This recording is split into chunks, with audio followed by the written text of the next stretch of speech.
Good afternoon, good morning, good evening, wherever you happen to be in the world today. Whoop, where's that coming from?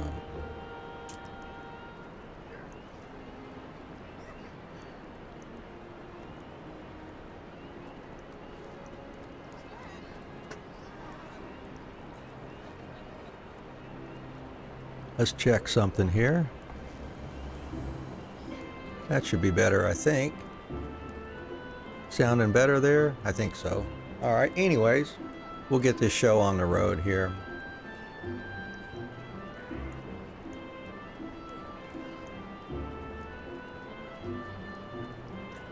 Anyways, we're getting our Final Fantasy XIV stream started today. I hope you're doing okay. Let us know down in the comments how you're doing. We'd love to hear from you. Any tips or suggestions you've got, we'd also love to hear. Of course, if you'd rather just lurk and enjoy the stream too, that's fine too. We're here to chat with you and enjoy the game together, so whatever makes it comfortable for you is fine. We appreciate you being here. All right, well, let's see. Last time we left off, just before we were going to get into one of these single-person duties, we have another glowy event point here with Alice.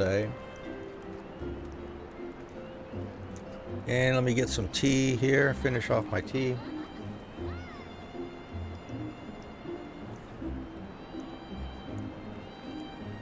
And we will get into it.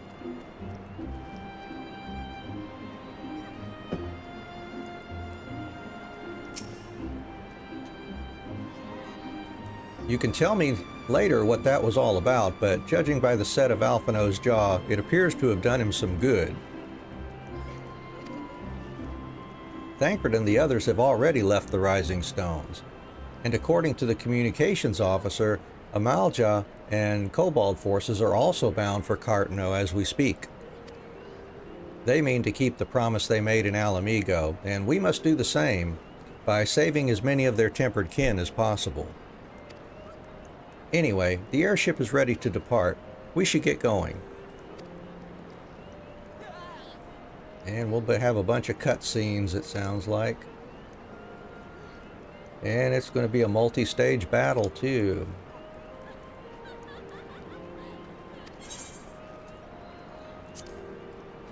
All right, well, let's kick back and do this then.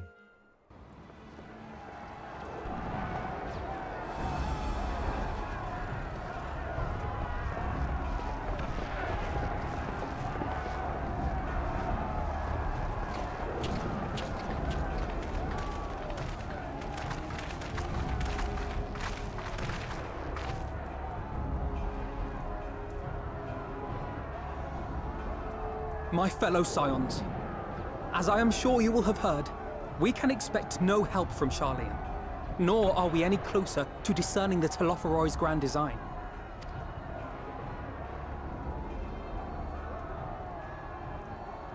And now, our adversary moves against us in unprecedented numbers, compelling us to answer in kind. The outlook, in short, is bleak. Yet though our foes are many, and we but few, we may still tip the balance in Eorzea's favor. Of course. We will do what we always do. Deal with the ones our allies can't. A less than daunting prospect, judging by your expression. Could it be that you've dispelled your lingering doubts, Alphino?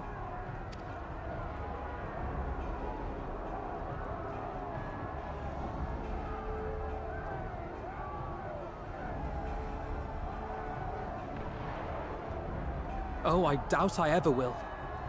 But as my friends have kindly reminded me, I have come this far, and that must count for something.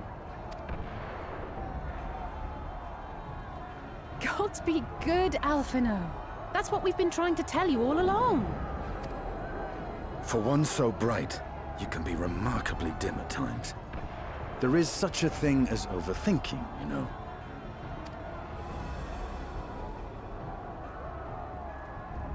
Might I suggest that we continue this conversation after the battle? It would appear the Telophoroi have already arrived. I'll do what I can to cure the Tempered, but they'll have to be incapacitated first. Have care, my friends, for none can say wherefore our foe did choose this fateful field to be our battleground. Whatever may transpire, pray grant him not the pleasure of deterring you.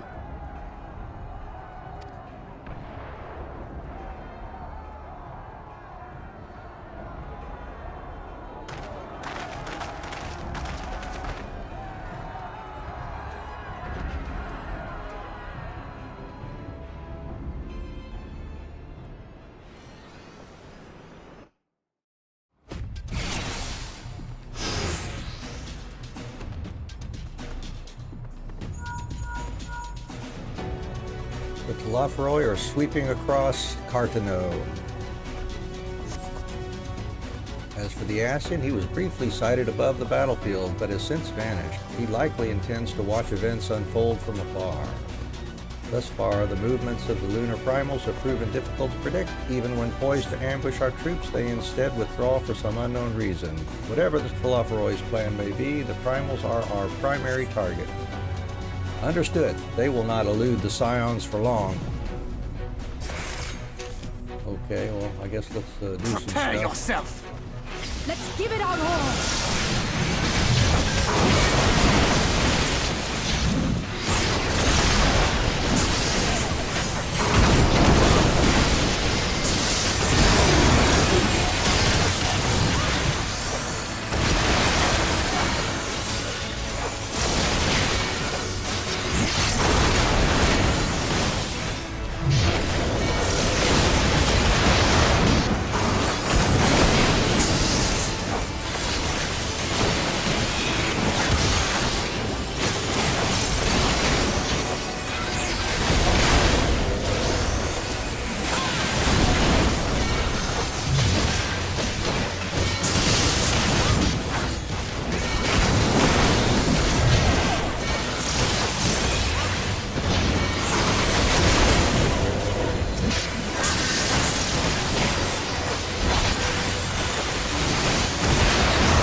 Looks like those are just keep going.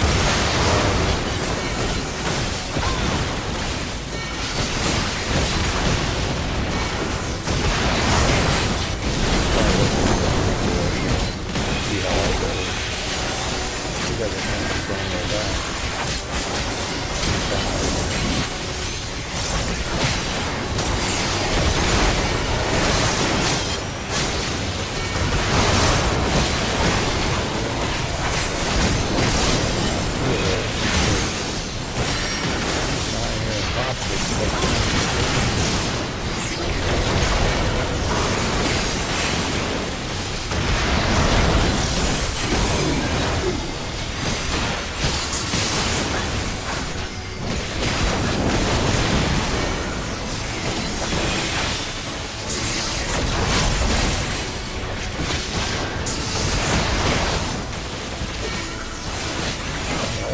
Focus on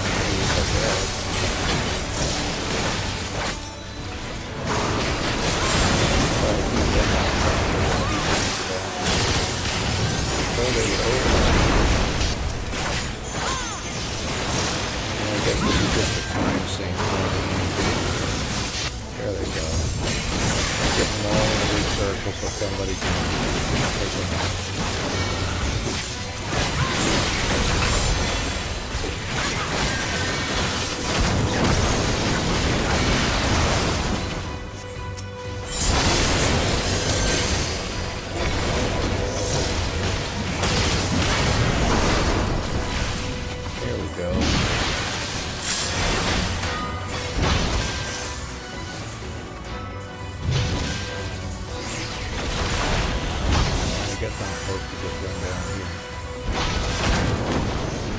There we go. They've got them taken care of.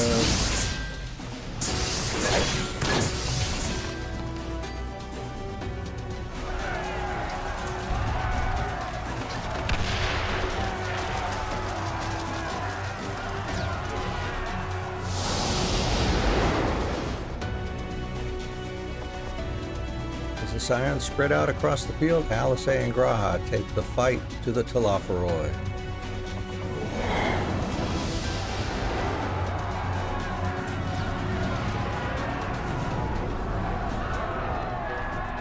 Alright, so it's going to be Alisei, is that right? Yeah. What have I got here? There's my cure. AoE around the target. AoE near me. Basic attack, and there's a combo. Two different combos. There's Scorch, Flare.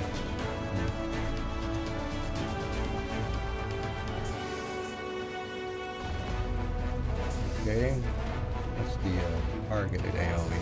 Alright, well, let's try to give that a try then. Alright.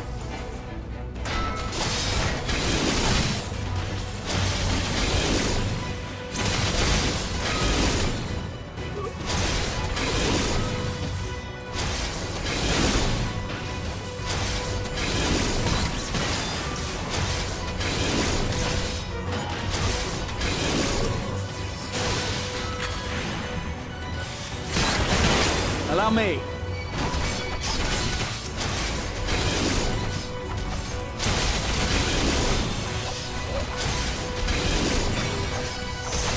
People do it.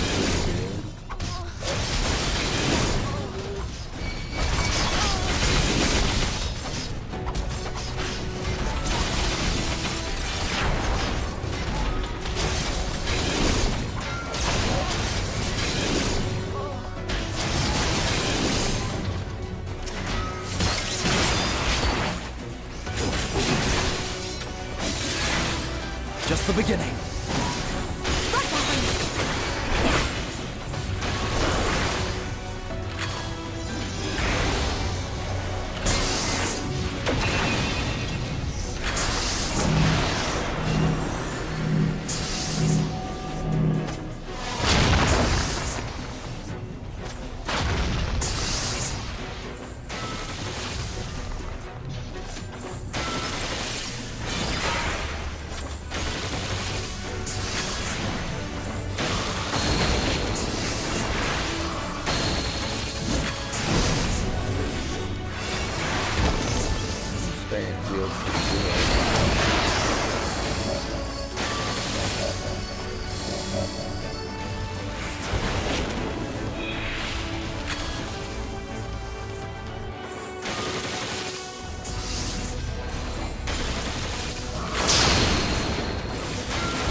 Next.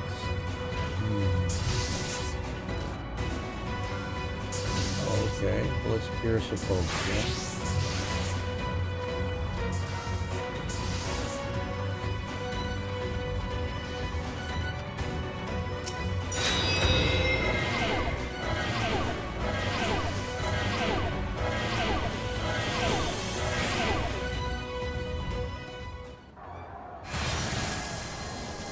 Oh, Angelo.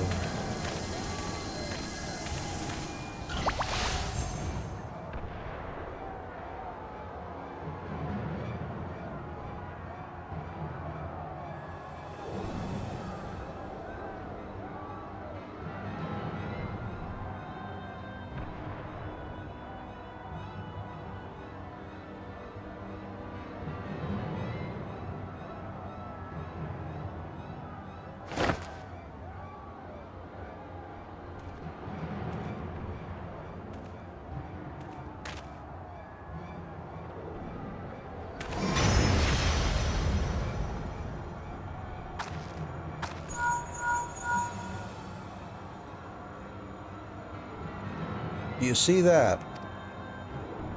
The glyph? Yes. How worried should we be?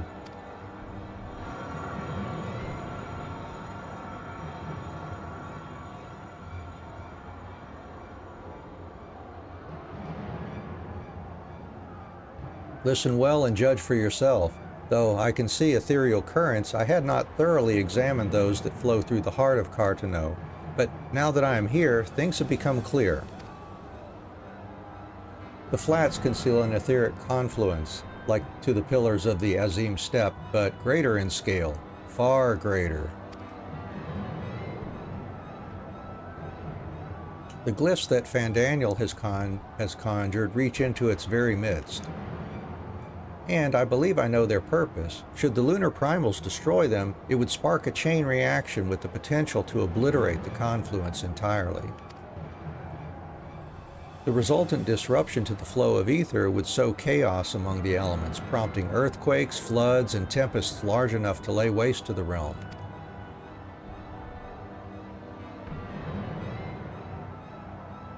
That he would go so far cometh as little surprise. We must needs protect the confluence at all costs.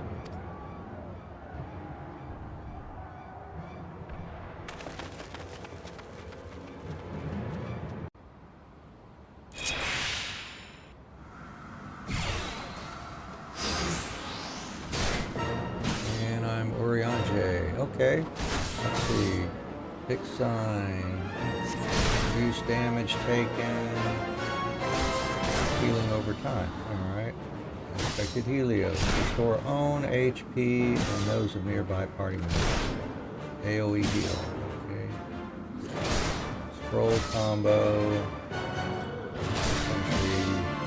Additional effect. Restores 20% of max MP. Targeted. Heal. Unexpected damage with the potency of 210. These are offensive. So these are our two combos here. Restore 10% of max MP. Unexpected damage 270. Damage dealt is increased while weapon skill cast time and retail. Oh. Alright, well. See what we can do here. Fixed sign though. Fixed sign around the caster, reducing damage and healing over time. Alright, well, we'll see what we can do.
My turn.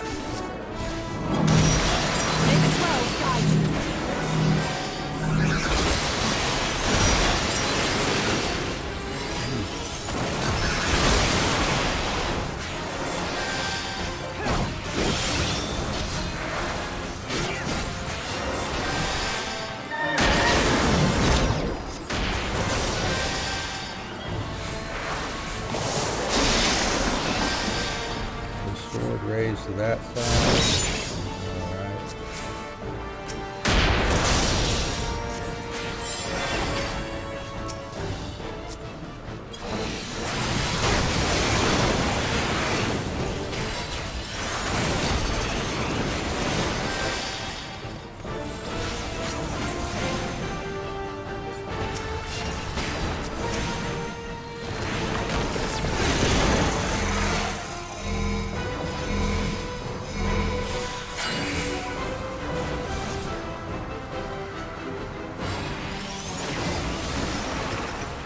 away with you! Did I miss something? Here's next.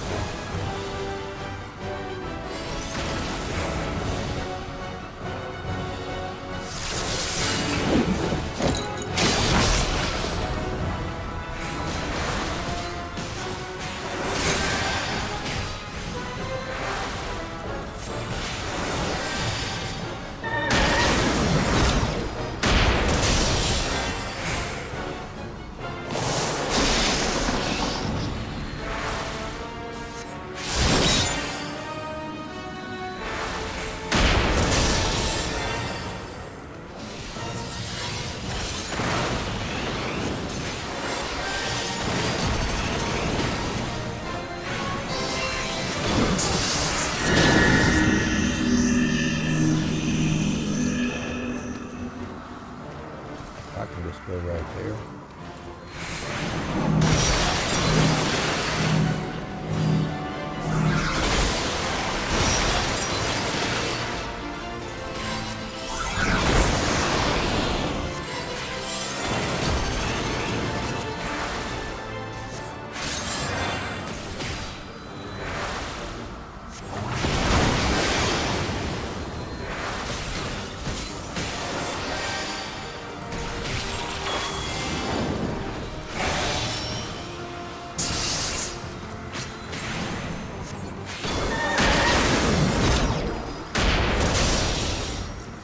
Hello. On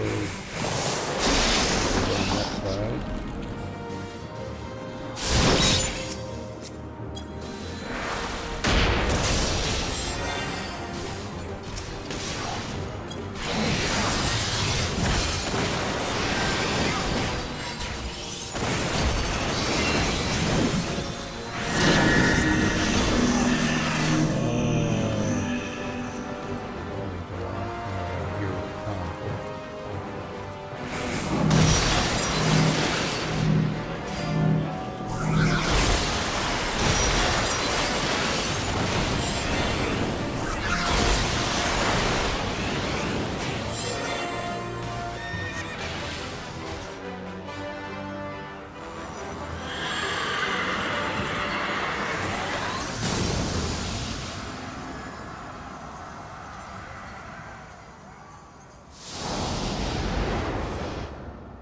Okay, I guess that was that. Meanwhile, Grahatia and Alice prepare to lock swords with Lunar Ravana.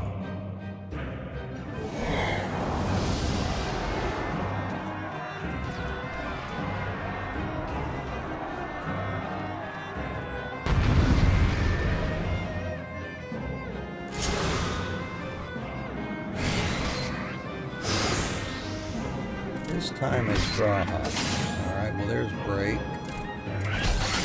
Prevents spell casting and movement and other activity. Medica 2, AoE heal. Good, at least they put it the same place as the others. Thunder 4. Targeted AoE. Here's a targeted heal. And a combo. Wizard. Helps restore MP. It's like Black Magic. Similar to Black. Alright. Main combo. It's also a die, so we need to keep that on, I guess. Alright, well let's see what happens.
got that heal on.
Get some MP back, hadn't I?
Did that one too.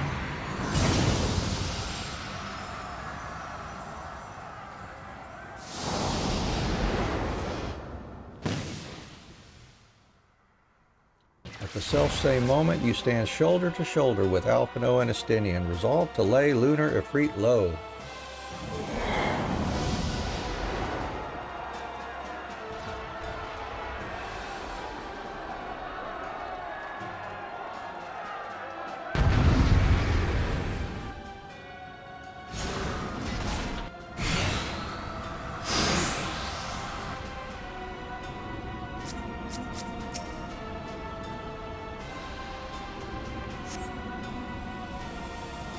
Alrighty, let's do it.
must fight on!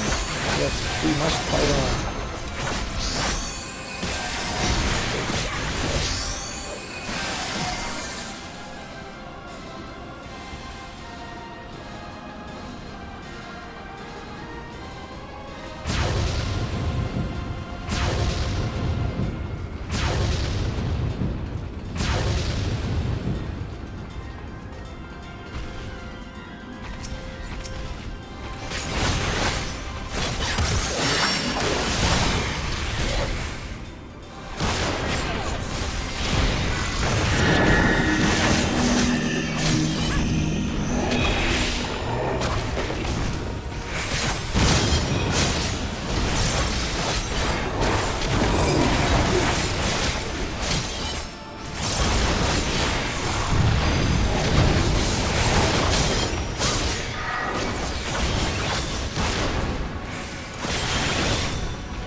Okay, whoops.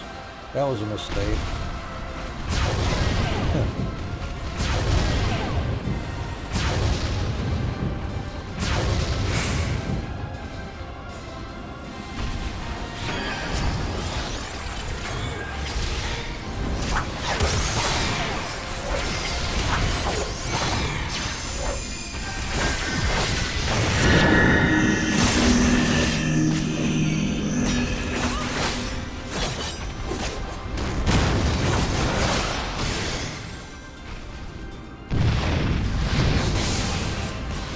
Infernal nails. Alright. This is not gonna work, is it? Yep. It's time for a skillet to do this. Roar, Nidhogg! Hey, buddy. I have you now!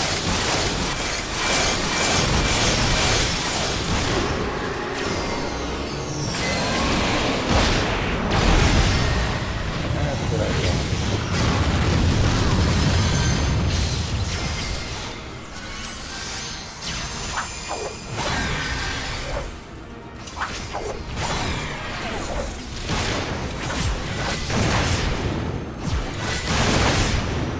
I will not be outdone!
And thus another plan went up in smoke.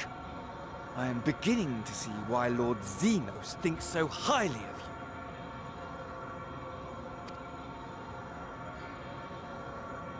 you. Not that this changes anything, you understand. You have merely earned yourself a stay of execution.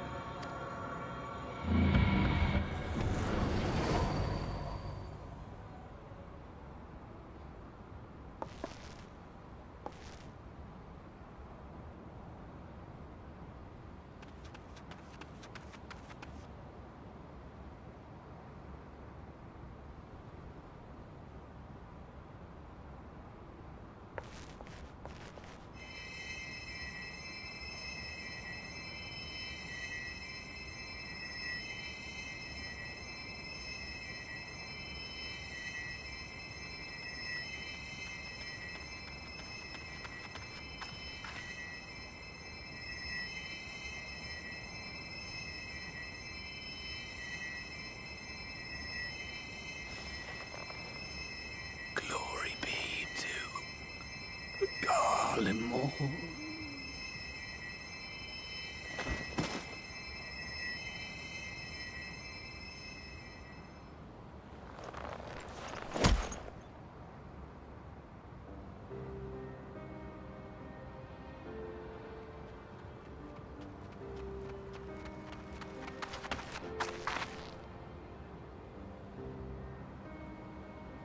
How fare the Tempered?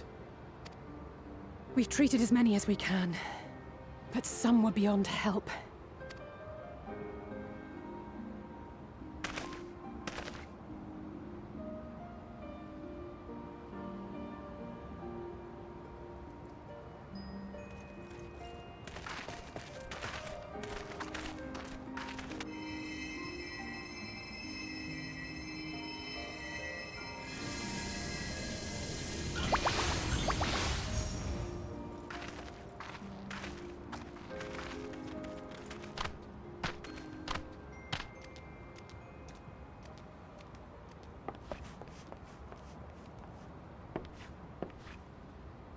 Do not hang your head so, brave scions.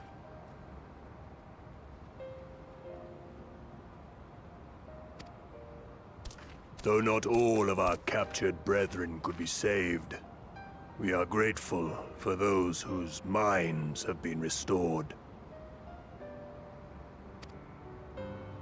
You could do no more, and that is enough. So please hold your heads high.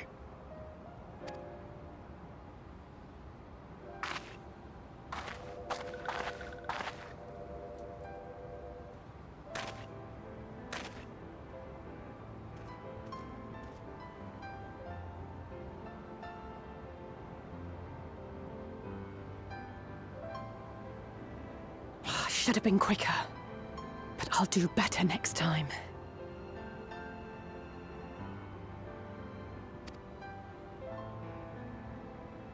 Thank you for your kind words.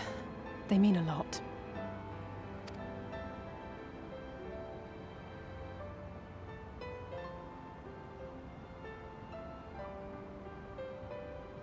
A victory at great cost, but a victory nonetheless. We must stay strong and press on. Isn't that right?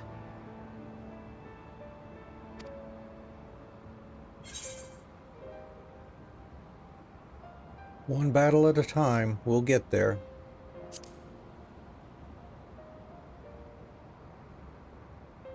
That we will!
Alright, we got our final Shadowbringers credit roll here, but we'll get out of this and we'll be moving on from this point here.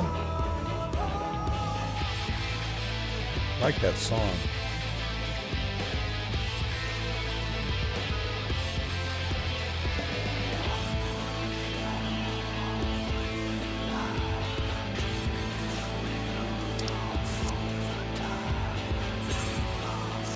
Get that.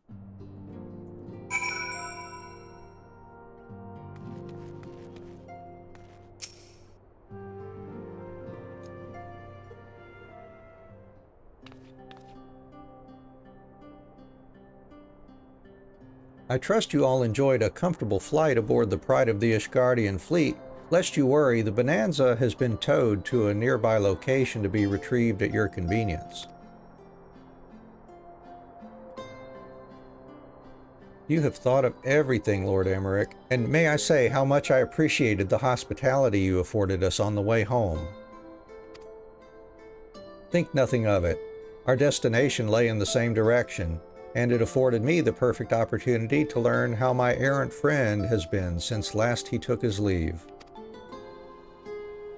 It would seem you have finally found a place to settle down. I merely grew weary of wandering the Far East. Returning to more serious matters, while the Telophoroi have been driven from Cartano, 'tis like that the bulk of their forces yet remain. On the evidence of the Grand Company of Eorzea's first joint military operation, however, I am confident that we have the potential to meet such threats head-on, even without the aid of you and yours. As such, while our forces keep the Telophoroi at bay, I would ask that you apply your talents to the task of neutralizing the towers. A sensible division of labor. While the towers remain, so too will the threat of the Lunar Primals. And given our expertise in the field of etherology, we are better qualified to find the solution. That we are, especially should it happen to lie beyond the Alliance's dominion. There is a time and place for formal investigations, of course, but certain secrets are wont to hide where only enterprising individuals may venture. I could not agree more.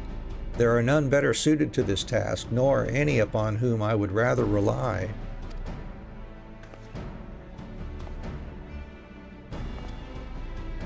On behalf of the Alliance, I thank you. We look forward to receiving any information you are able to uncover. And with that, I must take my leave. Should you have need of assistance, pray do not hesitate to ask. Fare you well, my friends.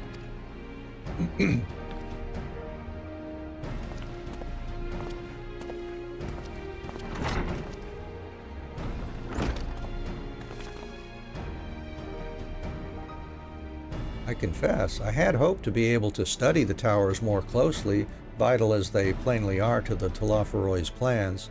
If we can discern their ultimate function, we will be one step closer to understanding our enemy's grand scheme. Should we succeed in neutralizing them, of course, it is all but certain that the Telophoroi will mount an all-out invasion. And then it will begin. The one who awaits at the heart of the chaos will come for us. For you. Yet, in the end, our true nemesis may be the calamity to end all calamities, the final days themselves.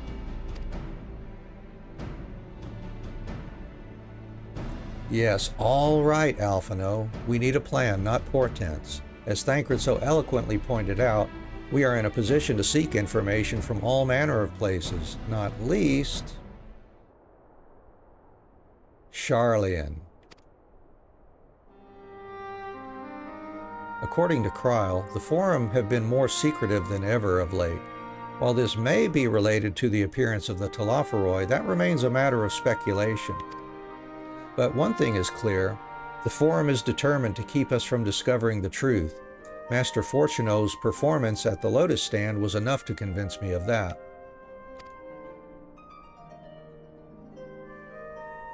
The matter beareth further investigation, I do heartily concur. Nor can I think of a more promising place to look for the answers we seek on the matter of the towers. Sharlayan hath ever been the wellspring of aetherological knowledge. I care not where we go, here or there my lance will be ready. And what of you, Anne? Might you be persuaded to join us?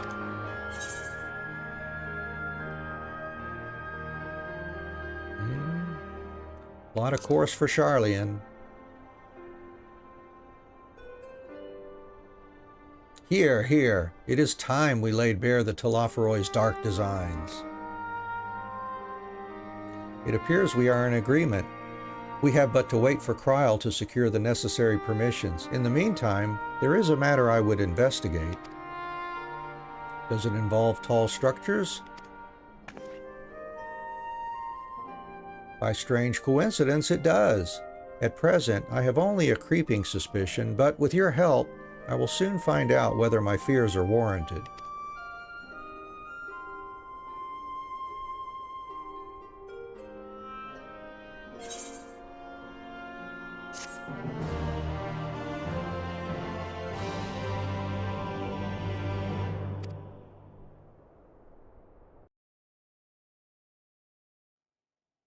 Meanwhile, in the Garlean capital,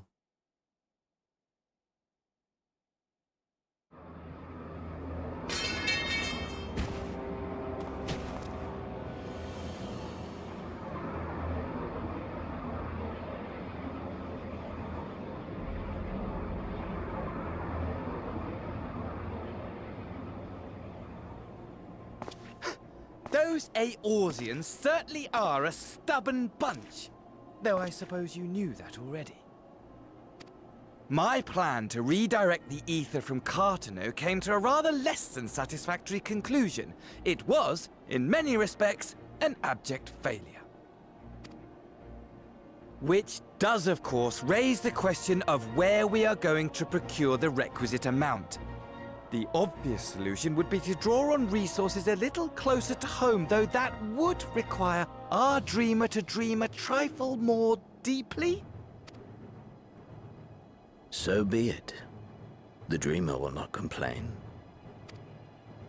Then let us begin the preparations at once. With the gateway of the gods complete, all that remains is to gather the necessary ether, and our prize shall be within reach.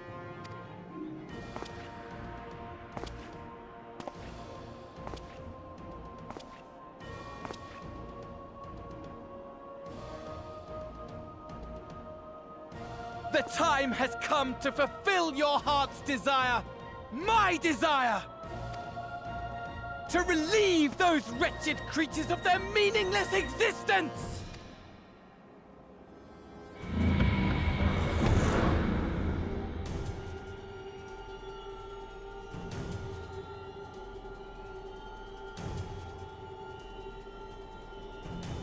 While I await you, I shall drink a sea of souls and gorge myself upon the darkened moon.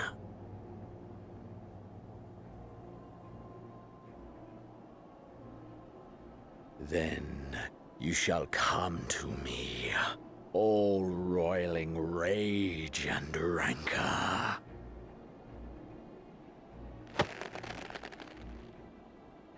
And the stars shall bear witness to our final contest.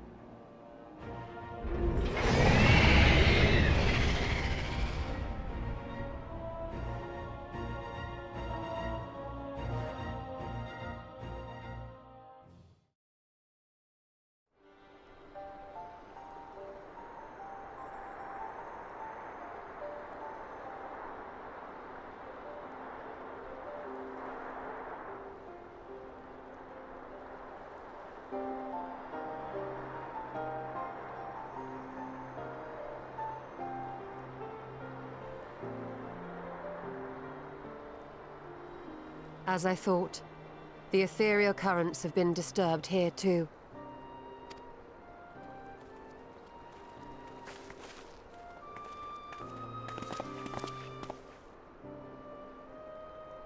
It was the same in Thanalan. Make that every location we surveyed. And the strength of each current has diminished dramatically, far more than could be attributed to a natural occurrence.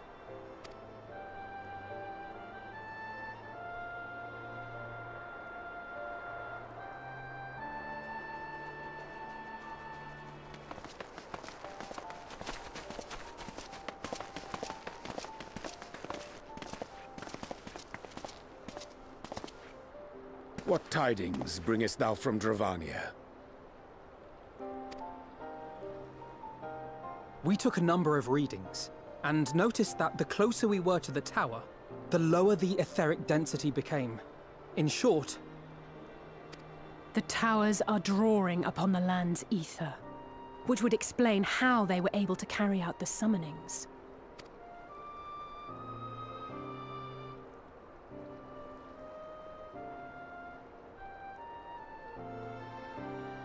Our allies must be informed of this.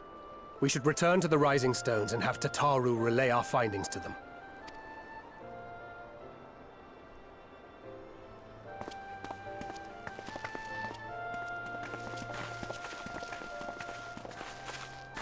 Hear me. Hear me. Hear me. Hear me. Darkness comes, and with it, the end. The fate of the star is in your hands.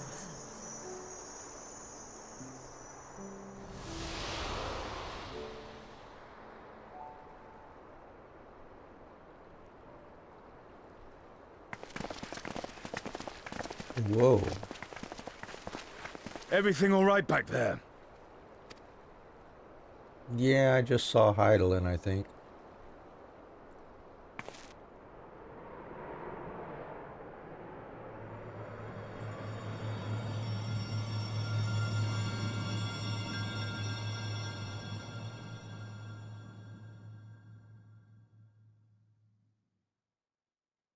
At solemn dawn, grim purpose shines. It in gazes cast toward moonlit sky. Thus does our final curtain rise, your steps to guide what end betides.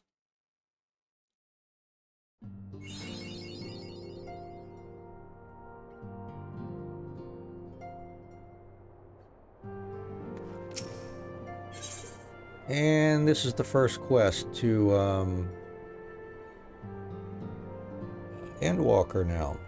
All right. Go ahead and get this started out of the Rising Stones, and then we will pause while we work on our crafting and gathering them. And do you have some time to talk?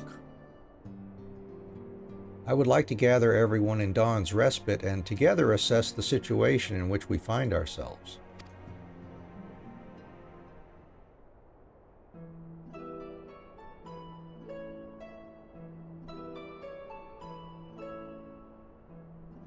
Let us take stock of the facts, shall we? The crisis at hand began with the sudden appearance of ominous towers in a multitude of locations throughout the world. We have since learned that said structures were brought into being by an organization known as the Telophoroi. The Telophoroi's stated purpose is to recreate the final days of eons past, an apocalyptic event that would result in the destruction of all we hold dear. Already have these towers of theirs been the cause of untold suffering. Countless innocents kidnapped and imprisoned, their faith perverted for primal summonings. And unless we find a way to deal with the corruptive aura surrounding the spires, we can't even get close enough to rescue anyone. Those shielded with the blessing of light seem able to resist being tempered at least. But after what happened to Arenvald and Fordola, we need to be very, very careful about how we proceed. Yet while these threats close to home are of paramount concern, we mustn't lose sight of the situation in Garlemald. As you know, the Telophoroi are under the leadership of Fandaniel and one other delightful fellow, Zenas Ye Galvus, the Crown Prince and our dear friend. To date, he's reclaimed his old body, murdered Emperor Varus, and plunged Garlemald into an even deeper pit of chaos. The capital has probably seen the worst of it. For a good while there, it saw the bloodiest fighting in the War of Succession, but that has since changed, and in troubling ways. Aye. During our reconnaissance, the air was not once rent by the barking of cannons or the cries of discord. 'Twas an eerie fog of silence which did blanket that ruined city. The inhabitants appeared to have been tempered, and with nary a word spoken did they labor to transform the place into a soaring edifice born of nightmares. If they were indeed made thralls, it seems safe to assume that these events too were orchestrated by the Talaferoi. An army of primals is awful enough, but in light of recent developments, I fear it is only the prelude to an even greater catastrophe. We need to devise a means to counter this threat, and quickly, before our allies are overwhelmed.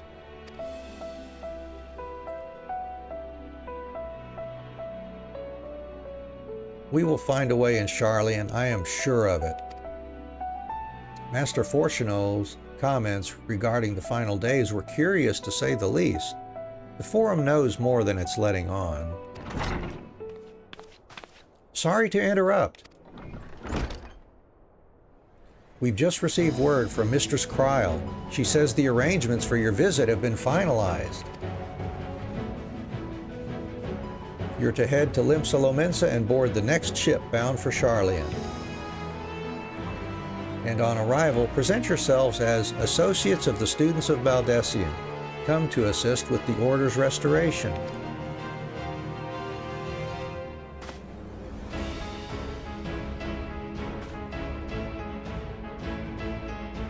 The arrangements may be settled, but what of your thoughts? They must race at the prospect of returning home after so long.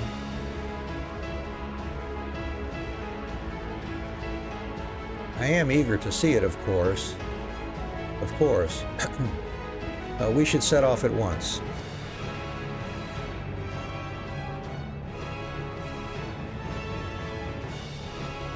Then I'll accompany you to the docks. You need at least one person there to wave and cry and wish you a safe journey.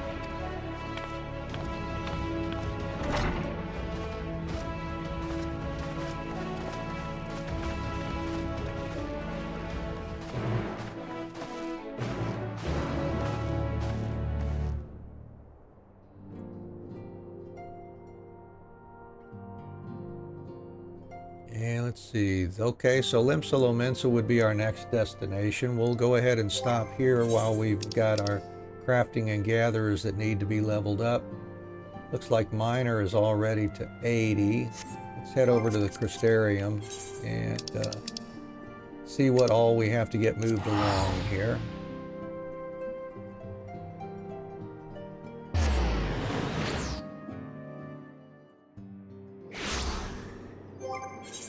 And I'm thinking I will probably start Endwalker with Dancer. Got some 500 gear. Could use some upgraded accessories. The weapon is 430. Let's run over here and see what all we could possibly pick up with our tombstones here.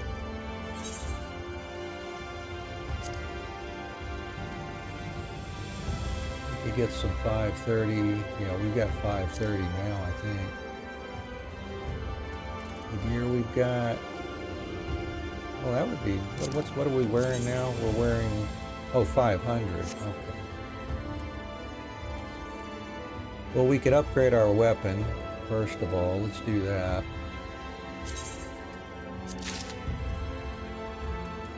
And then we'll get some. Oh, let's do some.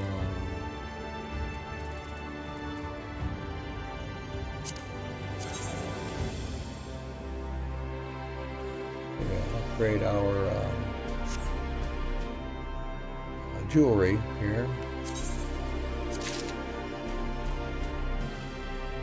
Make sure we get a ring here, at least one ring.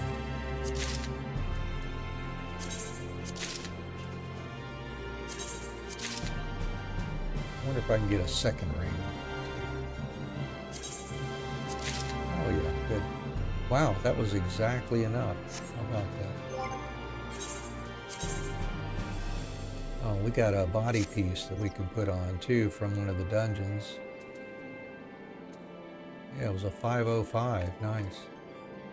Alright, so Dancer's eye level's at 517. Yeah, we'll run through Endwalker with them. See, what did Reaper end up as? Only 498. See, so we got our Dancer better equipped than our Reaper currently for the most part. Alright, so anyways, let's go back over to the crystalline mean and see what we got to do here to get these knocked out.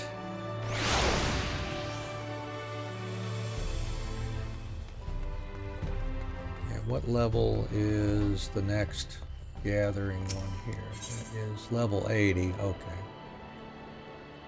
We'll have to get Botanist and Fisher leveled up a bit. The Fisher's separate over here.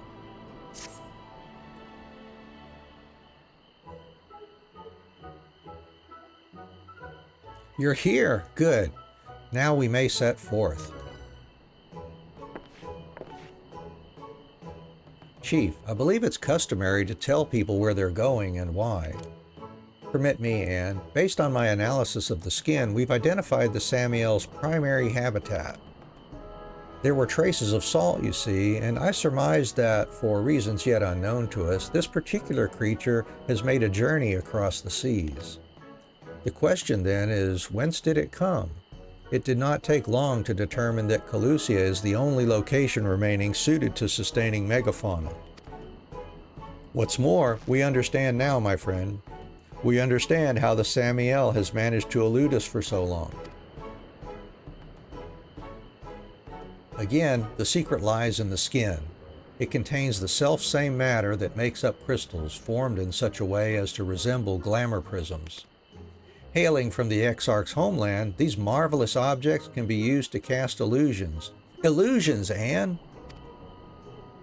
To conceal something of that size takes a prodigious amount of magic. Truly, the Samiel is an amazing beast. So, the plan is to find their habitat and dispel their illusion. For this, we need to prepare a special powder whose main ingredient happens to also be found in Calusia. How very neat. I'll share the details after we arrive at our destination, the mountainous, rocky part of Calusia aptly named Scree. Come, we have a meeting with the Samiel.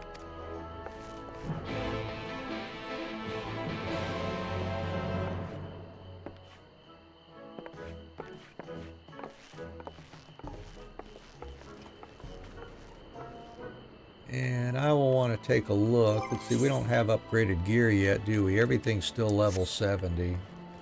Let's see what we got for getting upgraded gear here. We'll just buy script gear.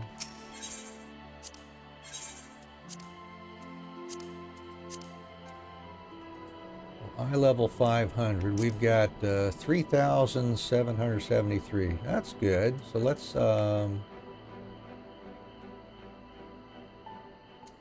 go ahead and grab all the body pieces.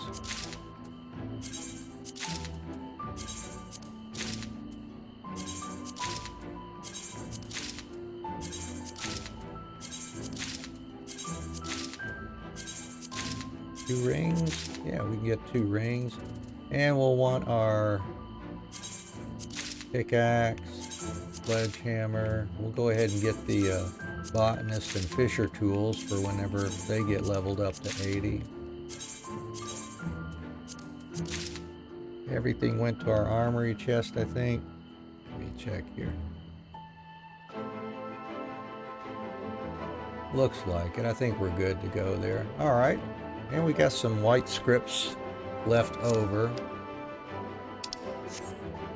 So we can equip our new gear and we're good to go. I'm going to go ahead and glamour that too, I think. Alright.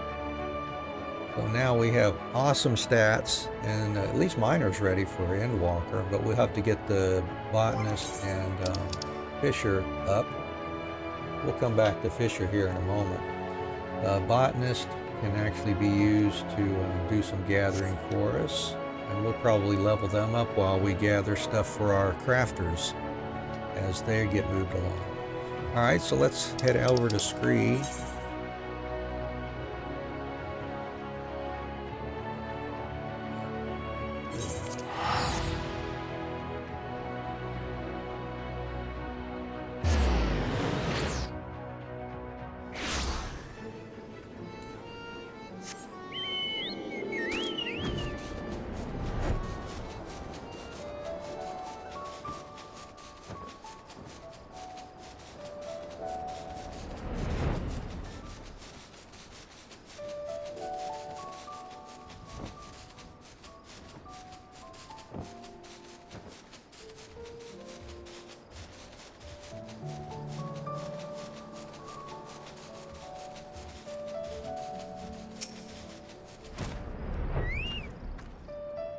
So, the main ingredient I mentioned earlier, it's a substance called black ether sand, and it can be found in this area.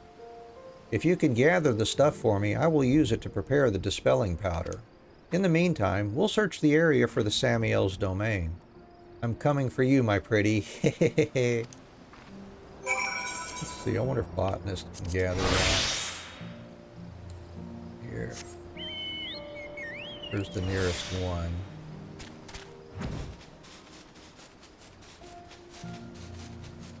We're looking for black ether sand.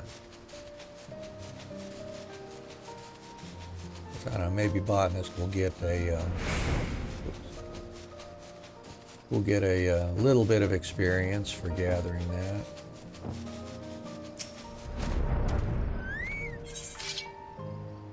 Yeah, there it is, black ether sand.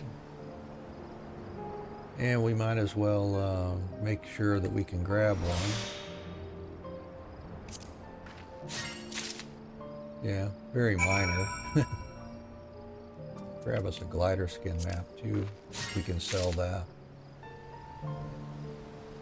And let's see, we do need dwarven cotton balls eventually here, so we might as well grab some of those.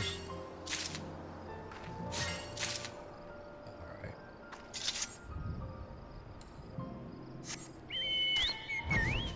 Right, back to Keshire. We can move the quest along here. We'll have to finish it as minor since they're the only one that's level 80.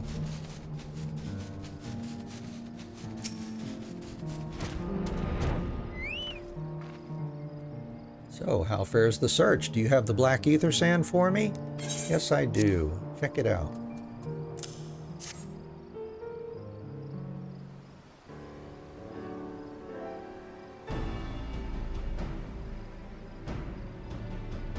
Yes, this is sufficiently pure stuff, and an ample amount of it besides. I'll prepare the dispelling powder at once.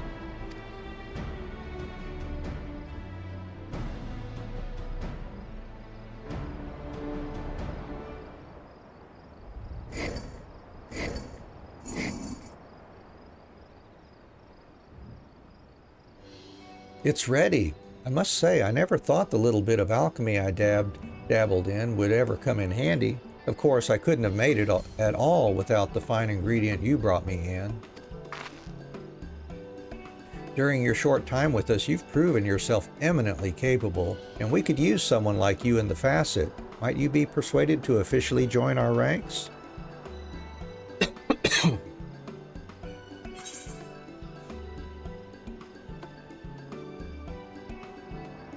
I'm needed elsewhere.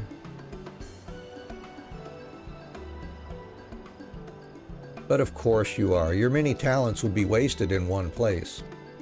There is a beauty in wild beasts, a pureness born of the unshackled lives they lead.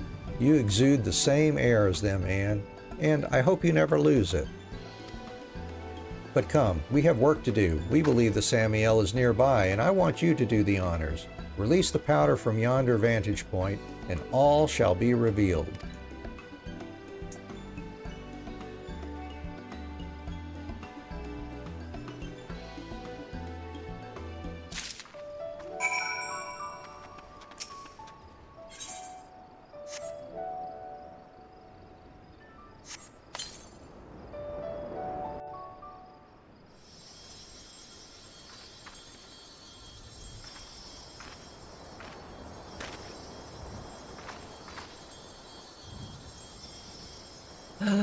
There!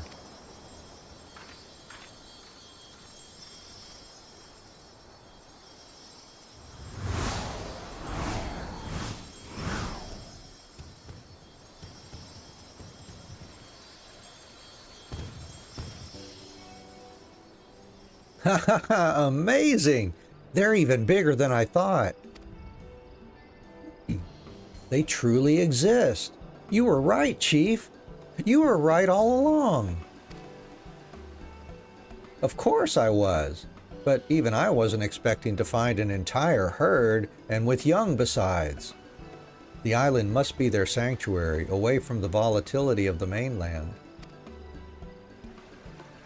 Curious that the herd can function without seeing one another. They must have some means of communication, via cries inaudible to our ears, perhaps? Assuming they ordinarily remain hidden, why do you suppose the creature in Ilmeg showed itself to us? A good question. This is merely a hypothesis, but that beast, I believe, was smitten.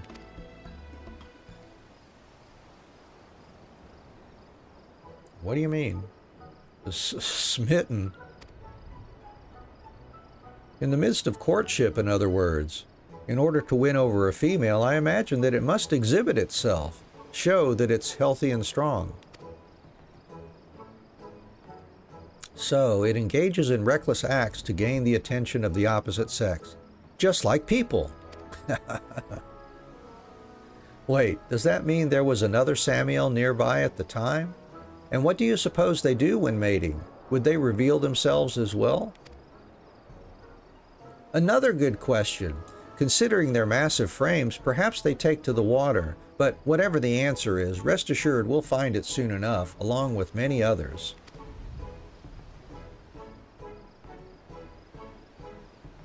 Finding the Samiel was only the beginning, my friends. Exciting days of study and research await us.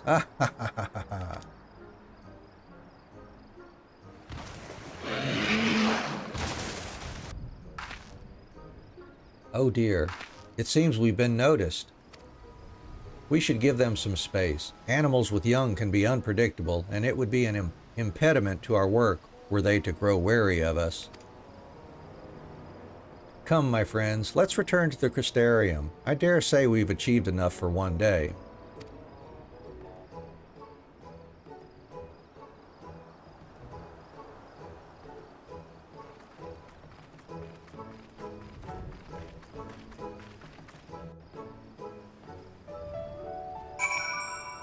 Alright, back to the Crystarium.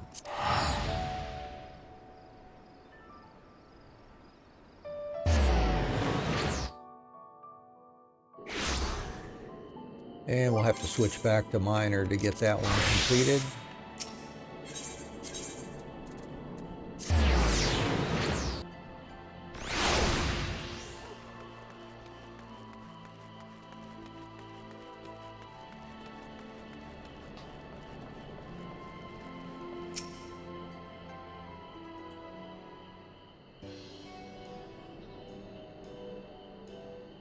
Brief though it was, I'll never forget my first sight of the Samiel. I can't wait to begin our study of the creature in earnest.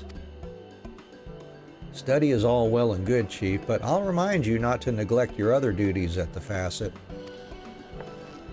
Yes, I know. Well, Yelana, judging by your own excitement, it seems you enjoy it no less than any of us. Of course I enjoy it. It's not often one gets the chance to study such an ancient life form. There's so much we stand to learn, from their metabolism to their behavior to their society.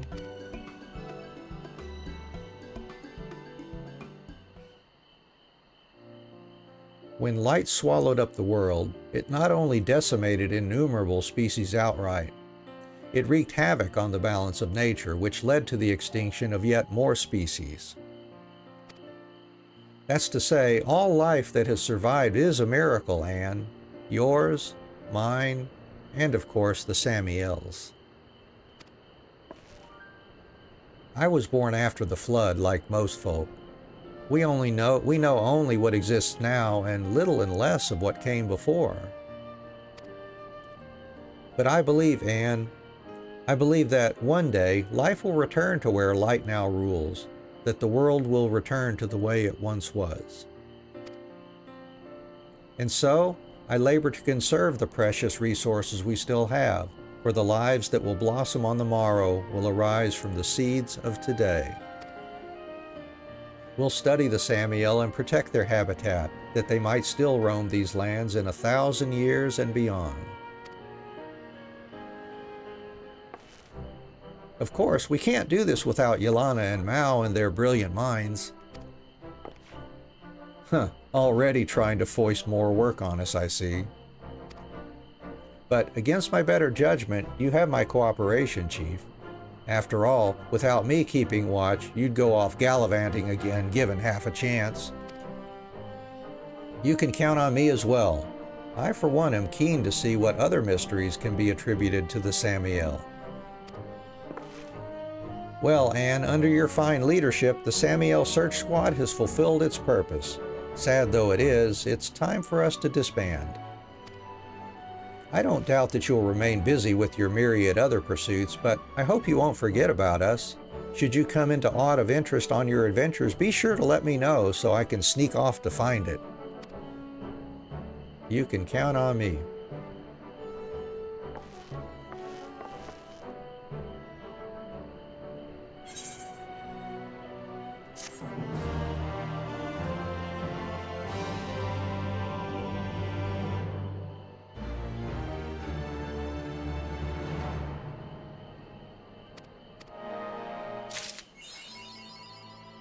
Lost World. All right, well, let's see. Let's go check out where we're at on Fisher here then.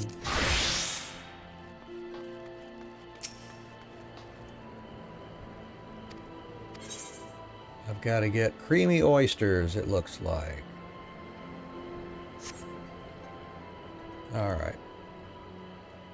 I think those bite on Moyebi shrimp. I think they do. Let's go check that out. We should be able to fish up a handful of those fairly quickly.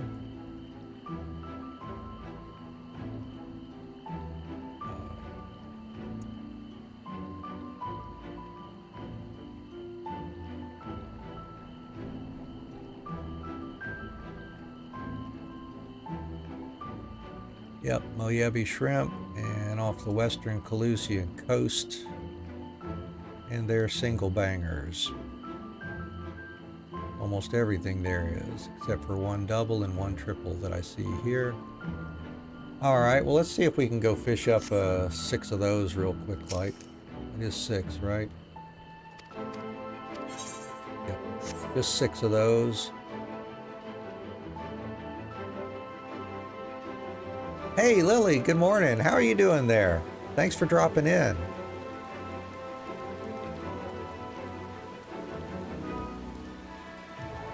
Oh, you know, you do what you got to do. We're just happy you thought about us and dropped in here today. Thank you for that.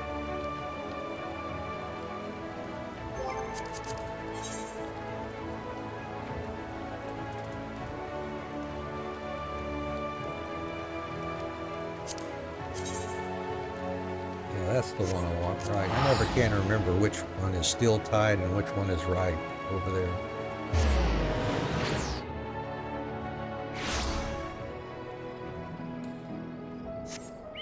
Let's head off down here to the southwest.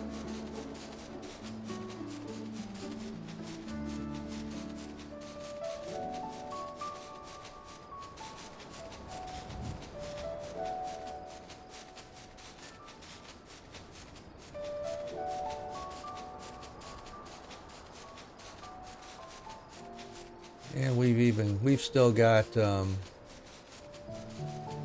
Grand Company turn-ins we could do to level up Fisher also. We could do some collectibles for them. Should be able to get Fisher leveled up pretty well. Alright, let's see if we can catch us some creamy oysters here. Kick back, relax, do some fishing, some chatting, whatever happens to come up here.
And it's reasonable experience too, catching these, at least at fishing level 77 here.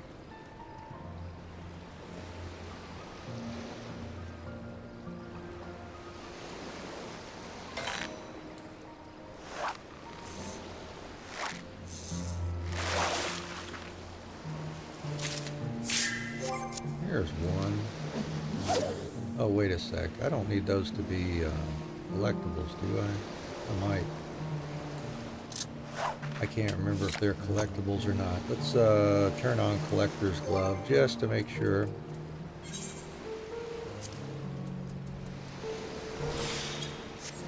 Alright. And besides, if we do catch a collectible that isn't something we need, maybe it's one we can turn in. That would help with the experience too.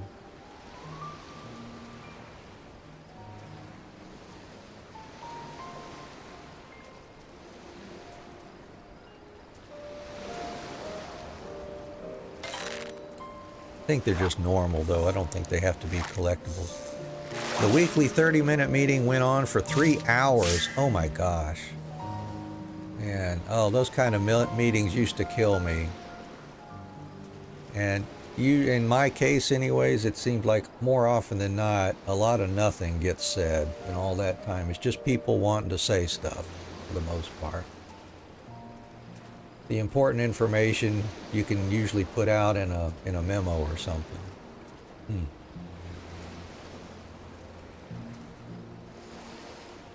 But if it really was a productive meeting for 3 hours, I guess there was a lot of important stuff that had to go on.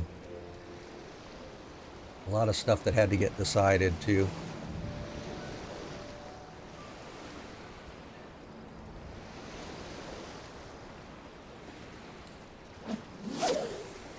But yeah, I feel what you mean, being drained from something like that. Ugh. Certainly would drain me as well.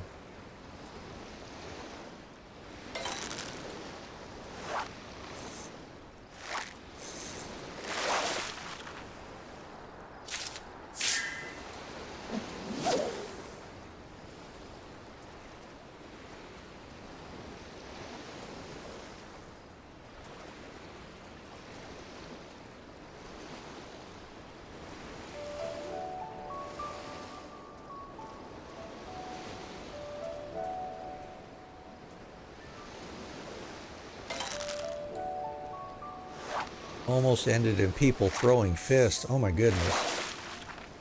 New hire tried to blame a lost client on you. Oh my goodness. Turns out you were on vacation that entire week, so he tried to weasel his way out of it. Good Lord, I swear, people are just... Well, being new, they've got to learn. Hopefully this will be a learning lesson for them as to the best way to do business. That you need to keep your coworkers happy too, and just not start throwing blame around like that. We got 2 creamy oysters now, it looks like. Yeah, I know that situation had to have been a bit stressful too, so I'm glad you're out of that.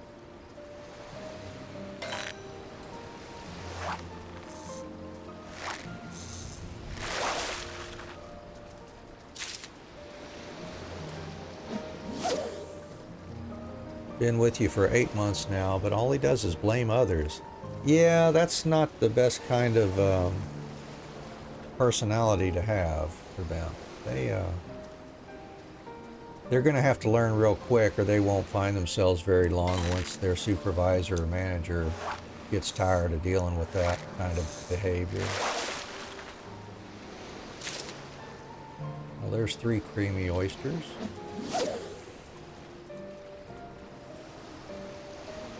It sounds like they need a good talking to. They need somebody higher up to chat with, have a serious chat with them.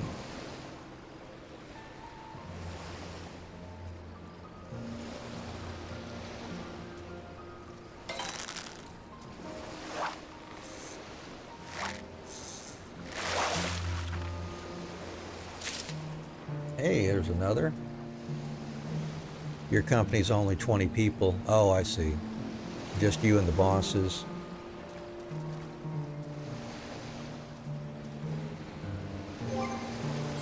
Well, I hope it works out, you know. Hope it works out for the better for everybody concerned there.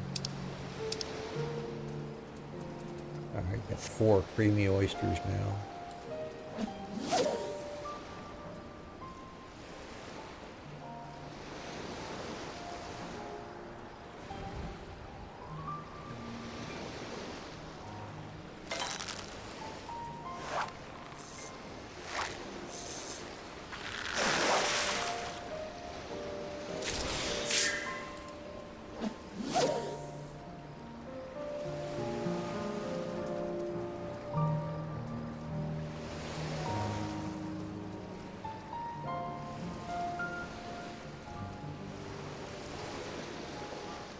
Oh yeah, got to keep in mind we're still under level 80 here. Fisher and botanist still, and our crafters, so they'll be getting bonus experience throughout this process. There's 5 creamy oysters.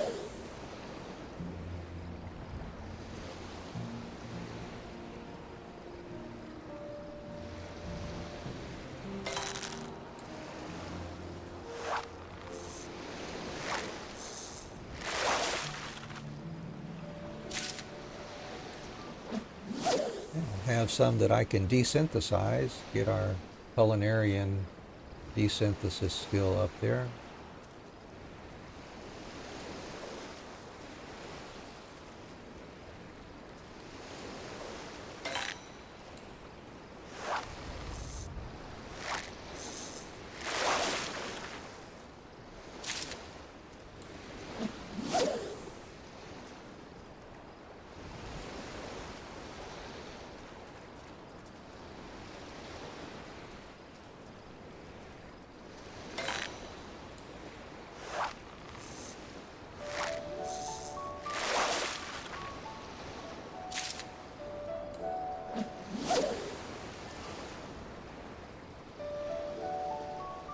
I think I forgot to do something here.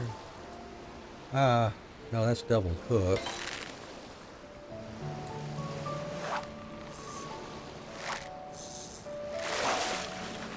Oh, yeah.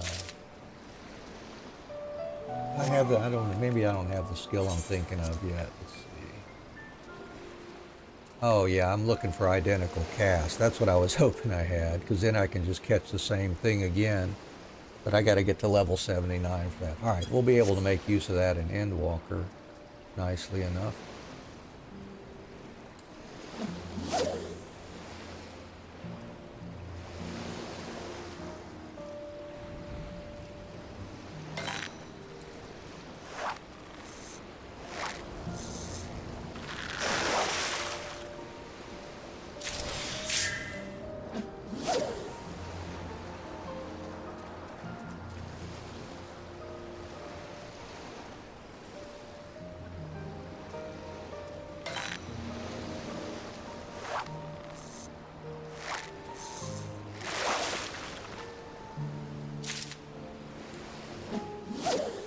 Just one more creamy oyster, I believe.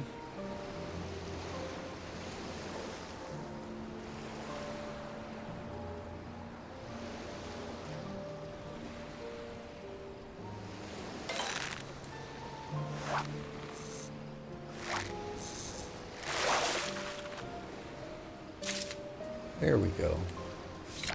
That should be it. Just double check. Yep, there's 6 of those. All right, back to the crystarium and get those turned in.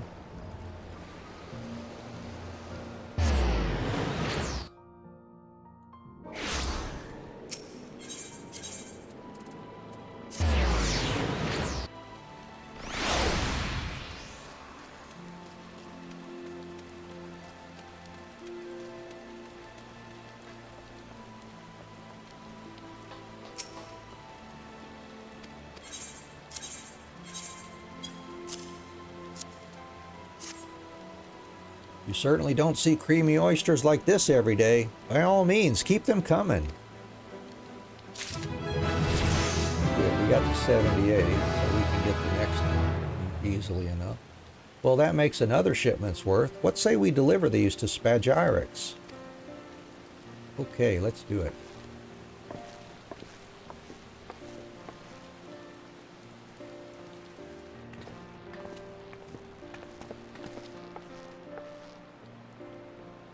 Hello, we come bearing oysters.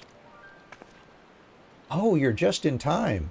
The patients have already eaten their way through the last batch and were pestering us for more. This fellow was the most persistent of the lot, although he tells me he's well on the road to recovery. I am. Oh, praise be, it's a miracle. Before I started my course of oysters, I'd eat almost anything I could get my gnashers around. Boots, candles, even a tatty old Amaro brush. Yuck. I spent goodness knows how long picking the bristles out of my teeth, and then I ate those as well. But thanks to you, I'm cured. Actually, the remedy is from an old book, so I think its author is the one worthy of your gratitude. Come now, Master Frithric. There's no need to be so modest. As a matter of fact, you and your scholarly pursuits have become the talk of the Crystarium. First, the curators of the Cabinet of Curiosity, and now the patients here at Spagyrix. It really is quite remarkable. I wonder, might I be so bold as to request your aid in another matter?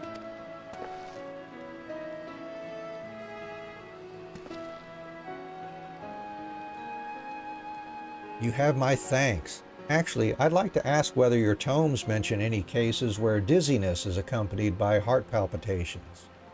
These symptoms are fairly common in isolation, but cases of them occurring together have been rare until recently. Obviously, we tell our patients to rest as much as possible, but beyond that, there is little else we can do for them. Until we know what's causing it, the chances of a full recovery are slim. Please, will you look into what might be behind it?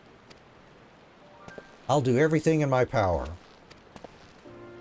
This might take a while, but I have a feeling I'll be calling on your services again. Until then, keep practicing.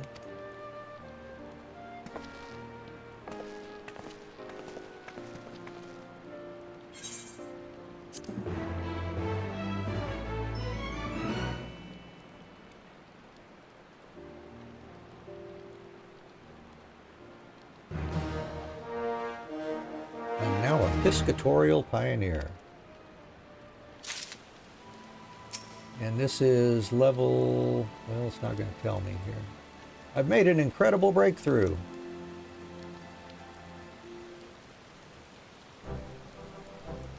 The key to curing the mysterious illness lies in the bright mirror clam. Unfortunately, they are not native to the source, so we'll have to try further afield. My tomes tell me they can be found near Long Mirror Lake, once part of the Kingdom of Verbert. These days, the whole area is part of Ilmeg, and most of us would sooner steer clear of there if we can help it. Although, considering the dangerous places you've been to thus far, I assume you're not scared of a few pixies.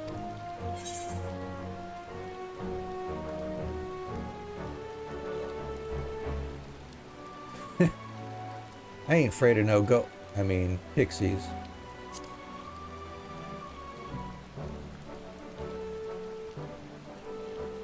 Is that so? You wouldn't happen to be the traveler who befriended a pixie by any chance? Yep, one and the same. Ha ha ha, you certainly are full of surprises. It seems I've found the perfect candidate to go fishing for clams in Ilmeg. There should be some in a river called the Spoiled One if the rumors are true. So, are you up to the task? You bet I am. I say, you seem rather confident. Those mischief makers had better think twice before they play any tricks on you. Unfortunately, I won't be able to join you on this occasion, as I have things to take care of. And no, it's not because I'm terrified of pixies. Perish the thought.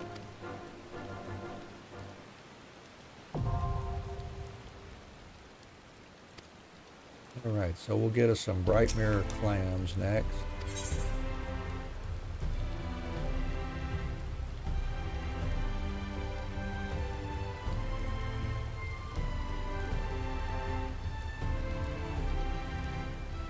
And what's going to be our best bait for that one? Looks like a fruit worm will do the deal.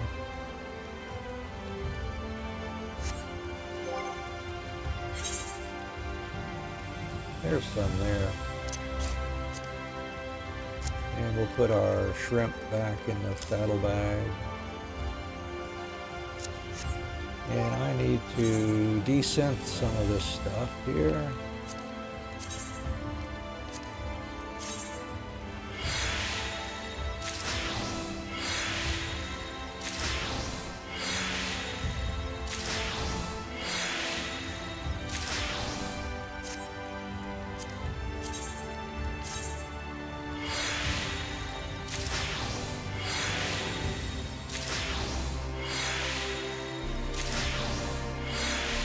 With any luck, we'll be able to finish off Fisher if we get enough experience here. Get us up to level 80.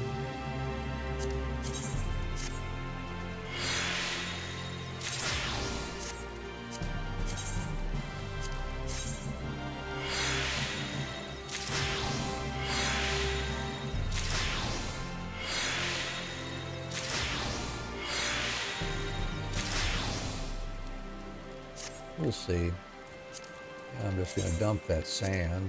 Don't really care about that. We'll sort that. Alright, let's head back off to Ilmeg, and that's going to be near Wokdorf. That little stream or river is there where we're headed.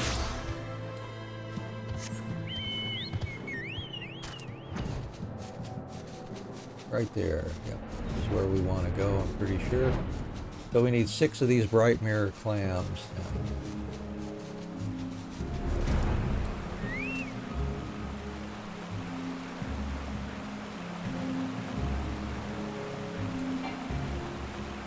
Oops.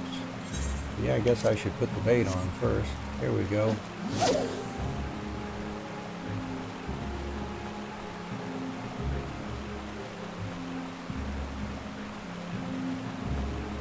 Got collector's gloves, so that's good. Maybe we'll get something here.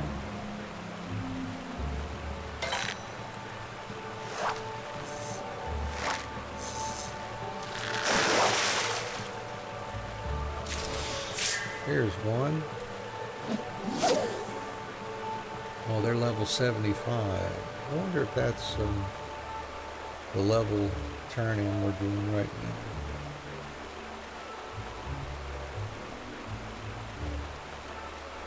We'll find out here soon enough.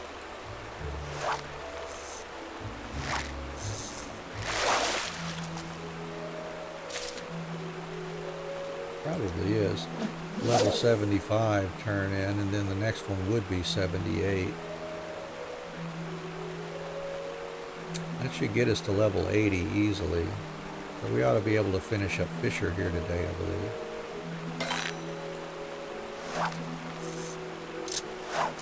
Oh, couldn't catch that one.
another one.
Hooked on a reeling. Hooked on a reeling.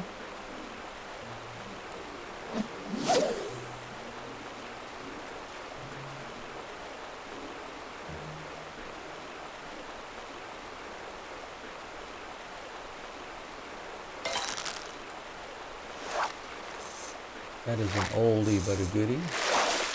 Hooked on a feeling, that is. I love their play on words on the names of quests and achievements they have in this game.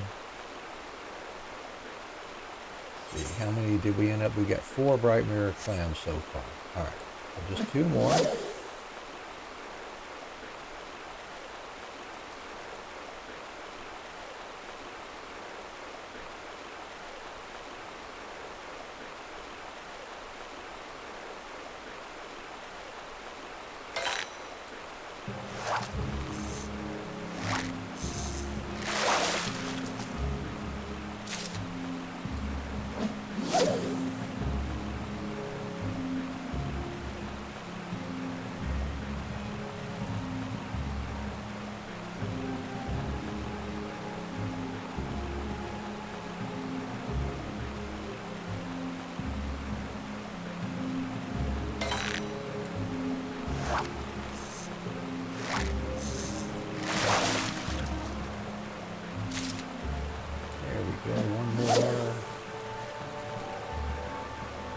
Yeah, we should be getting to level 80 pretty easily.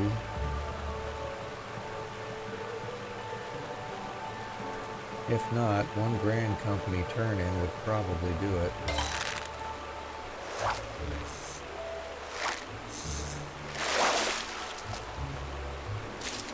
Here we go. Got our clams, let's go turn them in. Yeah, but with this road to 80, we'll be getting a lot of experience for this turn-in.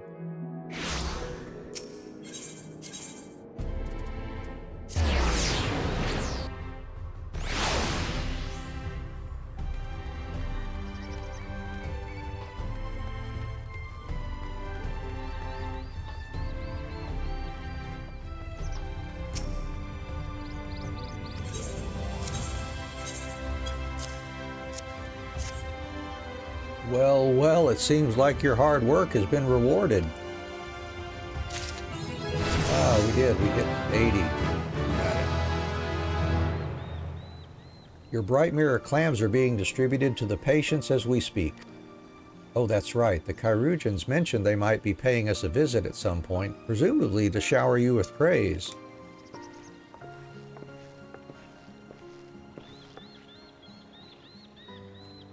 Frithric, Anne, the clams did the trick. How can we ever repay you? let's not worry about all that now. The main thing is the welfare of your patients. Just a moment. Is that Lob? Yes, he's one of many who have benefited from your efforts. Until recently, he could barely stand without experiencing dizziness and palpitations. Thankfully, the treatment worked exactly as you'd predicted. To tell the truth, he probably would have recovered even quicker if he'd spent more time sleeping instead of constantly talking about the facet of fishing. Now, I don't like to pry, but I hear there has been some discontent among your members. Not to put too fine a point on it, but I thought that if a facet member were to try one of your treatments, then, well, I'm sure you see what I'm getting at. I'll take it from here if you don't mind. Brithric, I'm not one to mince my words, and I won't be starting now. When you first started spouting off about balanced diets and nutritional value, I thought it was a load of nonsense. That was until the Chirurgeons cajoled me into trying your methods. Without my knowledge, I might add. Anyway, after a few servings of bright mirror clam, I started to notice a difference. Only then did they tell me it was all your idea, and the scales fell from my eyes. As much as I hate making apologies, I reckon I owe you one. I'm sorry, Frithric. If there's anything I can do to make it up to you, just say the word. Oh, it's quite all right, really. But if you're feeling up to returning to work, there are a few assignments you can help with. Yes, we could use a lot more creamy oysters and bright mirror clams, and not just for spagyrics either. If we can encourage the citizenry to include them in their meals, then perhaps some of the illnesses we've been treating will become a thing of the past. Yes, I couldn't agree more. We'll do our best to keep the shipments coming in. It's amazing to think that the knowledge in those ancient tomes could be making such a difference in this day and age. Perhaps this will add a bit more weight to my side of the argument. Of course, if it weren't for your bravery and commitment, none of this would have been possible. Now that Lob has offered to assist us, we should be able to maintain the supply of our existing specialties while exploring new avenues. If you keep reeling in nutritious morsels, I'll see what information I can gather.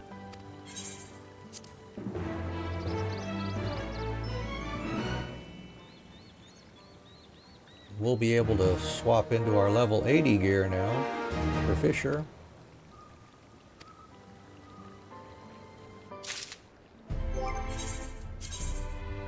There we go. Complete with new rod and everything. This is level 75. Wow. Alright. Well, we will definitely be able to just breeze through and finish off Fisher as long as it doesn't take too long to catch stuff. And you've come at a good time. Lob was telling me about a young woman stricken with a most unusual combination of symptoms.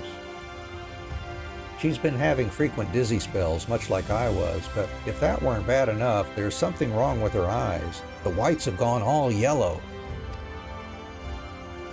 Yes, as far as I can tell, the dizziness is due to a certain thinness of the blood, while the discoloration is a sign of jaundice.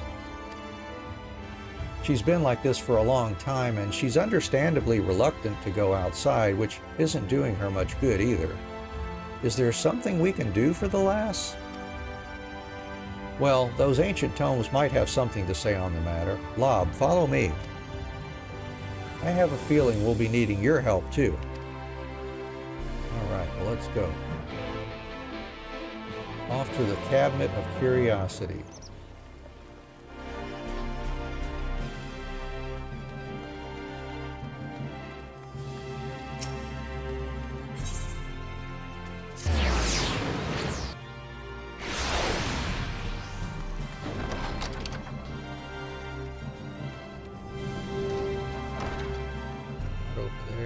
Must be upstairs.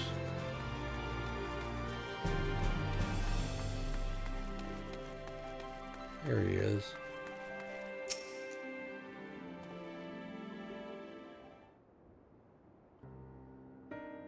I believe the information we seek should be in this section. Would you mind checking over there? Bloody hells! So much for peace and quiet. Merville, what a surprise to see you here. I never pictured you as much of a reader. I'm not here for my own enjoyment. And as for you, Lob, I thought you'd have more sense than to throw in your lot with these two. Mervil, for once in your life, would you shut up and listen? They're the reason why I'm up and walking again. Don't you see? Frithric was right. Is that so? Be that as it may, we should leave the healing the sick to the professionals. You've got their duties and we've got ours. Are you fishers or not?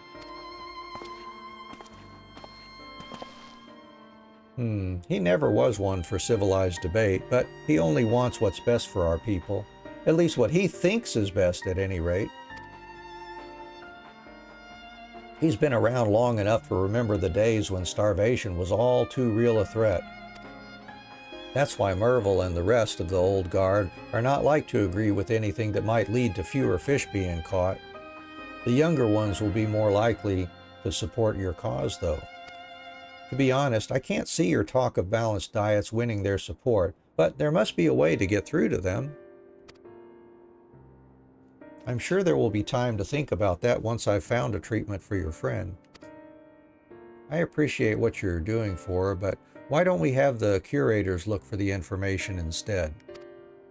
In the meantime, we can concentrate on getting some of the other fishers on your side. I tried that before, but they weren't interested in any of my ideas. Can you blame them? They're not culinarians or chirurgeons, they're fishers. I think they'd be a lot easier to persuade if you can prove you're worthy of being their leader. Perhaps you could try catching something they'd never seen before, like a calico trout. That'd impress them. Yes, that might work. Now all we need to do is locate and catch one of the most elusive fish in the history of our art. It's no easy feat, that much is certain. And to make matters worse, the last known sighting of a calico trout was in El Meg, which until now I have gone to great lengths to avoid. Perhaps you could come with me, Anne? Since you seem to be on good terms with at least one pixie, they may decide to leave us alone long enough for us to hook our prey. Okay. Pixies? Rather you than me.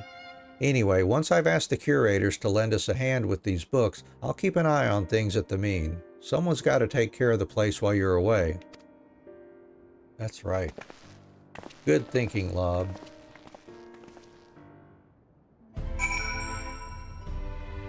Alright, so make sure we've got the bait we need for that. Probably do.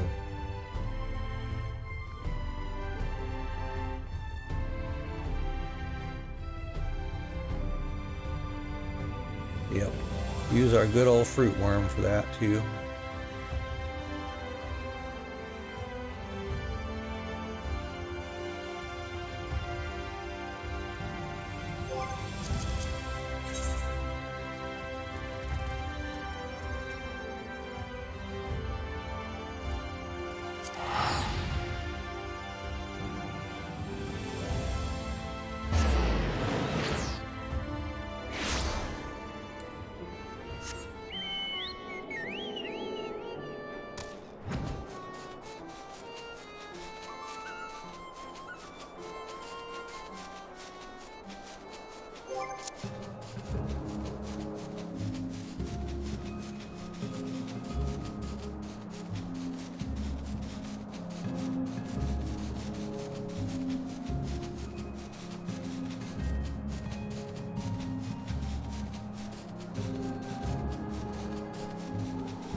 Hey there, Frithric.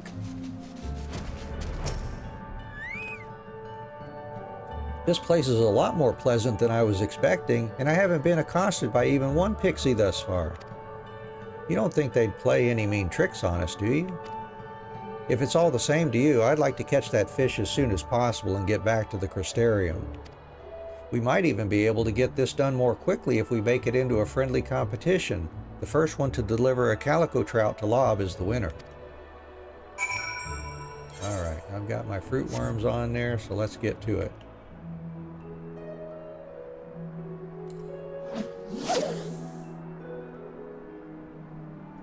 Grab us a calico trout.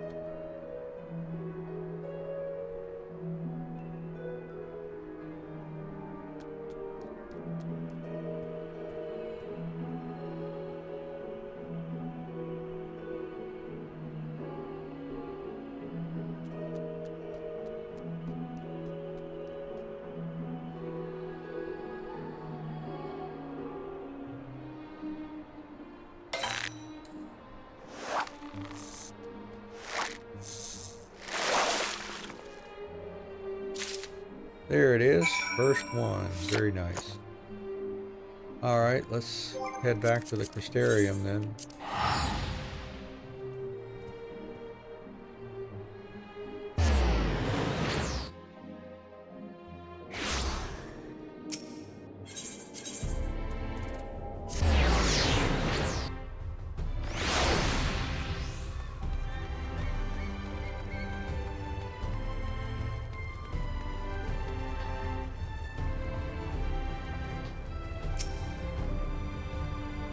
So, how did it go? Check this out, bud.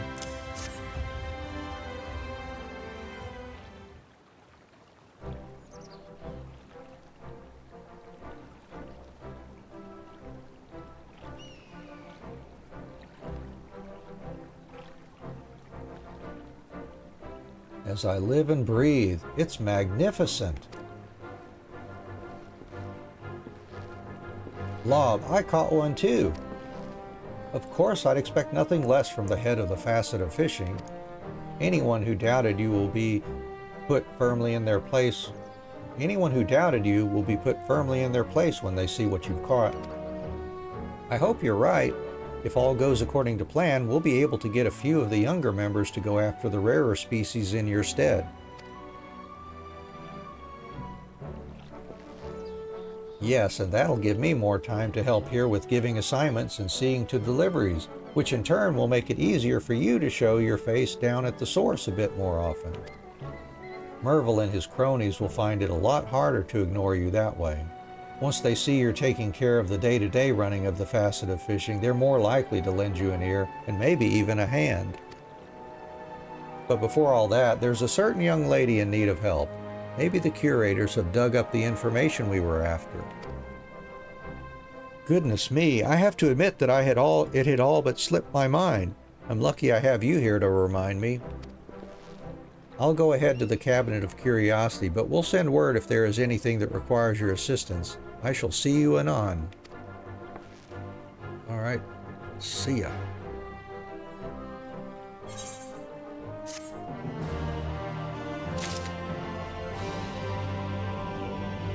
And the next one.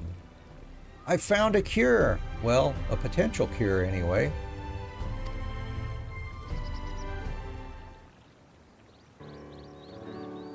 As you may recall, Lob told us of a young lady suffering from a prolonged bout of jaundice and frequent spells of dizziness. Although we made an earnest attempt to retrieve the necessary information from the Cabinet of Curiosity, it was when we asked the curators for help that we finally struck gold. It seems that the key to overcoming such symptoms lies in the nutrition-rich fat reserves of certain fish, particularly those that spend extended periods out of water. Now, if you think that species like that would be incredibly hard to find, you'd be right. The tomes tell of the amber monkfish, which lurks beneath the sands of Amarang, around the hills of Amber, seeking what little moisture it can find. Fishing in a desert sounds like rather a daunting task, but I assume you're up for the challenge. I knew I could count on you. If the illustrations in the books are anything to go by, they're ugly little blighters. We should probably try to catch as many as possible, though. Oh, and watch your fingers.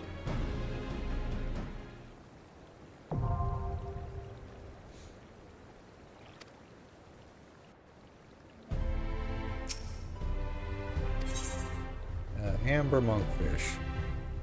Yeah, we may have to pick up some new bait for that. It sounds like dune fishing, basically.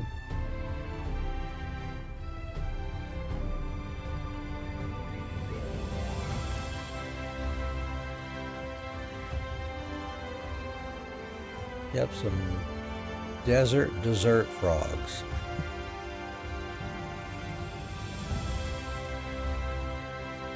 Don't think I've picked up any of those, but we can get them over in Twine near there. Oh, I should descent these few that we got from earlier also. Keep bumping that culinarian desynthesis skill.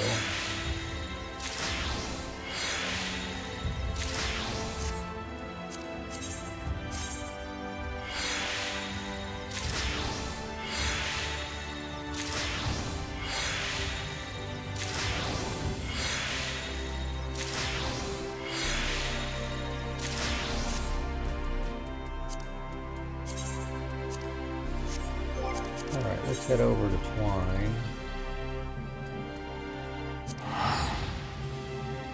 See if we can get some desert frogs. Assuming we don't already have them.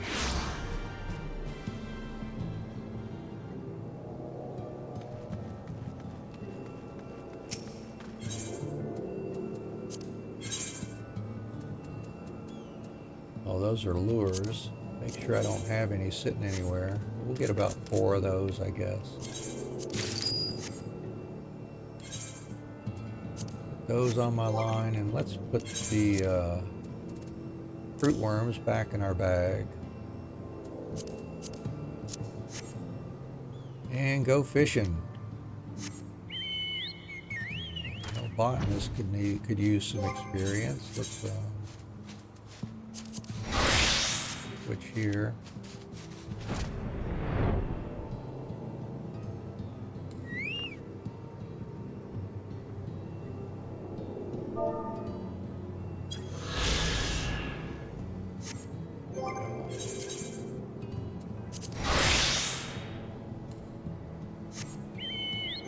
Again, let's go ahead and put on collector's glove just for the heck of it.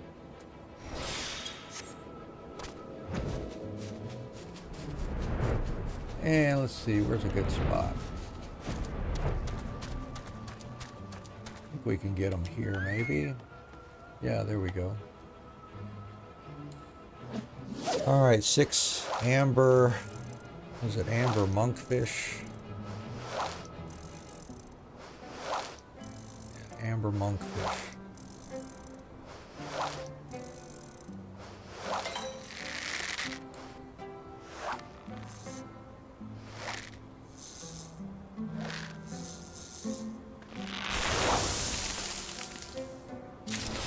Well, there's one right off the bat. That's handy.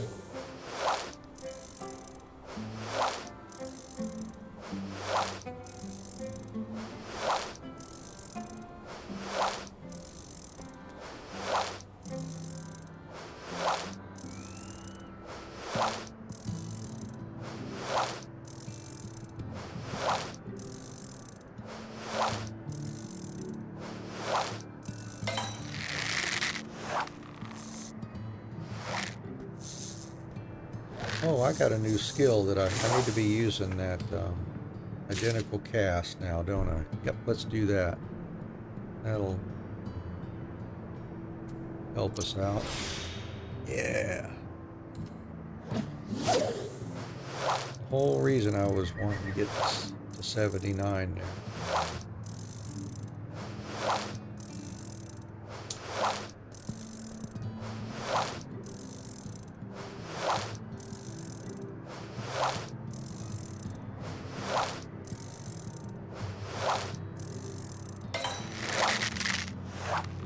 Too bad I didn't do it on the first one. That would have helped out.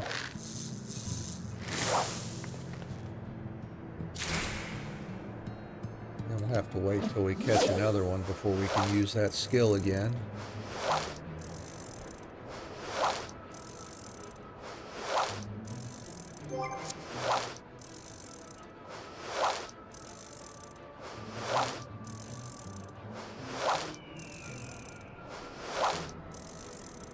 Should have 3 now.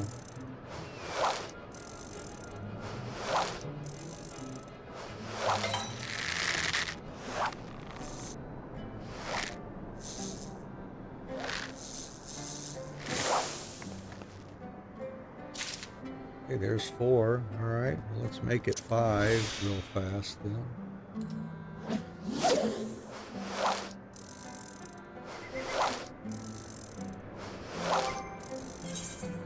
Got 4 of them.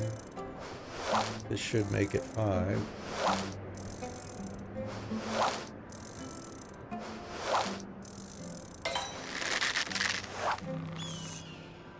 So far, that's all we've caught here, which is nice. Makes it easy. Alright, and just catch one more now.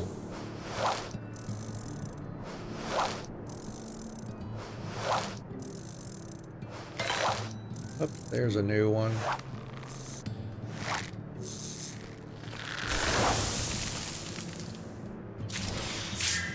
Desert dustfish. Interesting. Well, we can desynth that one.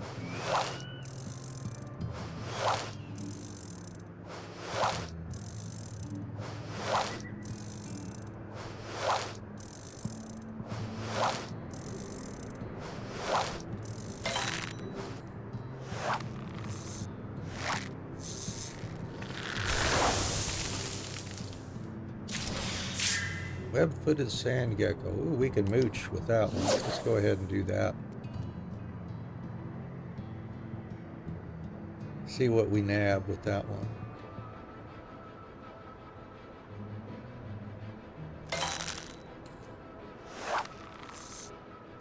Oh, couldn't catch that one.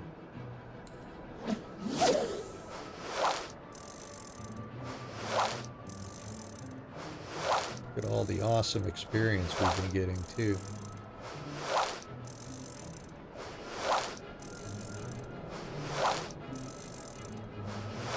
Alright, just one more monkfish.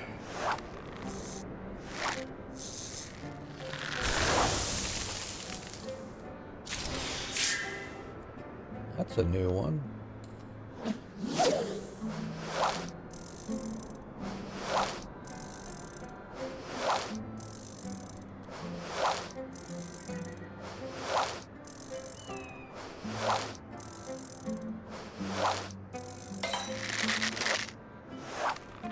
Maybe.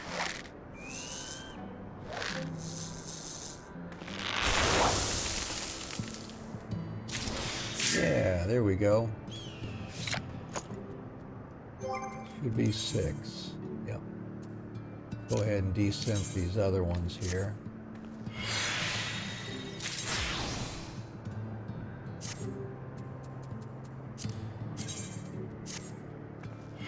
There we go. Hey there, legend. Good morning, good morning. How are you doing today?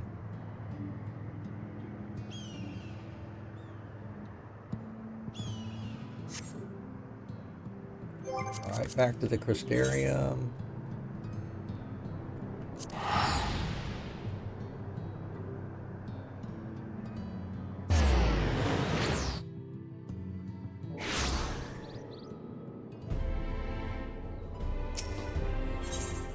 Well, good. I'm glad you're doing well.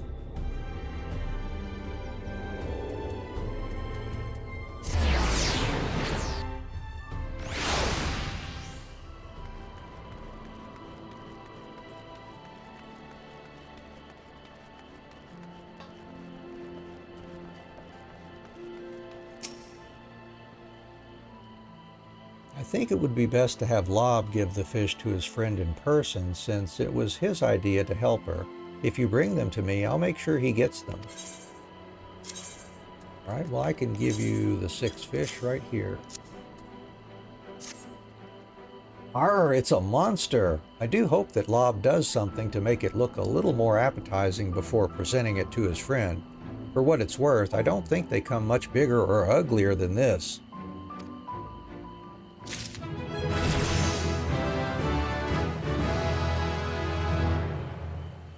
I think that should be enough. We don't want her being overnourished. Come to think of it, I don't believe I've ever met our patient, which is not so surprising given her condition. I take it the treatment is going well? Oh yes, she's looking a lot better. Less yellow around the eyeballs, at least. Trouble is, even after eating all that liver, she's still as limp and lifeless as a beach jellyfish. She's always been a bit of a sickly child, but the Chirurgeons seem to think it could be something worse. Most likely, Christiosis. Oh gods, I wouldn't wish that on anyone, not even Merville.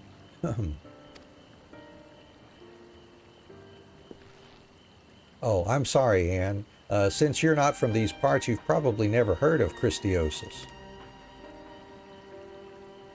Its name derives from the fact that it only affects those living in and around the crystarium. Although the exact causes are unclear, the body gradually becomes less and less responsive and can even lead to death in some cases. There's one more thing I have to tell you. It's about the patient. She's Merville's daughter, Uriel. Oh, well that's serious. We all know that he's too proud to come to you, and I thought it best to keep her identity from you in case you refuse to help. But her condition is a lot worse than we'd realized, so it's time to stop messing around. Yes, we can't allow the feud between Merville and myself to jeopardize Uriel's treatment, though I must say, Lob, I'm rather disappointed that you thought I could be that petty. Your doubts were entirely unwarranted, I assure you. Now that I think about it, the day we saw Merville in the Cabinet of Curiosity, he must have been there to research his daughter's illness. But that was when we thought that jaundice and dizziness were the worst of her symptoms. There's only one thing for it. It's back to the books. And you leave this to us. If there's a way to cure Christiosis through the nutrients in fish, we're sure to find it. We'll be needing your angling skills before long, Anne, I'm certain.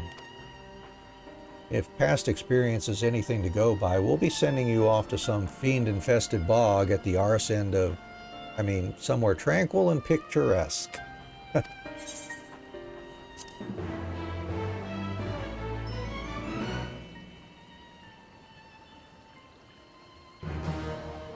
I am now an aquatic artisan.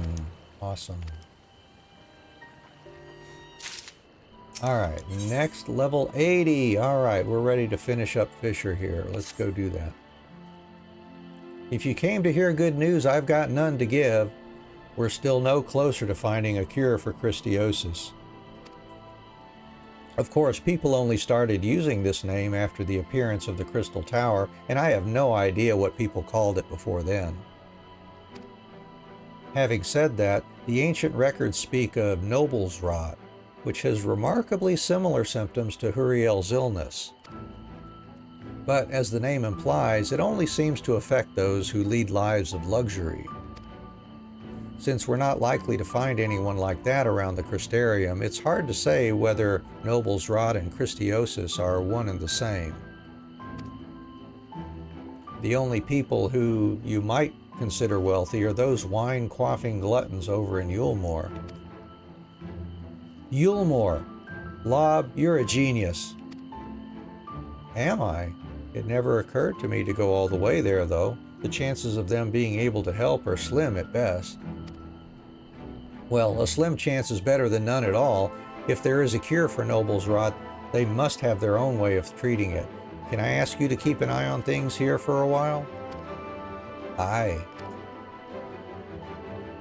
And let's head for Still Tide and ask the local fishers.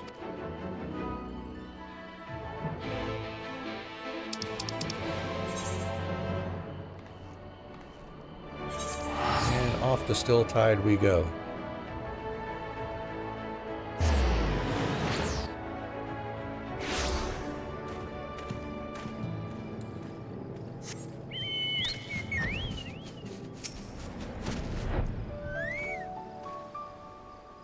There's something about the ocean that stirs the soul, don't you think?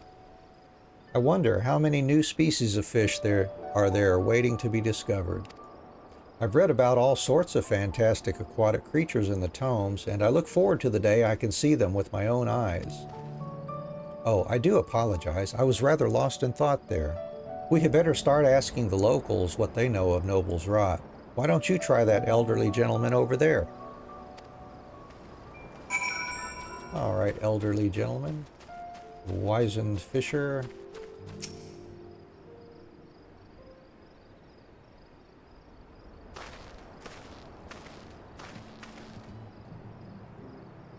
You're not from round here, are you? What do you want? We're terribly sorry to bother you, but we were wondering if you knew anything about Noble's Rot. Ha! That's one name for it. Or as I like to call it, rich bastards comeuppance. Loads of people in Yulmore get it, and they've only got themselves to blame. All day they sit there, filling their faces with expensive delicacies and drinking themselves senseless. That don't do your body a whole lot of good, so while their bellies grow fatter, the rest of them grows weaker. Luckily for us down here in Stilltide, the Yulmorans seem to think eating Prospero eels cures it. We sometimes find them tangled up in our nets, and they fetch a decent price. I see. Tell me, good sir, where can we catch these eels? Well, it's hard to say, since it's nigh on impossible to hook one intentionally. Normally they'd be out of our reach, but they occasionally drift up from the depths. There's no telling how long it'll be before we snag another one. I've seen a few at market before, though. Some elf boy opened up trade between Yulmore and the Ondo, who sometimes bring Prospero eels to sell. But even they don't seem to catch many, and it's not often they make the journey here. Their merchants came by quite recently, which means it'll be a while before we see them again. It would seem we've reached something of a dead end.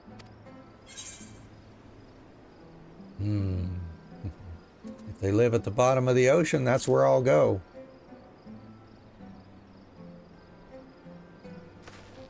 My word, your commitment never ceases to amaze me. But are you sure it's not too much to ask? Don't worry about it. Glad to hear it. I'll be back at the Mean trying to find the best way to cook the eels. Apparently, it's all too easy to botch it and turn them into something resembling the regurgitated contents of a seagull's stomach, to quote the book. I'm sure the treatment will be a lot more effective if our patient can keep it down. It's a fool's errand if you ask me, but I heard that the Ondo use Moyebi shrimp as bait. Might be worth a try. But if your travels take you to the ocean depths, you'd better be damned careful. I hear there are ancient creatures down there that even survived the flood of light.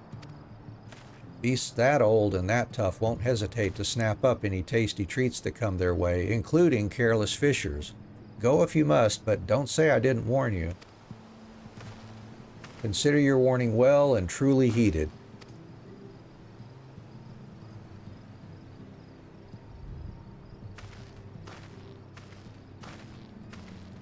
Here's the Prospero eels you seek are in the Tempest. Yep, we kind of figured that out. So, back to the Moyebi shrimp. There we go. And we can put our lures back in the bag. And make sure we've got that on there. And we'll head down to the Ondo cups.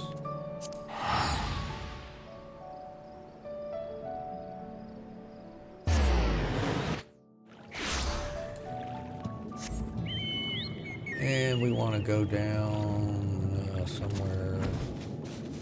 Where is it? Here, I think. Yeah.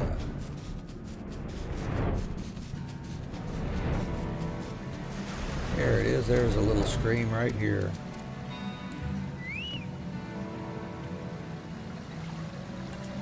Yep, marked for the quest Morsel of the Deep detected.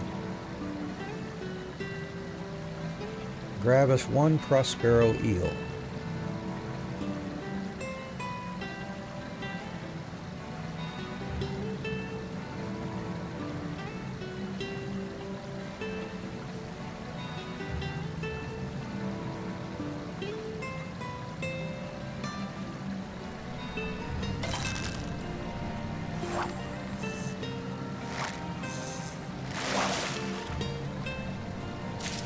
And that'll do it. Right. Back to the Crystarium and turn that bad boy in.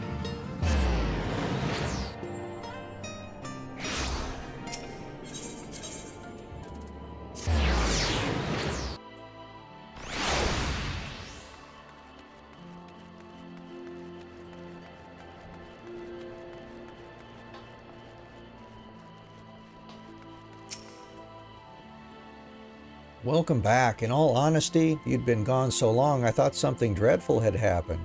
So, any luck? Yes, indeed, Mr. Frithric.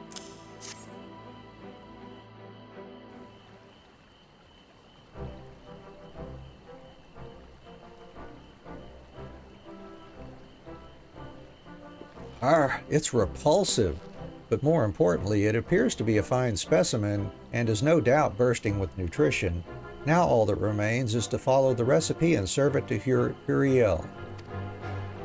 I'll go ahead to Spagyrix and tell her the meal is on its way. Let's hope she's got a good appetite. I'm actually something of a dab hand in the kitchen, but it will require all of my culinary abilities to make such a grotesque fish look presentable. It'll take a while to cook, so perhaps we can meet at Spagyrix a little later.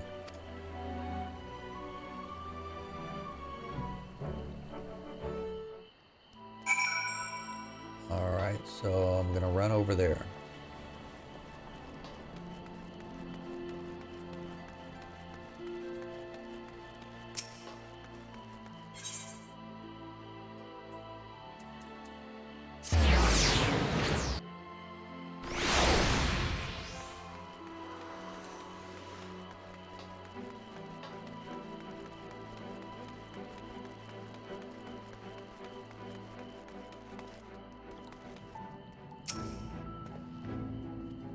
While we won't see any immediate effects, I'm interested to see what she makes of the flavor.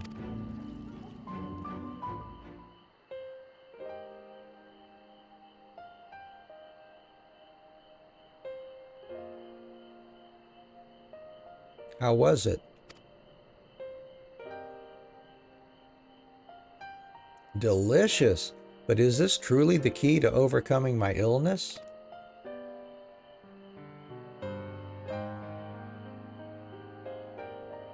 It's still too soon to be sure, but providing our theories are correct, your symptoms should gradually improve if you continue with the treatment.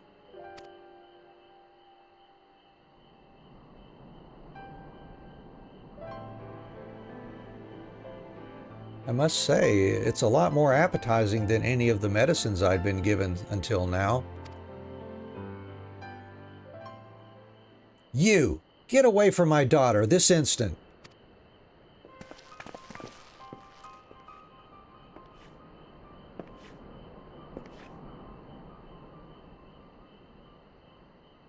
Father, what's wrong? Aren't these your friends from the Facet? They brought me a meal to help cure my Christiosis.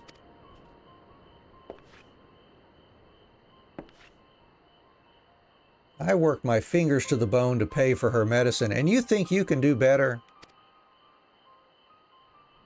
These kinds of diseases are caused by an improper diet.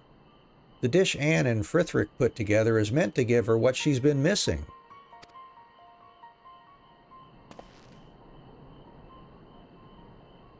Yes, and this is based on our research at the Cabinet of Curiosity, where we found that Christiosis is essentially the same as a disease known as Noble's Rot. The condition is common among Yulmorans who use Prospero eel as a treatment. That's why we brought some for Huriel to try.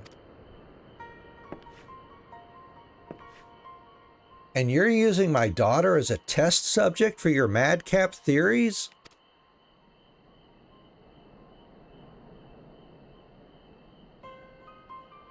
There's nothing madcap about eating a balanced diet, and your daughter was as keen as anyone to try this new approach.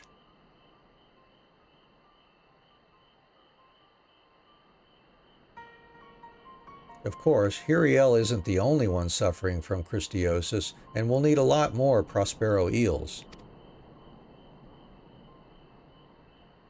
We were lucky to have Anne here, but we can't expect her to keep catching them indefinitely.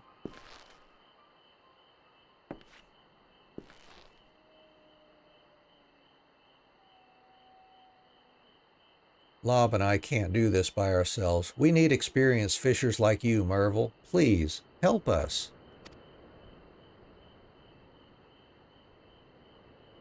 You did all of this for Huriel, even after everything I said.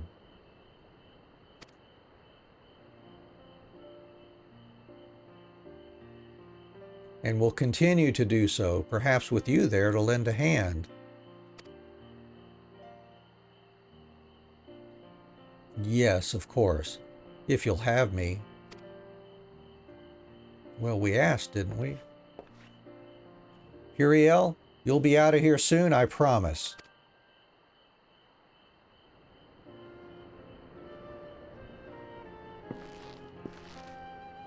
Come on, let's return to the mean. I'm sure they have a lot to discuss.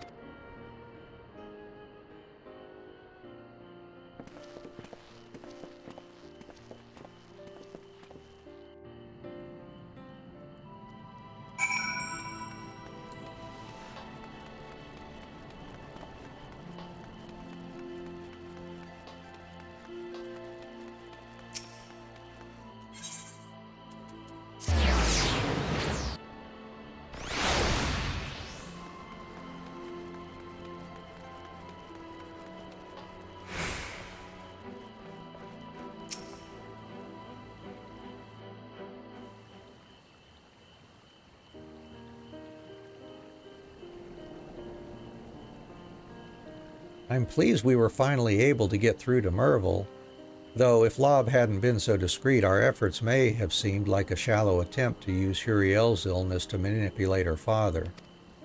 He acted out of a genuine desire to help her, which will continue to be the driving force behind our efforts.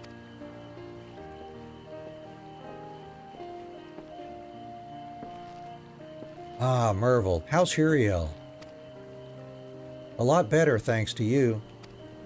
So much so that she told me to stop fussing over her and give you lot a hand. Ha! It's good to hear she's in high spirits. As for getting on with some work for the Facet, Lob has a few special assignments if you're interested. You just try and stop me. Watch out, fish. Here I come.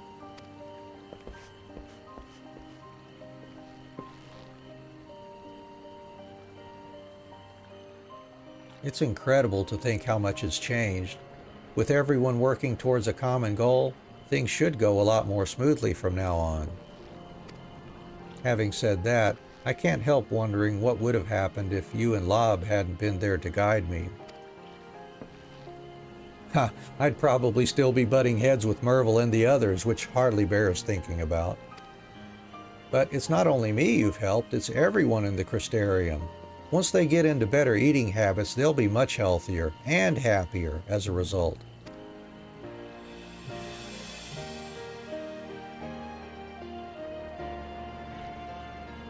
We in the Facet of Fishing will be doing our utmost to follow the fine example you've set. While I appreciate that you have your own path to walk, your own challenges to face, you will be sorely missed. If you're ever in the Crystarium, we'd love to hear your stories from your travels. All the best, my friend.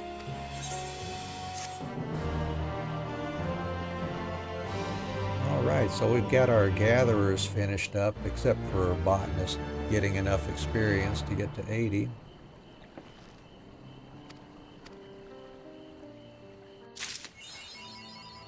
Live long and prospero. All right, let's see. Oh, Alchemist is already 80. I must have used him to do collectibles a while back. Did I already get the gear? I may have already done that. Let's see. No, only level 70 gear. Okay. Let's go see if we have any scripts for level 80 gear.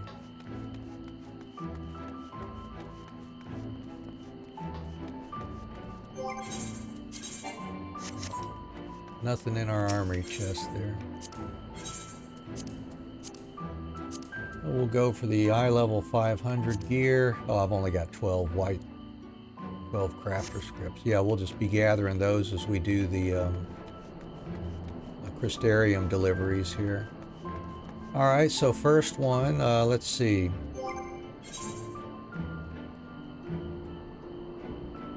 I guess we could do a Culinarian and Alchemist, since they're both on the same one here, and that will get, we don't have to worry about Alchemist, so let's do that. What do we have to make here? Edible antidotes. All right, we need 18 edible antidotes.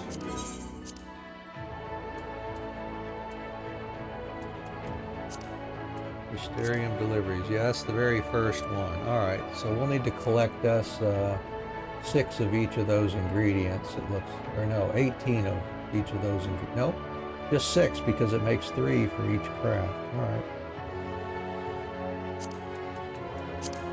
I don't already have that. I've got 4 holy basil, some persimmon. And what's going to be my craft of choice or my macro of choice here? I don't have any yet.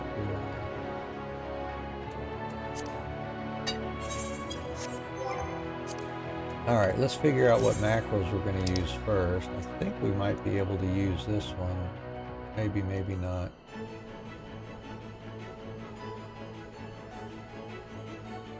Or one of these down here.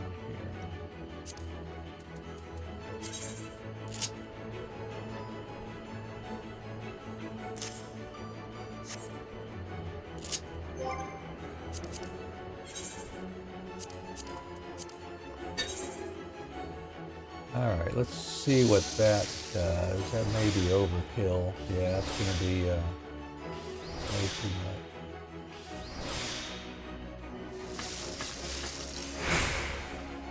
We did do final appraisal.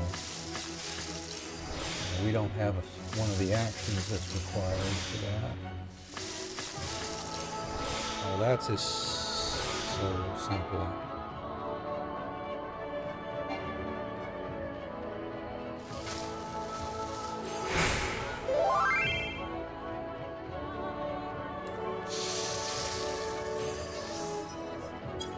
We don't need anything that. We don't need anything like that. Let's see, what's another one here?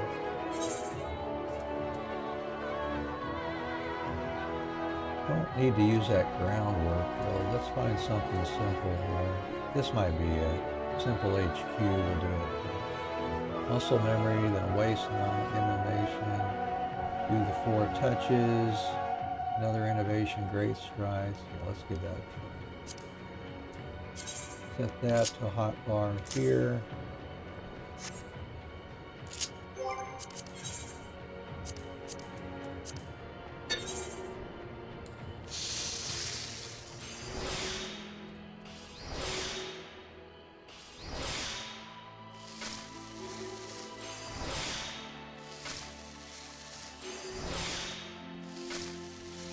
Yeah, that should do nicely.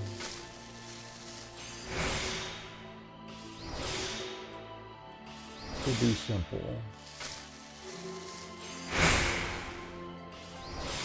Veneration. And that'll finish it. Yep, that's what we'll be using then. Use that macro. So let's grab our ingredients here.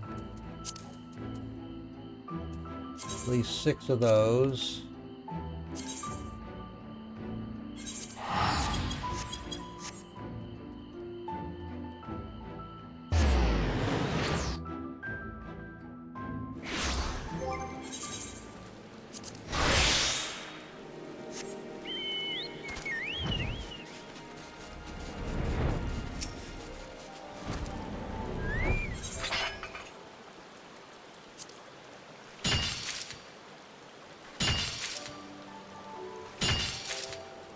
There they are. And next we need some holy basil, persimmon leaf. We need some antidotes too. I wonder if we can get those. Let's go grab the rest of the holy basil down in Dimwood.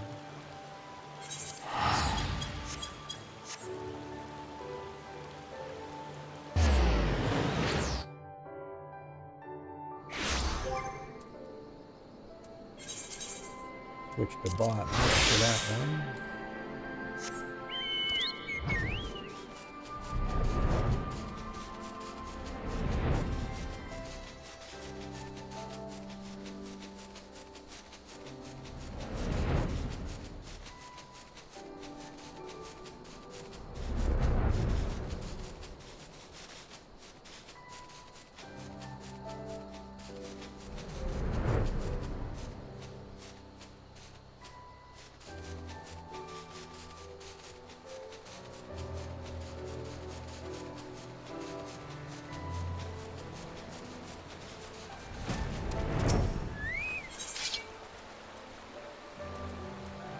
go.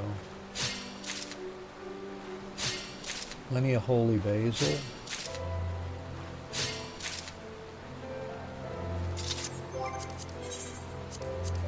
And persimmon leaf.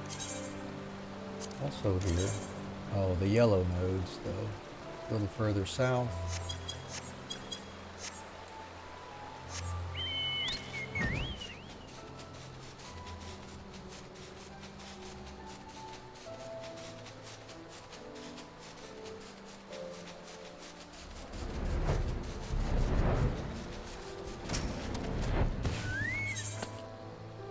There we go, persimmon leaf.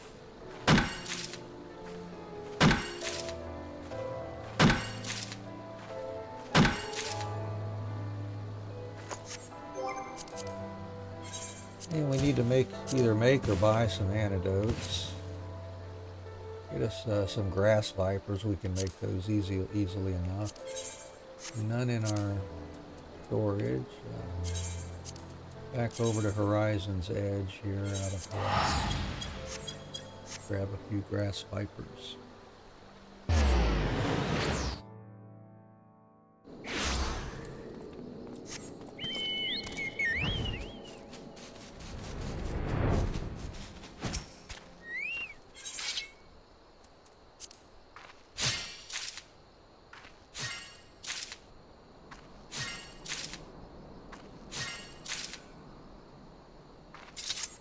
Alright, that's good. Let's head on back to the Crystarium now that we've got all our materials for that.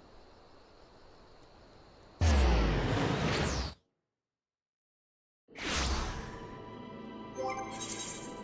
see, switch to Alchemist. Make up those antidotes. There they are. Quick Synth.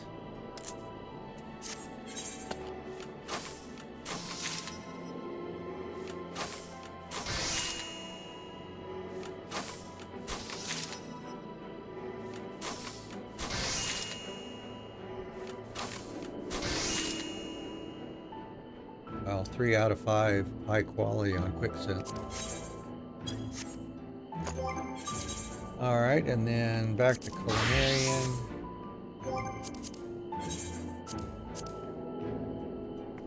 And we got to do this 6 times, it looks like.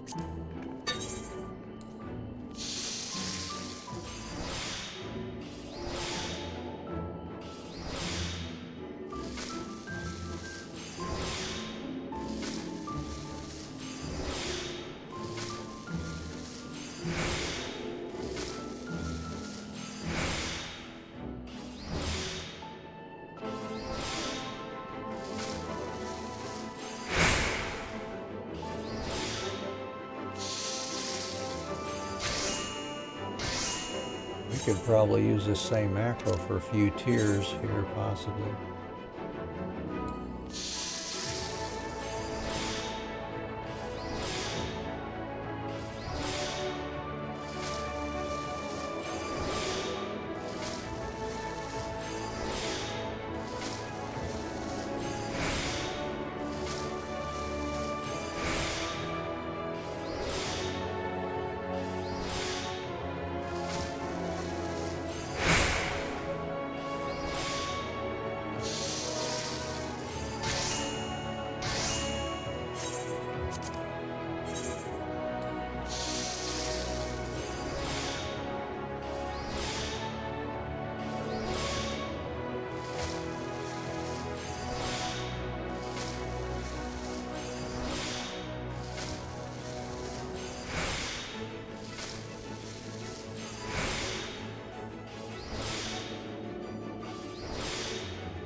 Halfway done.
one more.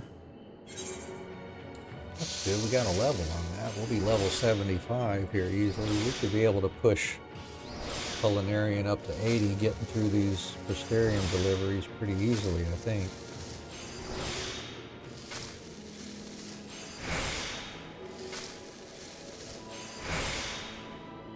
Road to 80 buff really helps on these.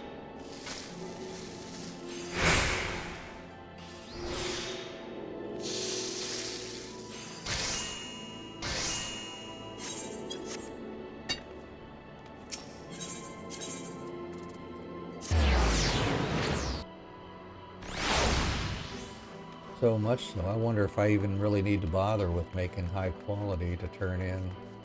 Oh well, we'll do it anyways because we get more scripts too, I think. Thankfully, the injuries he sustained were minor. The poison, however, is another matter entirely. It has to be flushed out of his system and soon.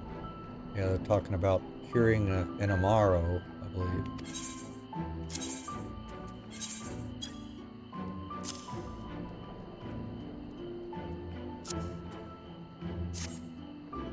There you are, and not a moment too soon. At a glance, I can tell this is of exceptional quality, but I'll leave nothing to chance. After I've tested its efficacy, I'll begin administering the antidote right away.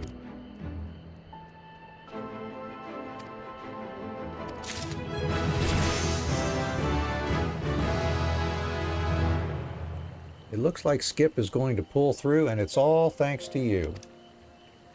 You weren't here for that, were you? He may reside here at the Crystarium for some time, and we thought it best to give him a name. Being a skipper from the Barubi region, we thought Skip to be a suitable moniker.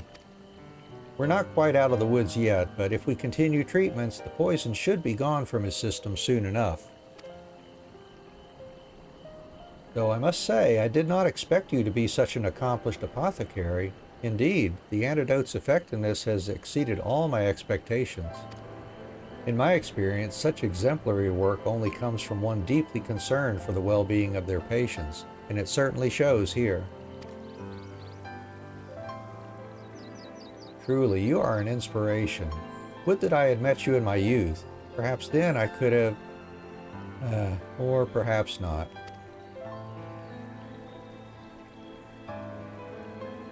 Pay no mind to my ramblings of the past. We can but focus on the present. That being the recovery of our dear Skip. Yeah, maybe we'll find out more about that in the future.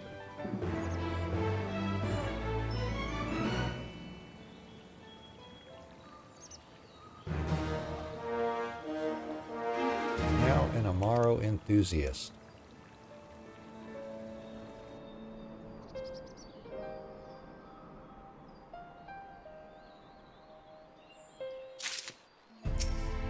All right, next. His recovery is proceeding apace, but there's still the matter of... Anne, what a pleasant surprise! I was just about to go and check up on Skip, as well as administer another dose of your medicine. Care to join me?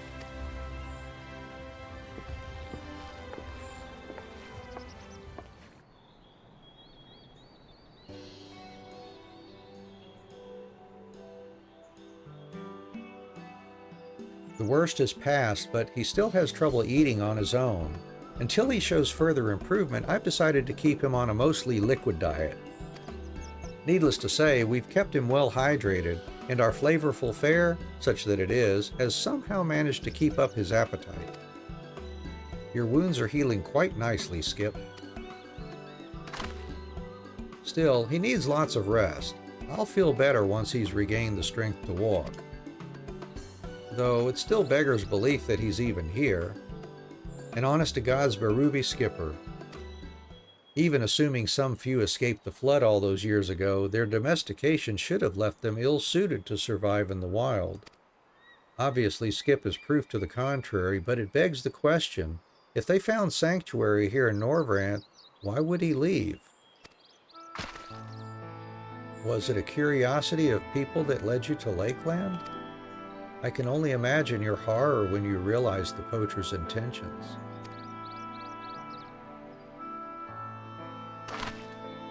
But enough fretting. Skip is safe now, and there's still much to be done to ensure his swift recovery.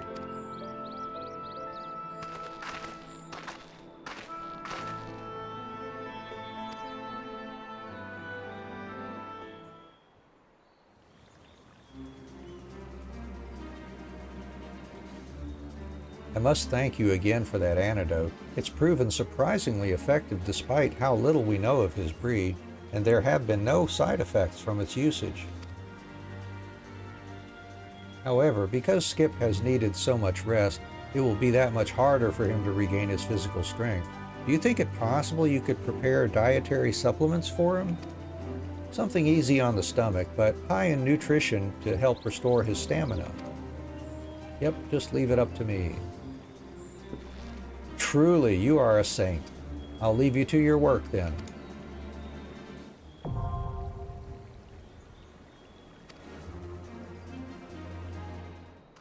And let's verify what we're making here.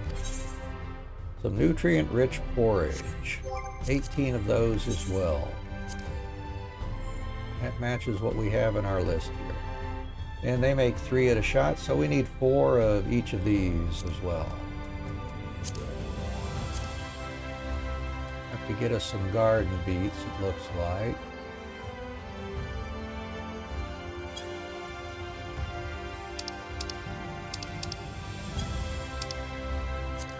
I need 6 garden beet sugars.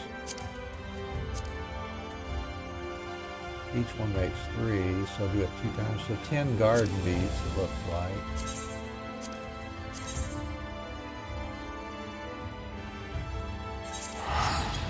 At least 10 garden beets anyways.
Alright, we can make the garden beet sugar that we need. And we need some Garavanian flour. Each one of those makes 3, so we've got at least 10 Garavanian wheats that we need.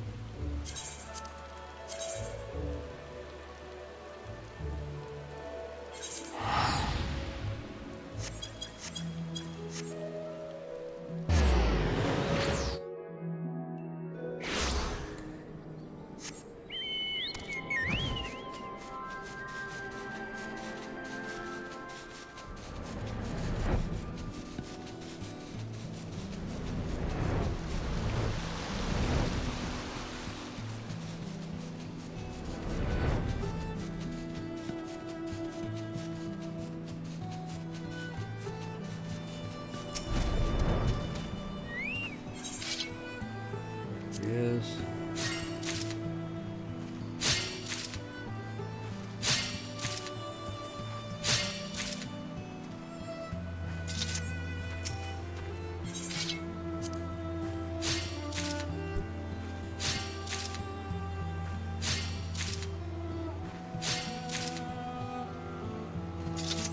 that ought to do it. And then next we need some step milk, which we'll have to buy, I guess. And some raisins, which we could make from some Lowland grapes. Can we buy those in Limsa, I think?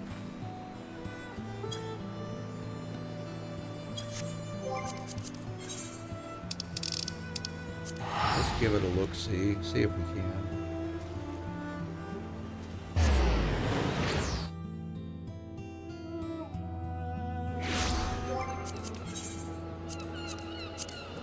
6 of those. Each craft makes 3, so just 2 lowland grapes will do it. We can get them here. And they may be available from some of the other vendors. Trade vendors or something. I don't know.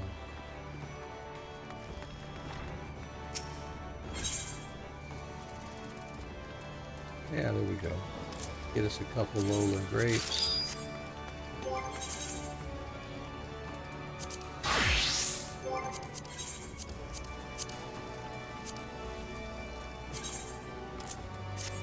Pick those up.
Now we just need the 6 step milks. Let's go back to the Crystarium.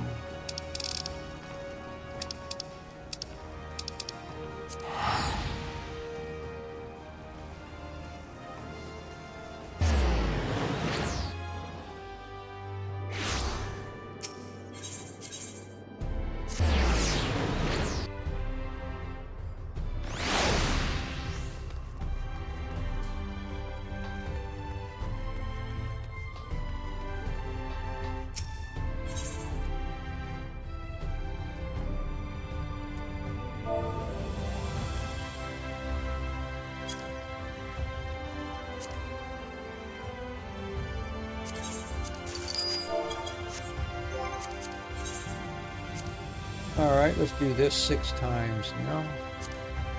Well, I better test it just to make sure my macro is going to work okay on this level. It'll get us pretty close, I think.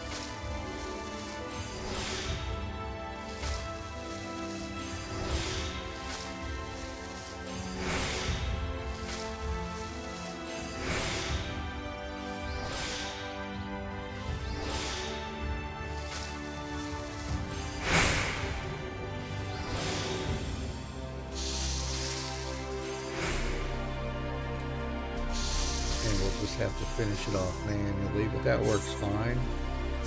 Alright, let's do that.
halfway there.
There we go, that'll do it. Let's head back over to the mean and turn those in to the level 73.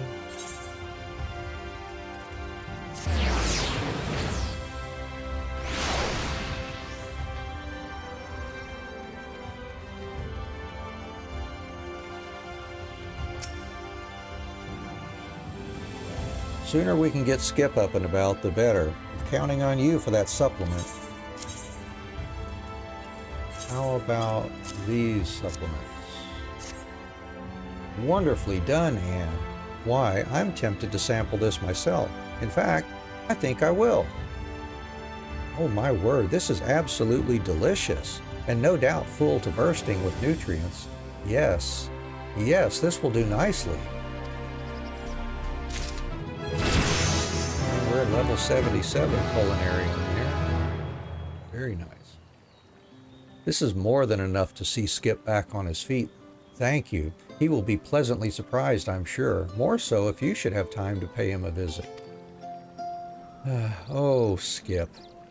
Whenever I look at him, I'm reminded of my youth. Despite my appearance now, I was rather foolhardy in my day. What a time that was, diving headlong into the thick of battle, axe in hand astride my faithful Amaro. Every job was carried out to the letter by any means necessary. There was nothing I wouldn't do for a bit of coin. The headsman, they used to call me. But that's all in the past. I am a veterinarian, motivated not by coin, but my love of Amaro. And as a fellow enthusiast, I hope I can turn to you again in the future should I have need of assistance.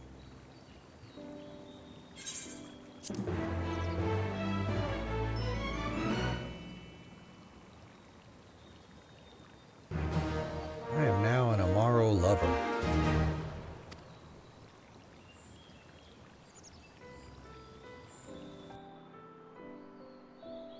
All right, he's standing up now.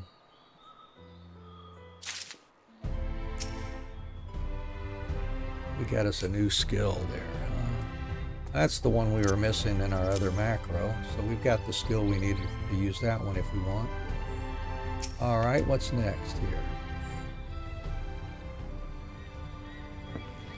Ah, you really shouldn't sneak up on me like that. It wouldn't do to leave the Crystarium's Amaro without their veterinarian. But since you're here, would you care to join me on a trip to the rookery? I think you'll be happy to see how Skip's condition has improved. Let's go.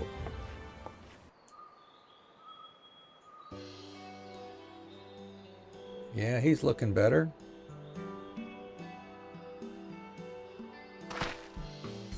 He's not yet able to fly, but it's quite a relief to see him walking again. We'll need to keep a close eye on him and adjust his diet as his condition improves. Speaking of which, Skip, it's time to eat.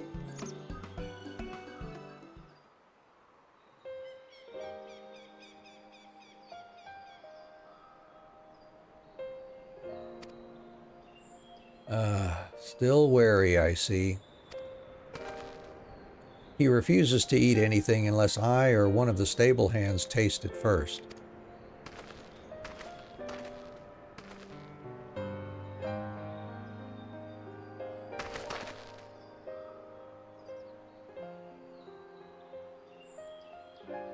It's all right, Skip. Anne prepared this especially for you.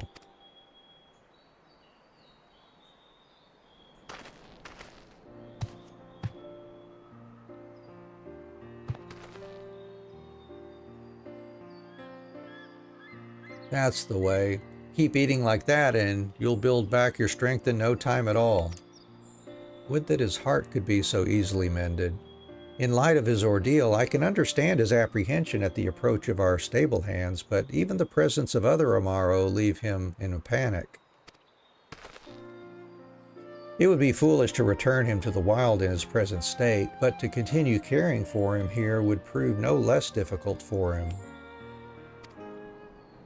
Every day I feed him, I tend to his wounds, yet he refuses to so much as glance in my direction.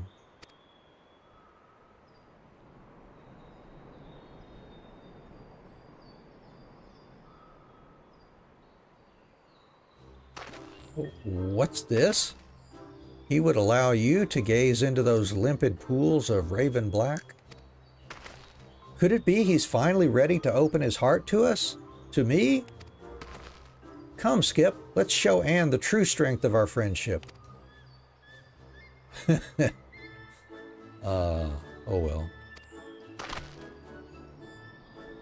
Well, it seems at least he's regained the spring in his step. Perhaps we should return to the mean. There's still more work to be done.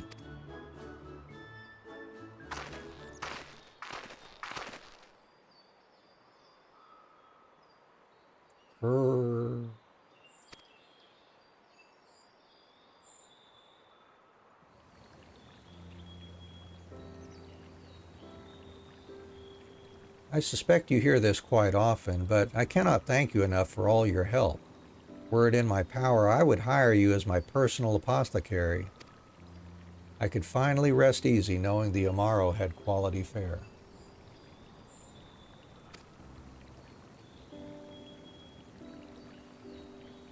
That's not to say we fail to take good care of them, mind you, but there's no denying the fruits of your work. As a matter of fact, your supplements have already done wonders for Skip's stomach. His appetite has returned and his bowel function is markedly improved.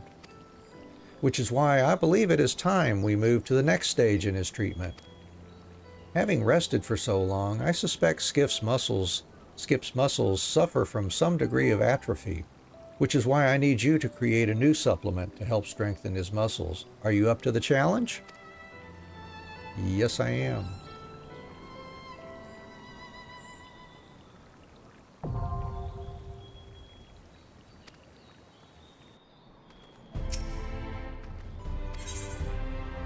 Fortifying soup.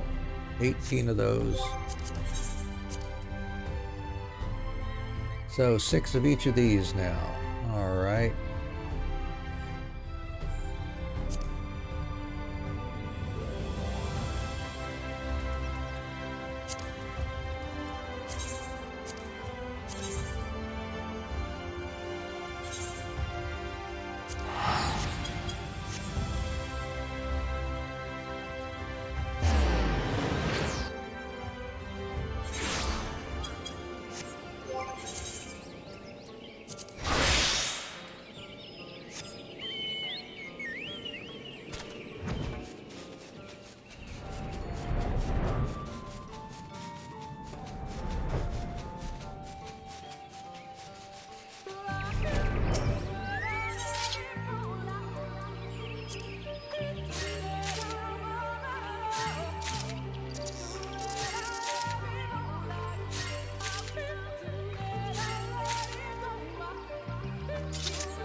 6 of those, and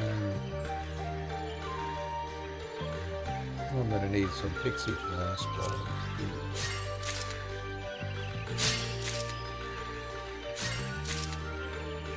Eventually. Alright, next one. Let's grab the purple carrots first since we're on box.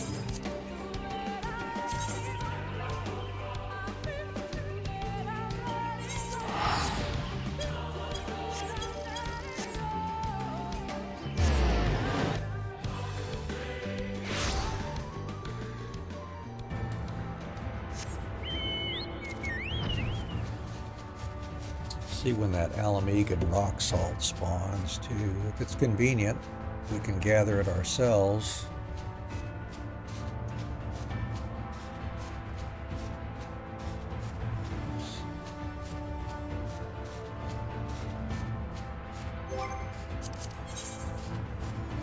Oh, salt crystal.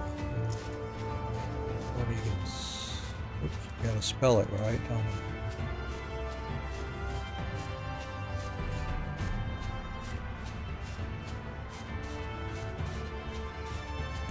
12 o'clock.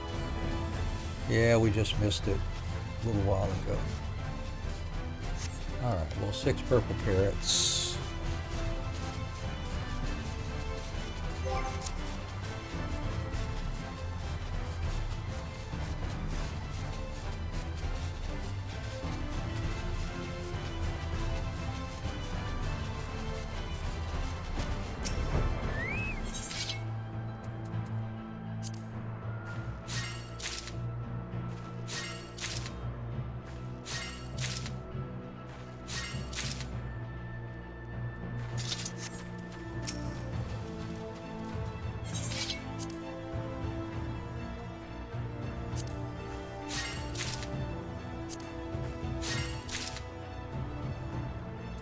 And bright flax. There are a couple here, it looks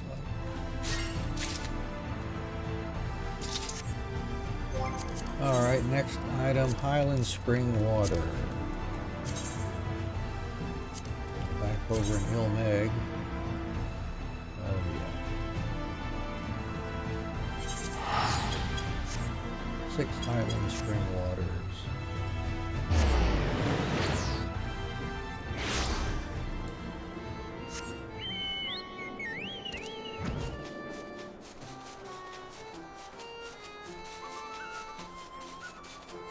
We're going to need to change to minor.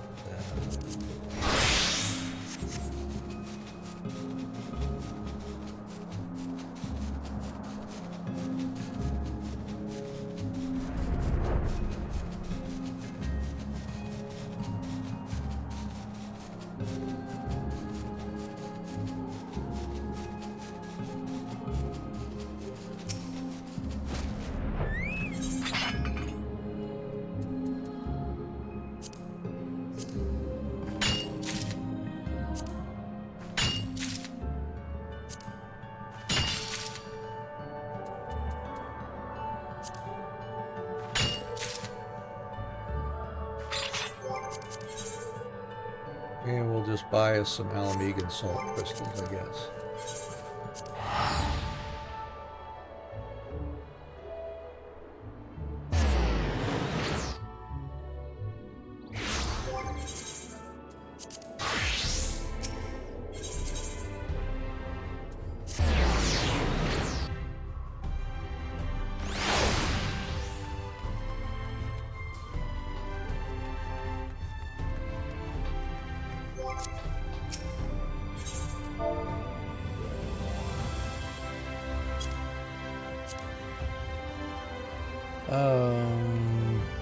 Alright, 15.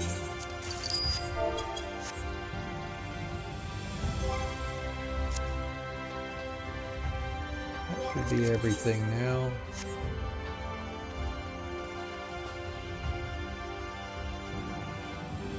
And I better test out this macro with this one here. We may switch it up a little bit.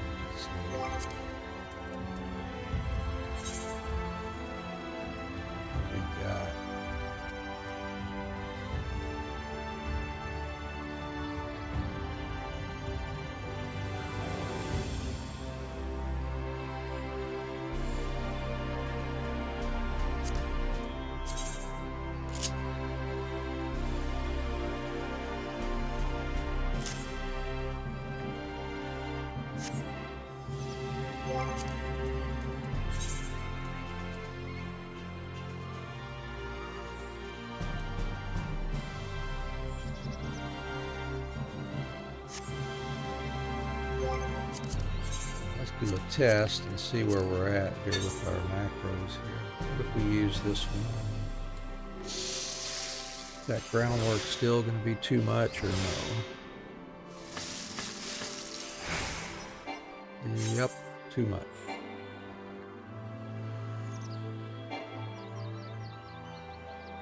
We can still use that first one, I think. Wait till that one times out or gets through everything. Alright, finish up, macro.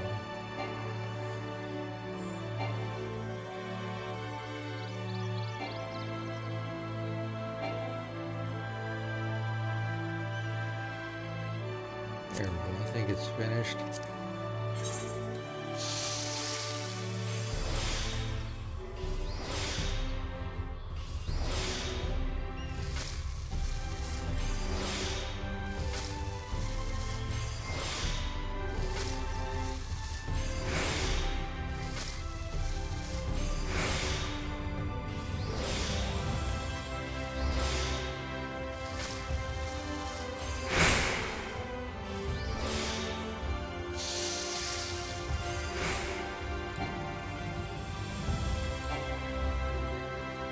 I mean, oh, I got...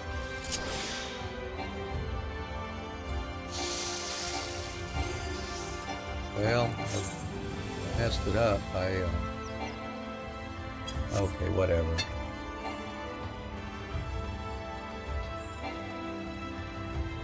Try it again here in a minute. I think we've got enough steps where we can just finish it off manually again. Alright, let's try that again.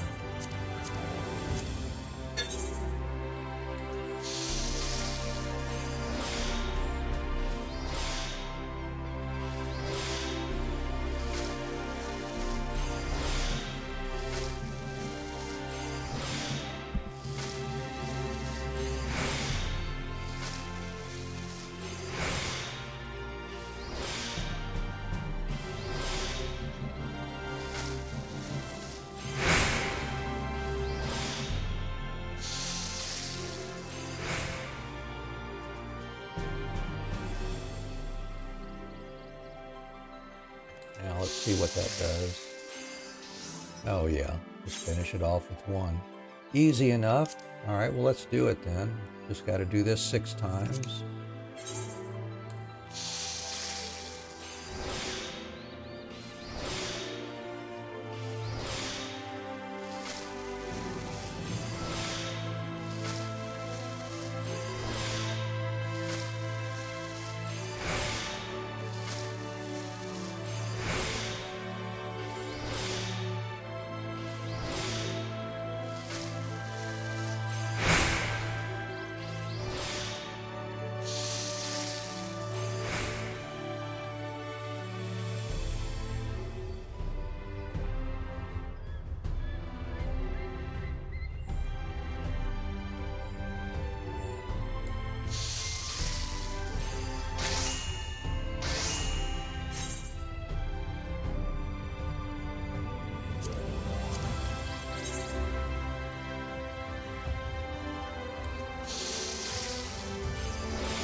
We'll see if we can finish off Culinarian here and get this this facet completed today. It'd be good to get the Alchemist and Culinarian at least done, and that's just 2 more facets we have to take care of.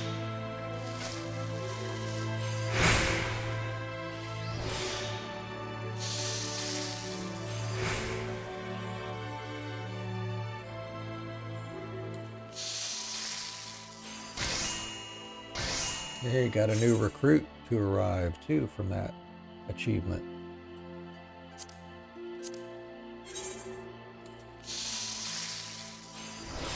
Yeah, who knows how long it's been since I checked on them.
And that should do it. Alright, let's turn those in. It shouldn't be long before Skip is fit to fly again, and your supplements will help him recover that much faster. There we go. How is it you make something so simple seem such a delicacy? I believe this warrants another sampling. Oh my, yes, this is fantastic! If it is as nutritious as it is delicious, and I have no reason to believe it isn't, Skip is in for a treat. And we're level 79 now. And we're getting like real good leveling from those high qualities, aren't we? This should be more than enough to see Skip to a full recovery.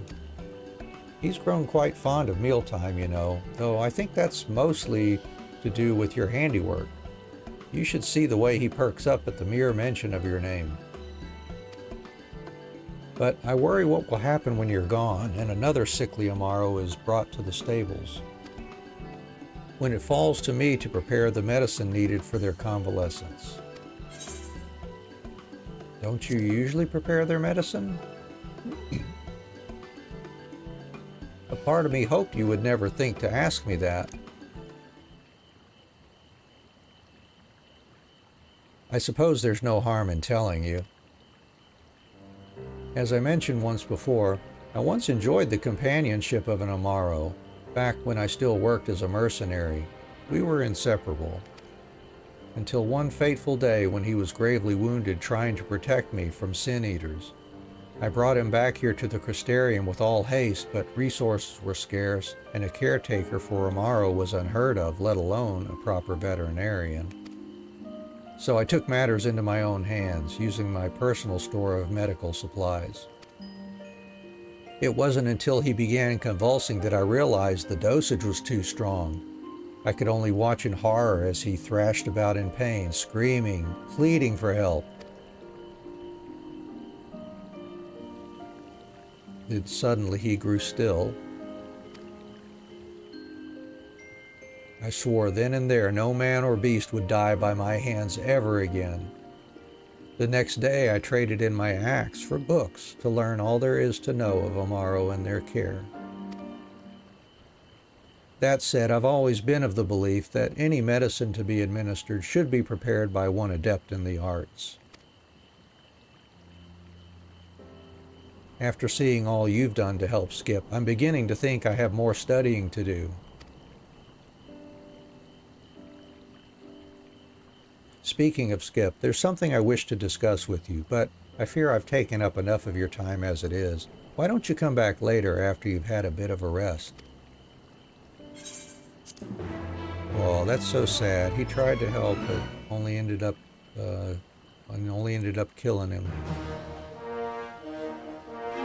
But now I'm an Amaro aficionado.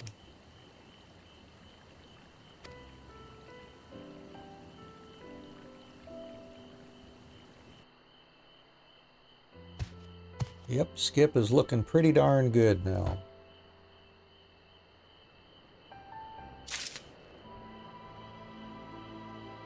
It's intensive synthesis. Level 75. Yeah, we'll make it to 80 easily, getting through these, since we don't have to share the experience between other jobs. No doubt you're eager to learn how Skip is doing. Well, I'm happy to report that thanks to your efforts and the care of our stable hands at Temenos Rookery, he's made a near full recovery. Physically, at least. The wounds of his heart yet remain. He sits about the stables brooding, avoiding contact with me. Oh, avoiding contact with me, Nem, even the other Amaro. Before there can be any deliberation on whether he remain here or be released back to the wild, I must ensure he is sound in both body and mind. For that, I must once again ask for your help. I am loath to admit it, but you are the only one to whom Skip has shown any manner of affection.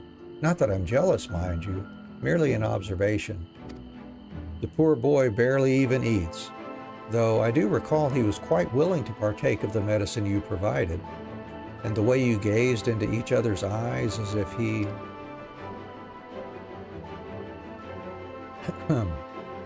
My point is, I believe he would be willing to emerge from his seclusion for you. Would you try talking to him and see if he responds? Okay.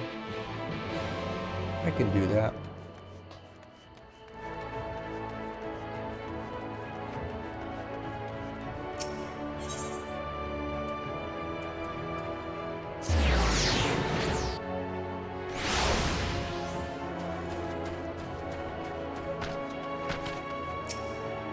Hey, Skip. My goodness, to simply look at you seems to set his heart aflutter. Now that you have his attention, could you assure him that everything will be fine? Everything will be fine, okay. And say, yo, Skip. I'm sure everything will be fine.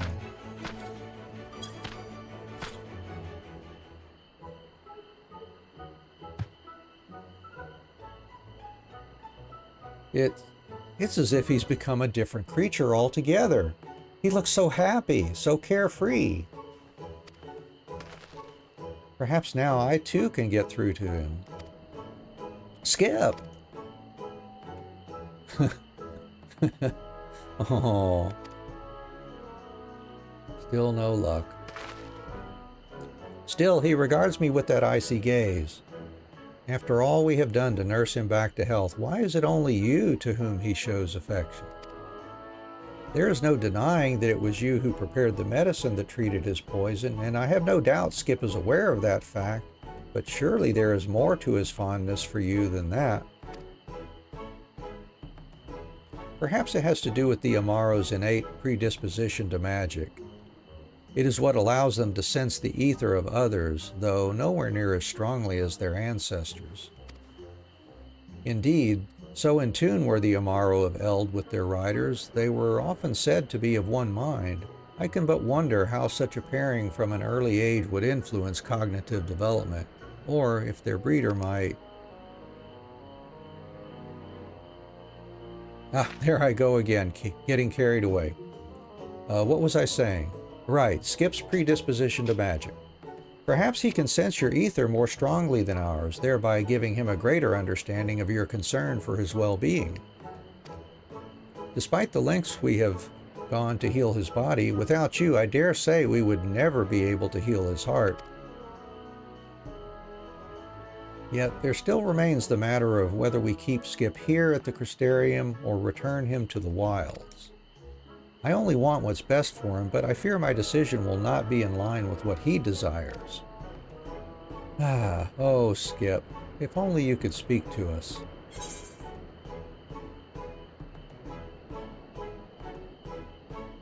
I know of an Amaro that could interpret for him.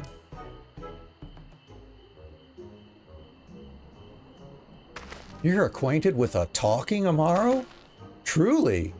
Oh, be still, my beating heart. There is a name for such beasts in the Ronkan language, Tupac Amaro, the paragons of their kind. I never dared to dream meeting one would be possible. What a time to be alive! Please, Anne, I beg you, take me now. Take me to Wolfdorf, to Amaro Paradise. Well, settle down there, big boy. That is to say, we must take Skip. Yes, that we might discern what it is that he wishes to do. Of course, this means we must traverse through Ilmeg, home of the Pixies. Do you suppose they would grant us passage? Yeah.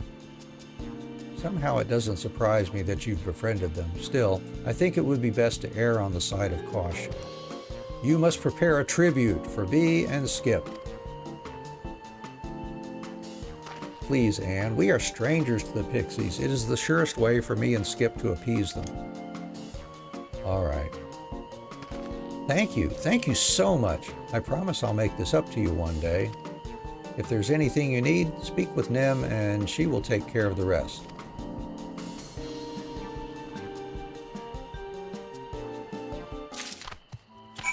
All right, synthesize a high-quality offering of sweets. Let's see. It's the same as the last craft. Yeah, so we can use this same macro and manually finish it off, it looks like.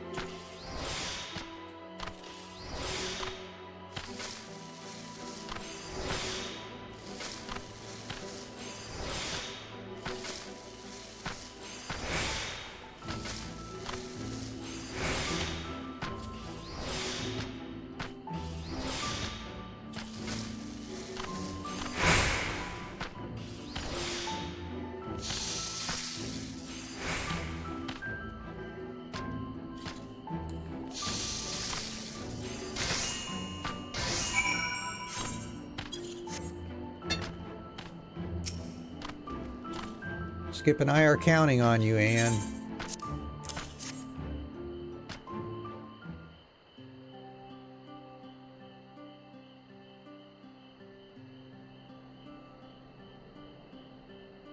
Goodness gracious, I've never seen such brilliant craftsmanship.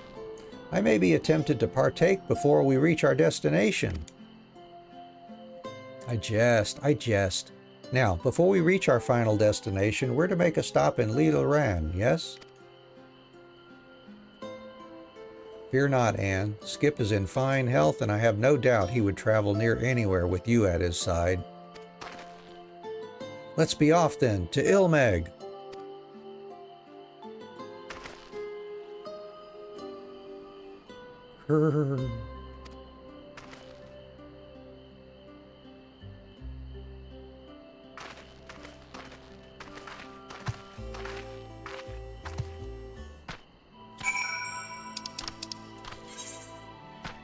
All right, head over there. I can get that.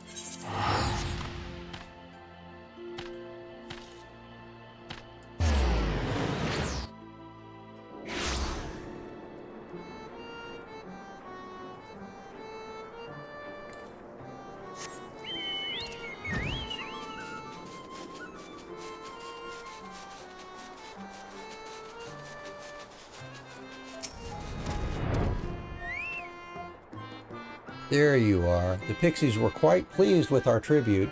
They've even promised we won't have to take part in any of their games. Pixie's honor, they said.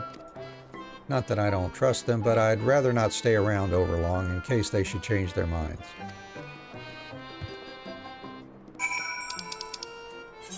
Back over near Wolfwood.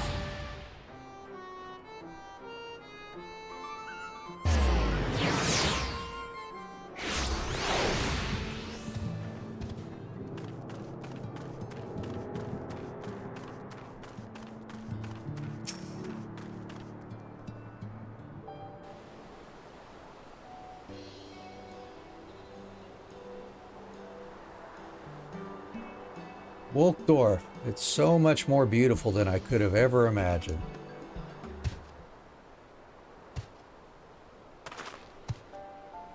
Lug? Lug? Why have you returned so soon?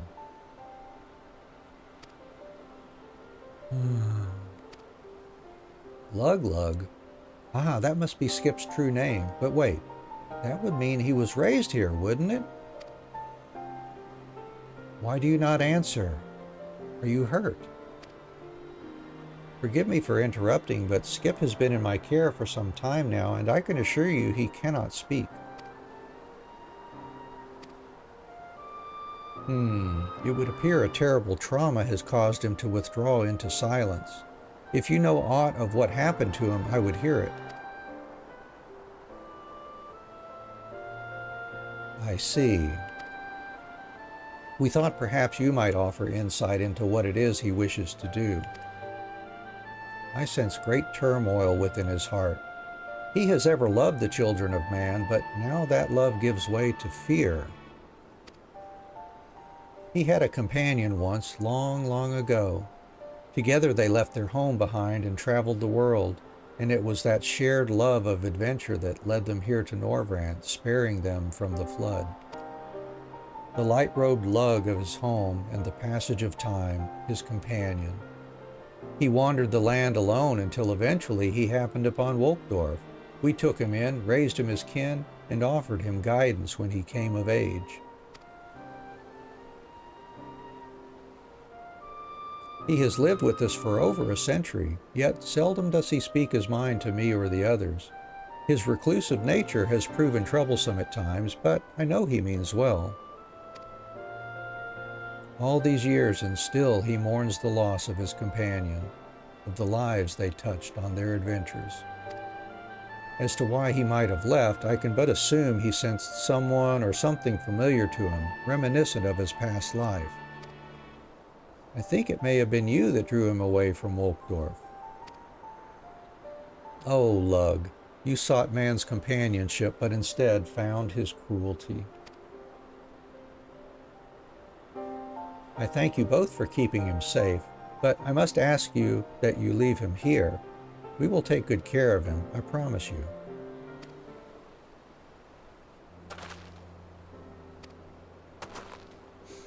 Parting is such sweet sorrow, but there will come a day when we meet again, Skip. Be well, my friend. Let's hurry back to the Crystarium. If we stay any longer, I fear I may never want to leave.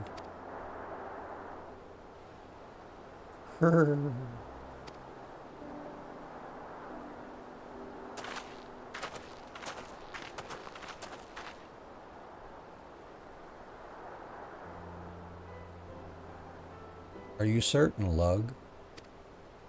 You have been through a terrible ordeal, this is true, but there is still good in this world.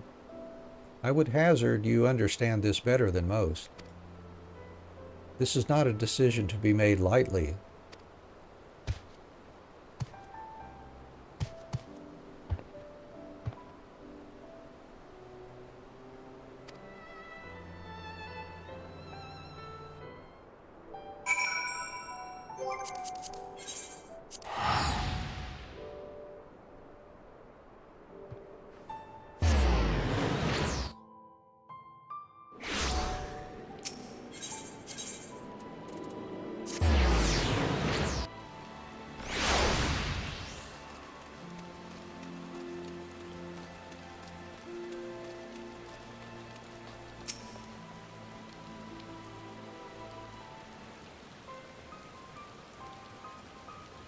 And the most amazing thing has happened. It's Skip. Or, I mean, Lug. He's returned to the rookery. Oh, really? Or was I dreaming? You don't suppose this could be some cruel trick of the pixies, do you?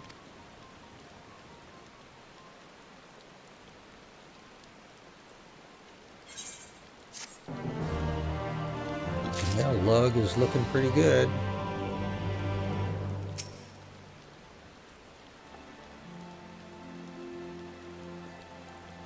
And pray give me a moment for my heart to return to my chest. I was on my way back here when I happened to peek down at the stables and I saw him. I saw Skip! Quickly, we must go and see him.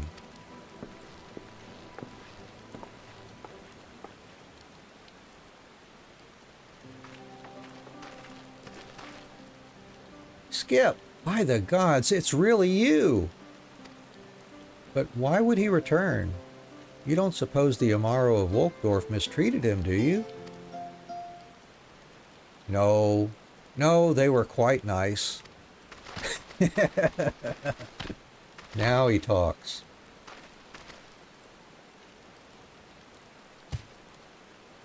But I want to live here with you, Bethric and Anne.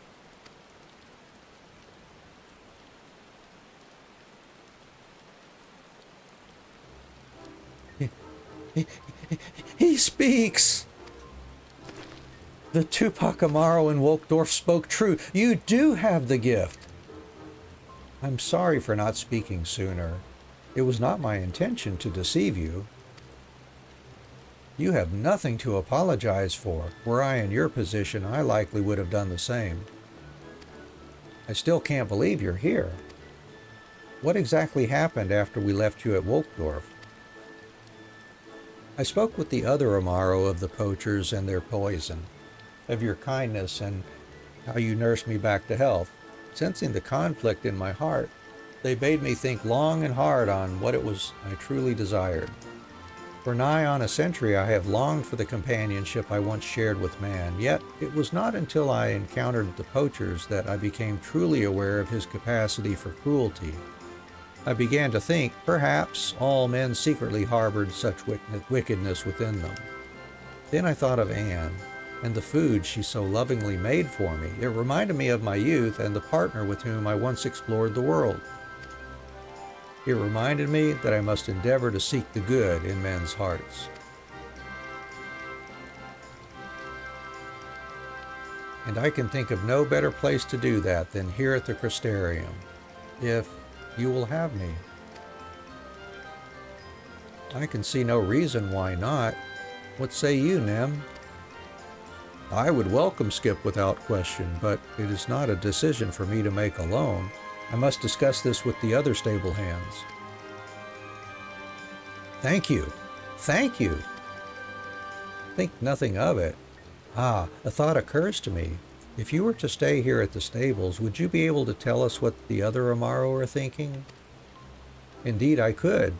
I recall them being rather jealous of the food I ate when last I was here, though they understood it was part of my treatment. Truly? Have they said anything about me? Why would they have anything to say of you?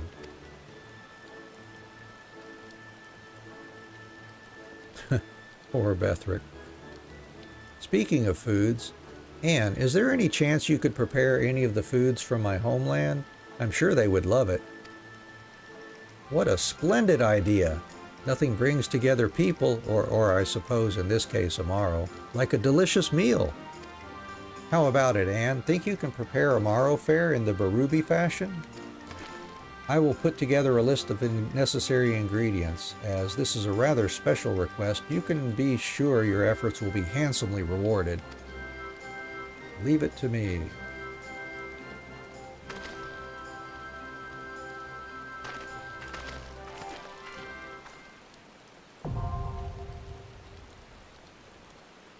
Alright, so what are we going to be making here? We'll be making some Barubi feed. So we'll need some ovum meat. I better sell some stuff or get some stuff out of my inventory. Some chisel greens, which I think is timed. Yeah, let's go see when those spawn.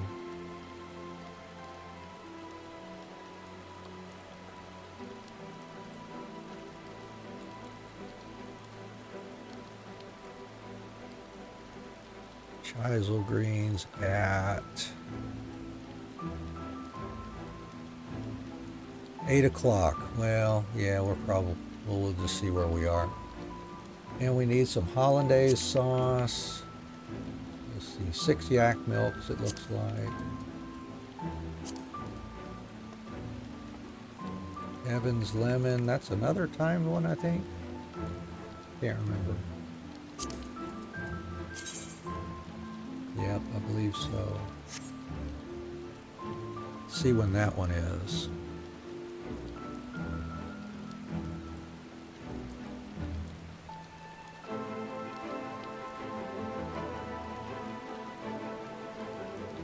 That one's at 6 o'clock.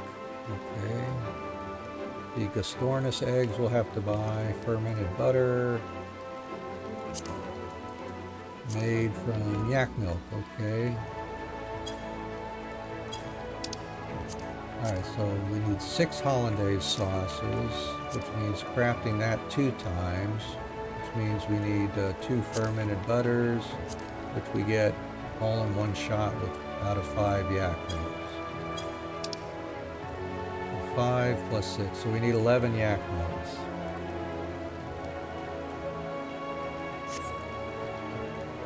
Okay.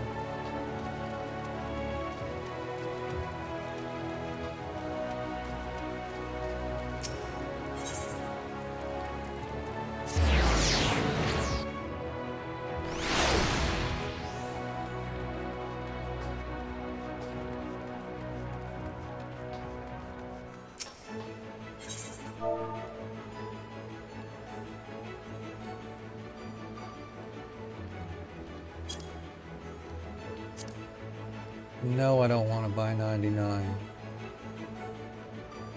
I'm not going to buy 99 of those.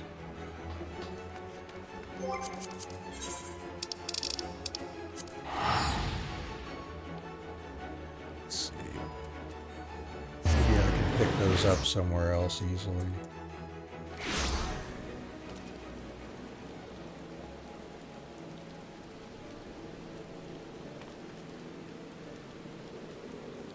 Oh, I should be able to buy them right there. Okay, well. Let's head back then. That is one we can buy from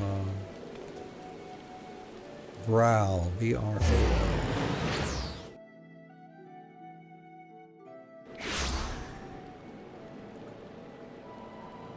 Well, that will be nice then.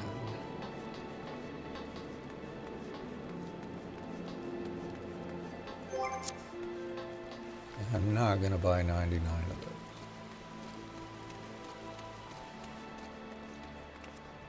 those. Let's see, there's Vral right there.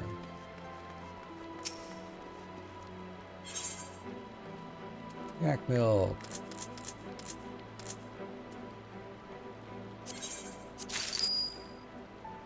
Anything else here? Let's see, nothing. Just milks.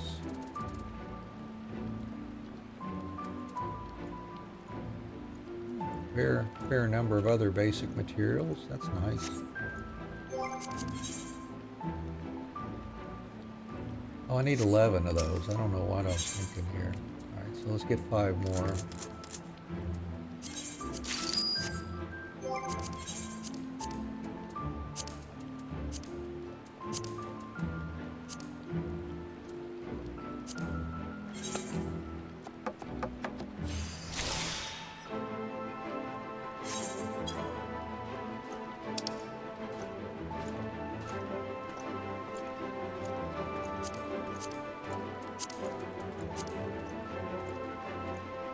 Black pepper.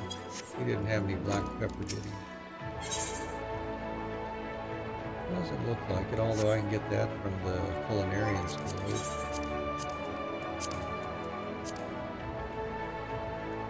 I need 2 Gastornis eggs and 2 Heaven's lemons.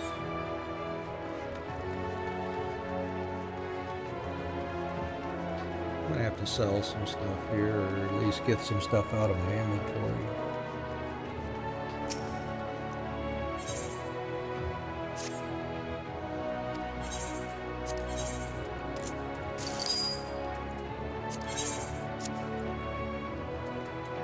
So I need to dump that.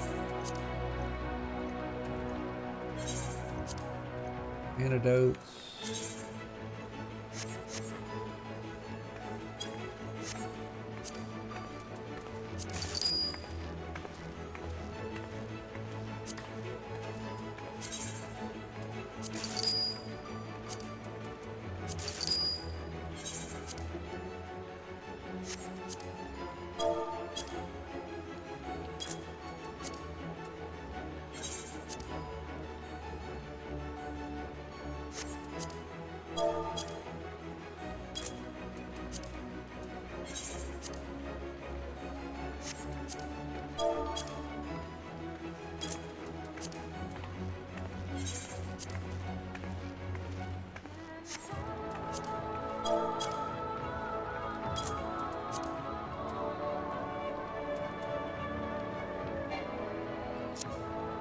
Well, that should be enough then for now, I guess.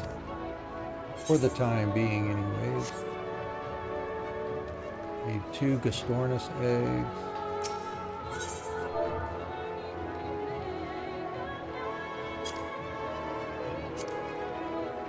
There's 2. And Heaven's Lemon. 4 o'clock, man, almost time I could gather those. And I think I may want to do that.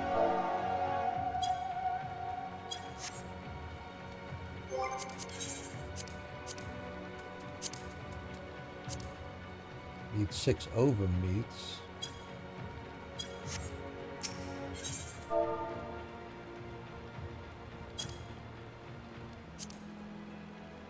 No, I'm not buying 99 of those either.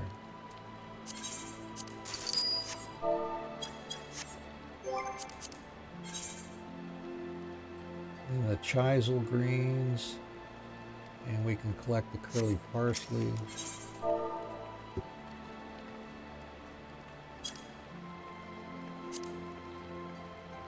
Well, those are pretty cheap. Yeah, I'll buy 16 of these for cheaper than those 10. Do that.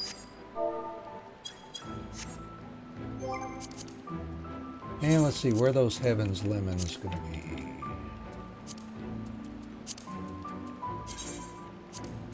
Sea of Clouds. Oh, way over there.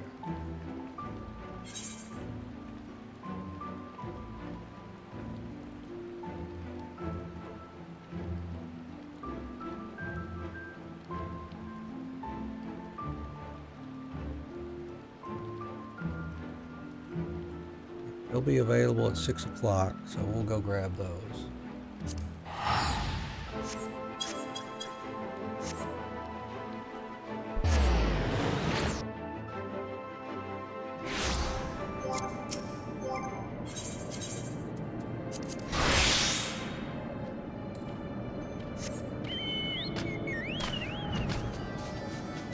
Looks like they're going to be way over here.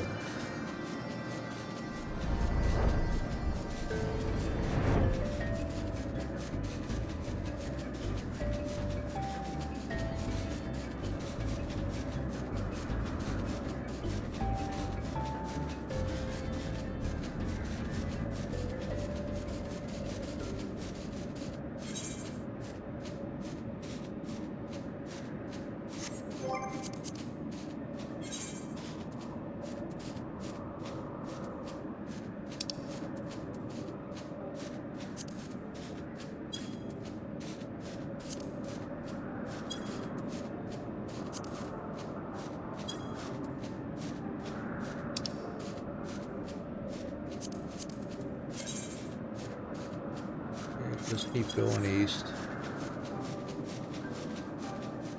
They will be spawning over this way shortly.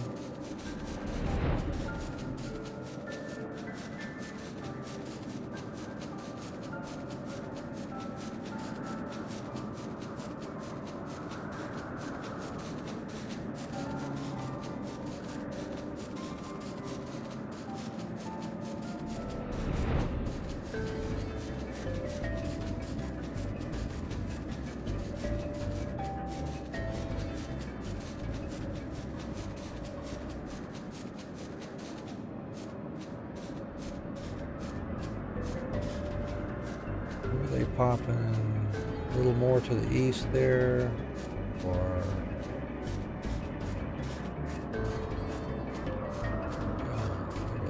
down this way.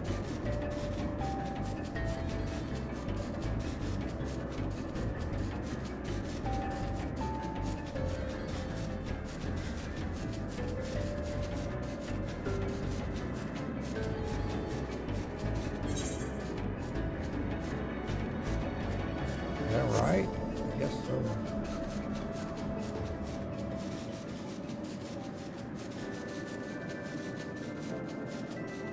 Okay. Grab some of these. Oh, I don't need that Abelathian mistletoe anymore.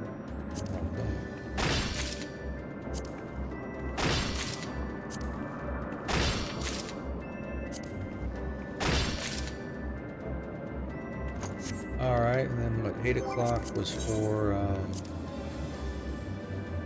the chisel greens, but I bought those. So we need to collect some curly parsley next.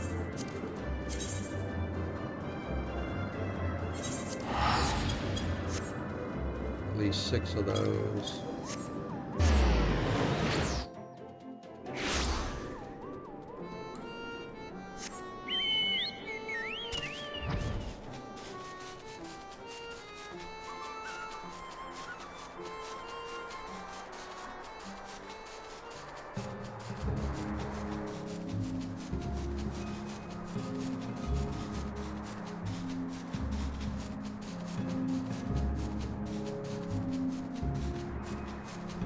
About it, I could have got those while I was getting these garden beets here earlier.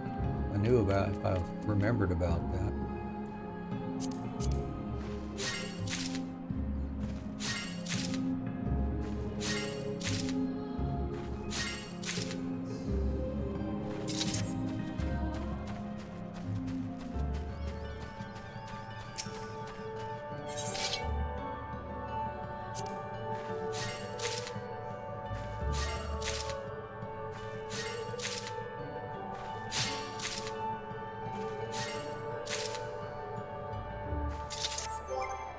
All right, I think we've got everything we need.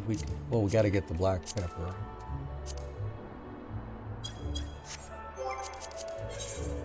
I'll head over to Limsa and grab that. I just need 2 of those.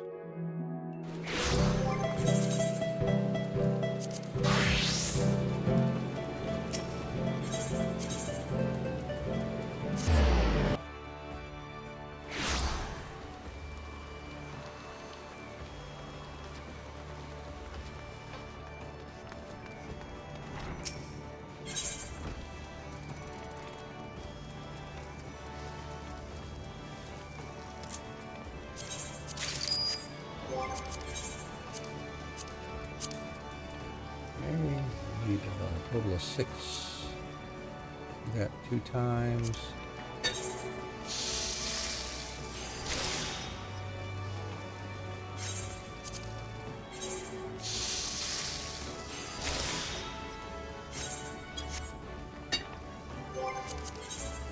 Okay, now we're good to go. Let's head back to Crystarium and get those cranked out.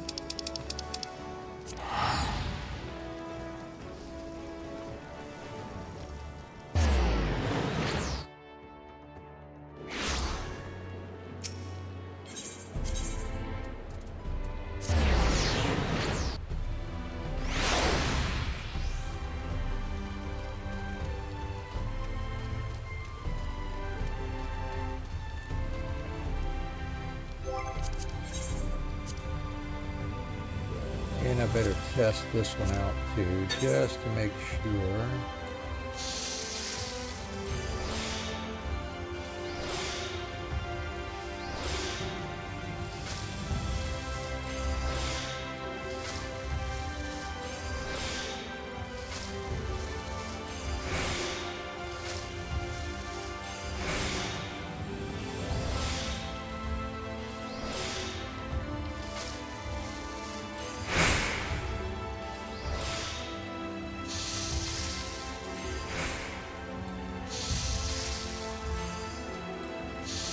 can finish that one off in 2 steps. So that'll be fine. Alright, get these then.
Just cranking these out.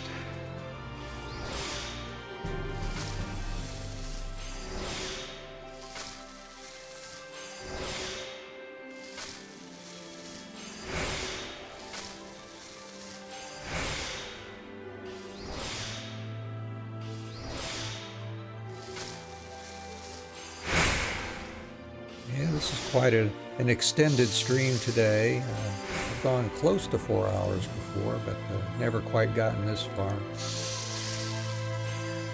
But I would kind of like to get this culinarian finished off. And I do seem to have the time and the energy to at least get that done here.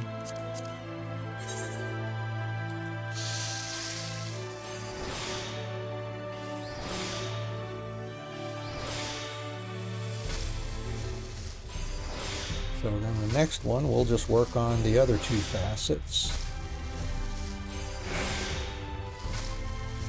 See how far we get in the next stream, and maybe it won't take more than 2 more streams to finish off the crafting and gathering here. Let's see.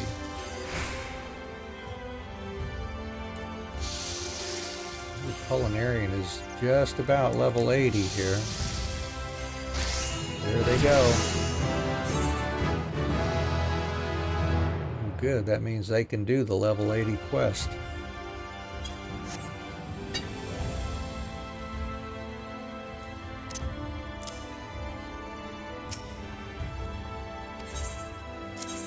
Let's turn those in. You've outdone yourself, Anne. You don't mind if I have a taste, do you? He loves to taste that stuff.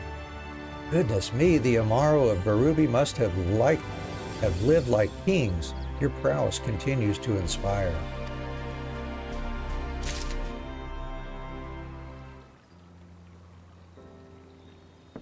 Expertly done. I had better hurry this over to the stables before I'm tempted to sample more. You'll still go and visit Skip from time to time, won't you? I'm sure it would mean the world to him. It does my heart good to see the Amaro so happy and healthy. I would do anything to keep them safe. Though I'd be lying if I said I wasn't worried about another poacher attack. There won't always be a craftsman on hand to mix the medicines I require. I'm certain you'll find a way.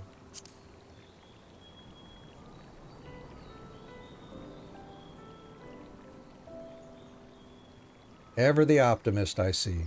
Well, I said I would do anything to keep them safe, and I meant it. I think it's high time I began studying medicine in earnest, for Skip and the others. Speaking of whom, Nem said she wished to speak with me about Skip staying at the Crystarium. If you've a mind to hear what she has to say, would you care to join me?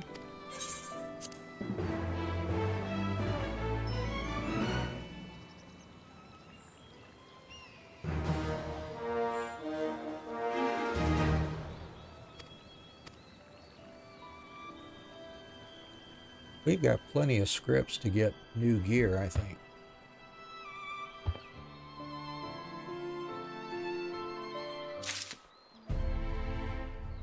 So, let's see.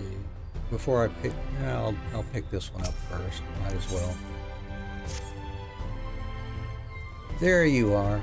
As I told you before, Nem wishes to speak with me about Skip staying here at the Crystarium. If you would also hear what she has to say, meet us over at the Rookery. Alright, well, let's go see what gear we can get. I think we've got plenty to get at least all the, everything but the tools, maybe, and even some of the tools for some classes, perhaps. Alright, high level 500. Yeah, we got 3,000 on hand, so let's see here.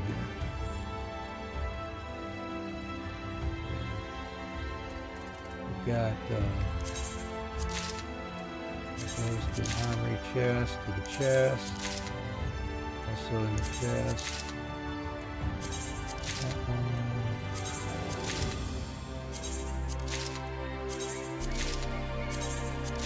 Two rings. Yep. Yeah, we got plenty. Let's go ahead and get our culinarian's tools.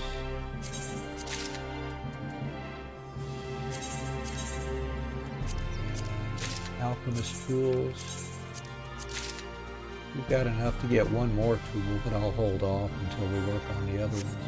Alright, so let's get ourselves geared up. Yep, everything across the board upgrades. Here we go. I'll go ahead and glamour that too. The alchemist can be the same. Good. And actually, let's see, Alchemist is now behind Culinarian. Alright, well, I'll use Alchemist then for the rest of this. And let's go speak with Bethric. At the Rookery.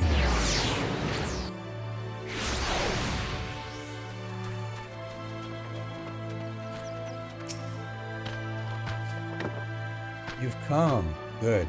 Before we begin, I would thank you again for the Barubi feed you prepared for the Amaro. It was most excellent, and the other Amaro enjoyed it as well.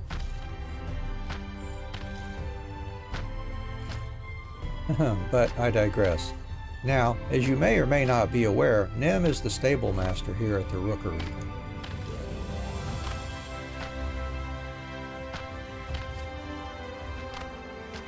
It warms my heart to see you well again, Skip. I have given the matter of your staying much thought, and there is no denying the value of your presence here at the Crystarium. Then I have your leave to stay? In a word, yes. However, everyone here must do their part. To be certain that you too are able to contribute, I would have you undertake a test. A test? Yes, two in fact. First, I would have you partake of the food we provide to the other Amaro here at the stable. Being of a different breed, we must be certain our feed is suitable to your constitution. That seems reasonable enough. I do not wish to alarm you, but the staple fare of our Amaro is the same as that used by the poachers who poisoned you. Must we really subject him to this now? It's not his constitution that concerns me, but the trauma of his experience. There's only so much we can do to accommodate a single Amaro of many. It would be impractical to maintain a separate stock of food for him alone. If he proves comfortable eating it, we can discuss the next test. If there's no other way, then I must try. I believe in you, Skip. Me too. Anne, would you be willing to prepare the feed? Perhaps it will assuage his fears if he senses it was made by your hand.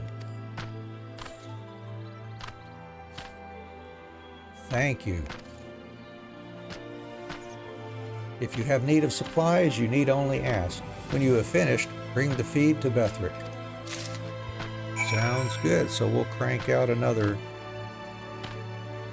special item, a Zune-style Amaro feed.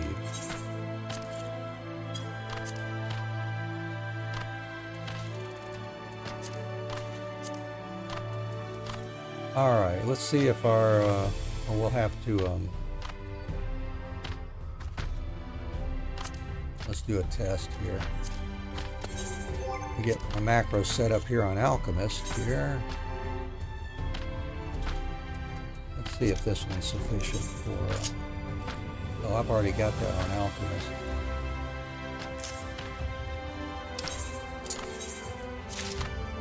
Alright. So let's see if that happens to work here. It looks like it with that new gear. It's going to be a piece of cake, I think.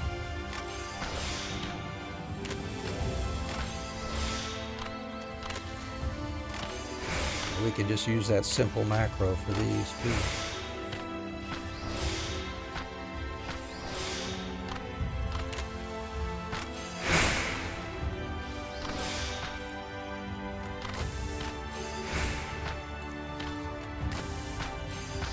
Yep, easy peasy lemon squeezy.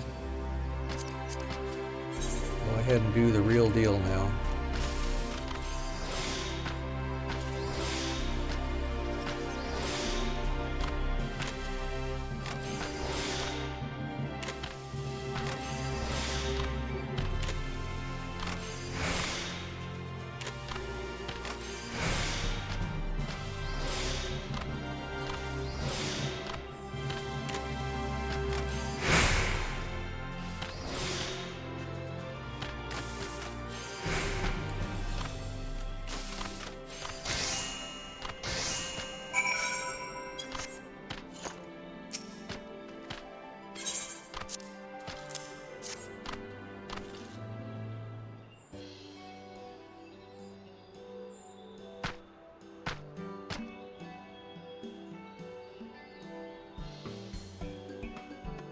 Looks delicious. Another culinary masterpiece. This looks fantastic.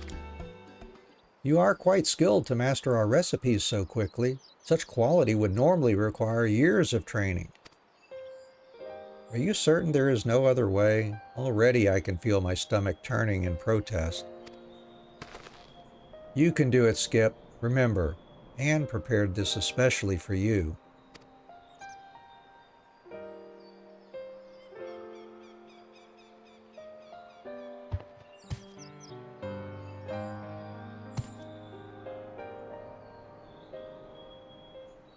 This is good. More than good, this is delicious. I regret not partaking sooner. Thank you, Anne. That's the spirit. And imagine how much more enjoyable your meals will be in the company of the other Amaro. Well done.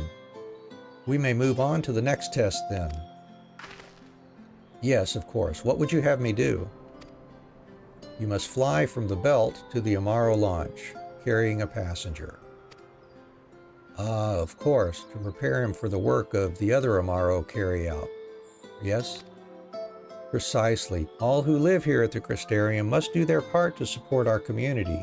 For you, that part will be the transport of goods and people. I've not had a rider since the flood. Still, I am an Amaro. Such a task should prove a simple one. Come, Anne, let's be off. No, you must take Bethric. Me? It is clear you have formed a strong connection with Anne, Skip, but you are not like to share any such bond with riders in your day-to-day work. But it's been too long since I've ridden. What's more, Skip has but recently recovered from his illness. Perhaps one of your stable hands, one proficient in such a skill is not easily forgotten. You will ride him, Bethric. My decision is final. You may stay to observe if you like. Perhaps your presence will settle their nerves. Okay. If you will be watching, then I cannot fail. Provided I don't make a mess of things, of course. I'll try not to let Skip down. Landing at the Amaro launch is more difficult than one might think, but I'll guide him as best I can. We'll be waiting for you at the belt.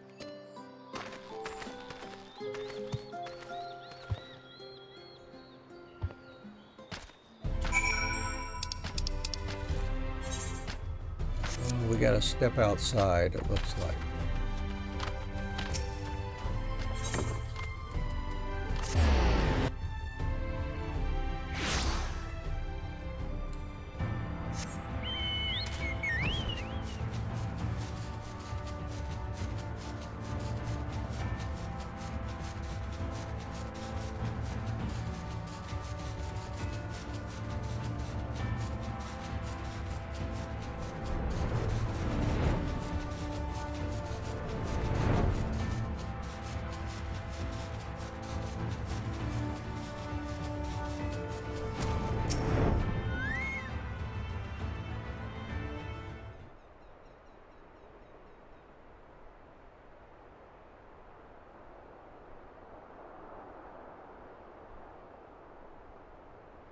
This is it, Skip. How are you feeling? Equal parts terrified and excited.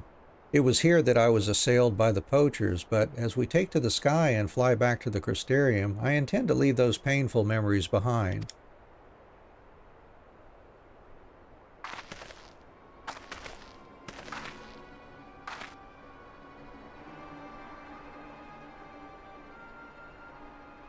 Hold on a minute. Isn't that... Well, I'll be. It's that talking Amaro what got away from us the other day. No. No, it can't be.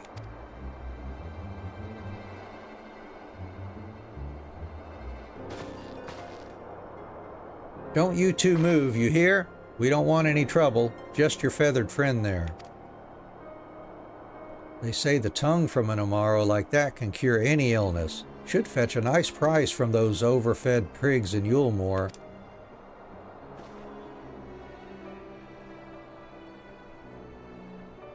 I'm gonna change to Reaper and take them out if I have to.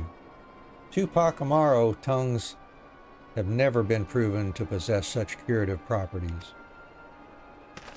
Well, it don't matter what we think. If they're willing to pay Gil hand over fist for a sliver of that their tongue, who are we to argue?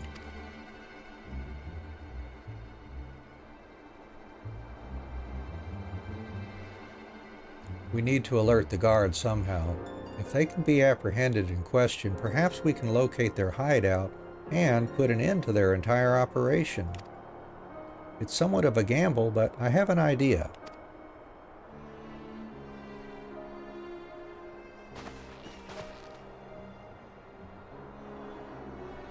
Skip, do you think you can lift me up into the air? No. No, not again. I can't. What's that? Best speak up now while you still can.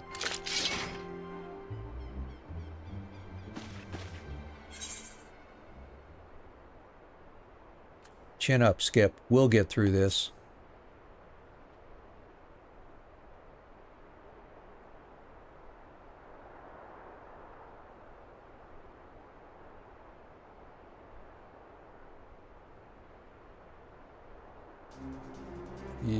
You're right. I cannot squander all you and the others have done for me.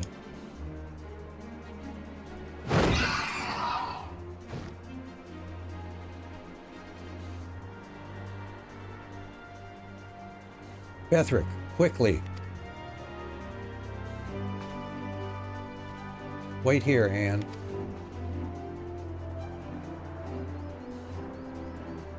What are you lot up to now? Out of the way, maggot. You don't know who you're talking to.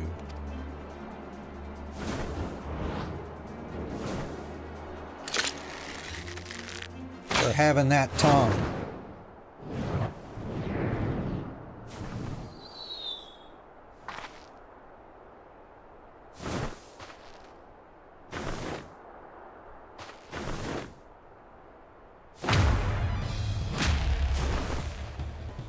You piddlin' streak of piss! You gormless pile of mordshite, don't you dare lay a hand on my Skip. What in the hells?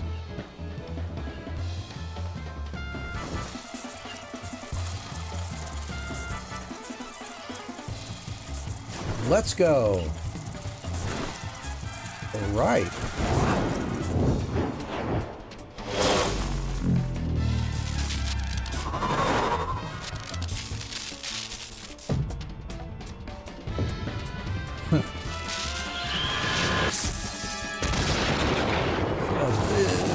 Ah, my legs. I can't feel my legs. Out of the way, Anne.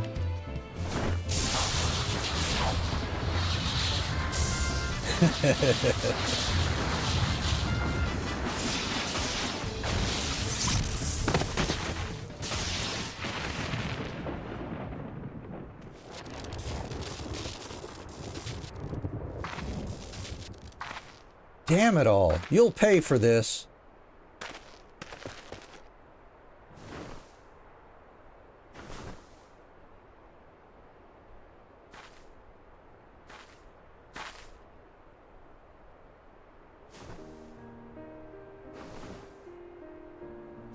Phew, at last they're gone.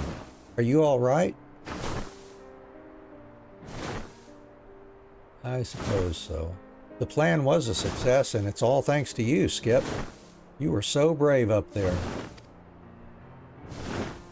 You should be thanking Anne, not me. She helped me find the strength to cast away my fears.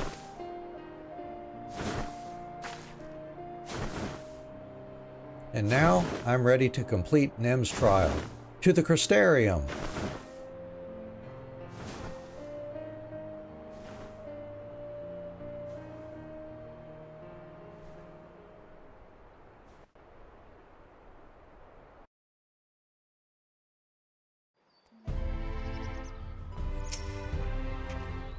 Skip took to the sky as if it belonged to him, and Nem bore witness to it all, from takeoff to landing. I had my doubts at first, but he has grown so much in such a short time. Soon I will call the Crystarium home. And after I inform the guard of our recent encounter with the poachers, I should hope that will be the last we hear of them. Let us return to the rookery.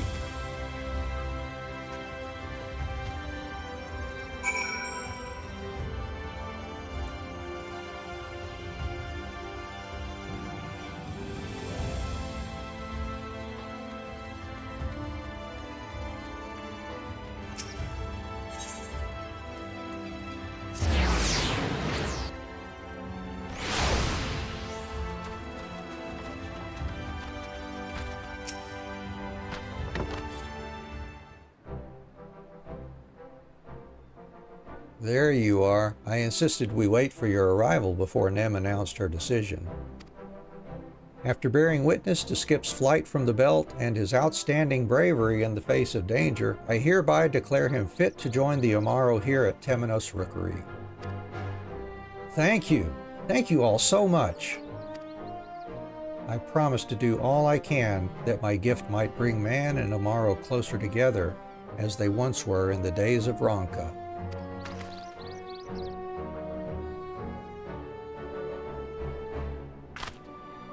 From what you told me earlier, you were no slouch either, Bethric. Yes, well, I'm merely grateful I had the opportunity to overcome my apprehension of riding Amaro. How fortuitous that you chose me rather than one of your stable hands. I'm not sure I understand what it is you're implying. More importantly, this whole ordeal has taught me that it requires more than knowledge to be skilled in medicine. If I'm ever to be a truly great veterinarian, I have to let go of the past and my fears of failure. It has kept me from fully committing to the care of Amaro despite my love for them, and I suspect they could sense my trepidation. A lesson I think we all would do well to learn. Thank you again, Anne, for all your help. And you as well, Bethric. If your intention is to be more committed to the care of the Amaro, I hope that means we can count on you to prepare our food in the future. Huh? For you, Skip, anything. What do you say we return to the mean, Anne? The Amaro's medicines want for mixing, and they won't do it themselves. The future looks bright, old friend.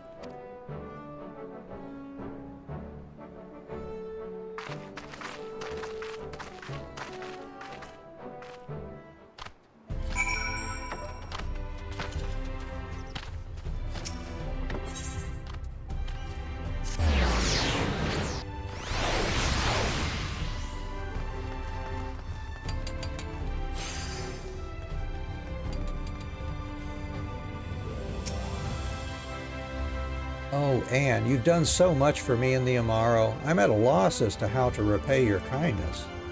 Skip wouldn't be alive if not for you, and like as not, I would have placed the blame on anyone but myself. That all ends now. I will do whatever it takes to ensure the Amaro never again want for succor. I have my work cut out for me, but don't be a stranger, all right? Perhaps I could even help you with something for a change.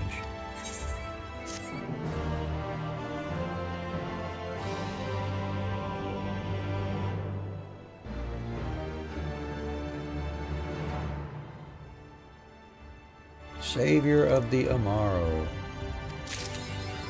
Alright, well we're done with that. Let's see, next time when we resume, we could pick up with any of these over here. So we just start off with one of the level 72s. Let's do armor. Alright, well that'll be it for today's stream. Thank you all so much for hanging out here with me. Let me find somebody we can raid into. We'll want to share the love with somebody here. Let's see who's working here. Oh, good old Attack Chicken is doing a stream here. They visit our stream quite frequently, and I would love to repay the favor here if we can.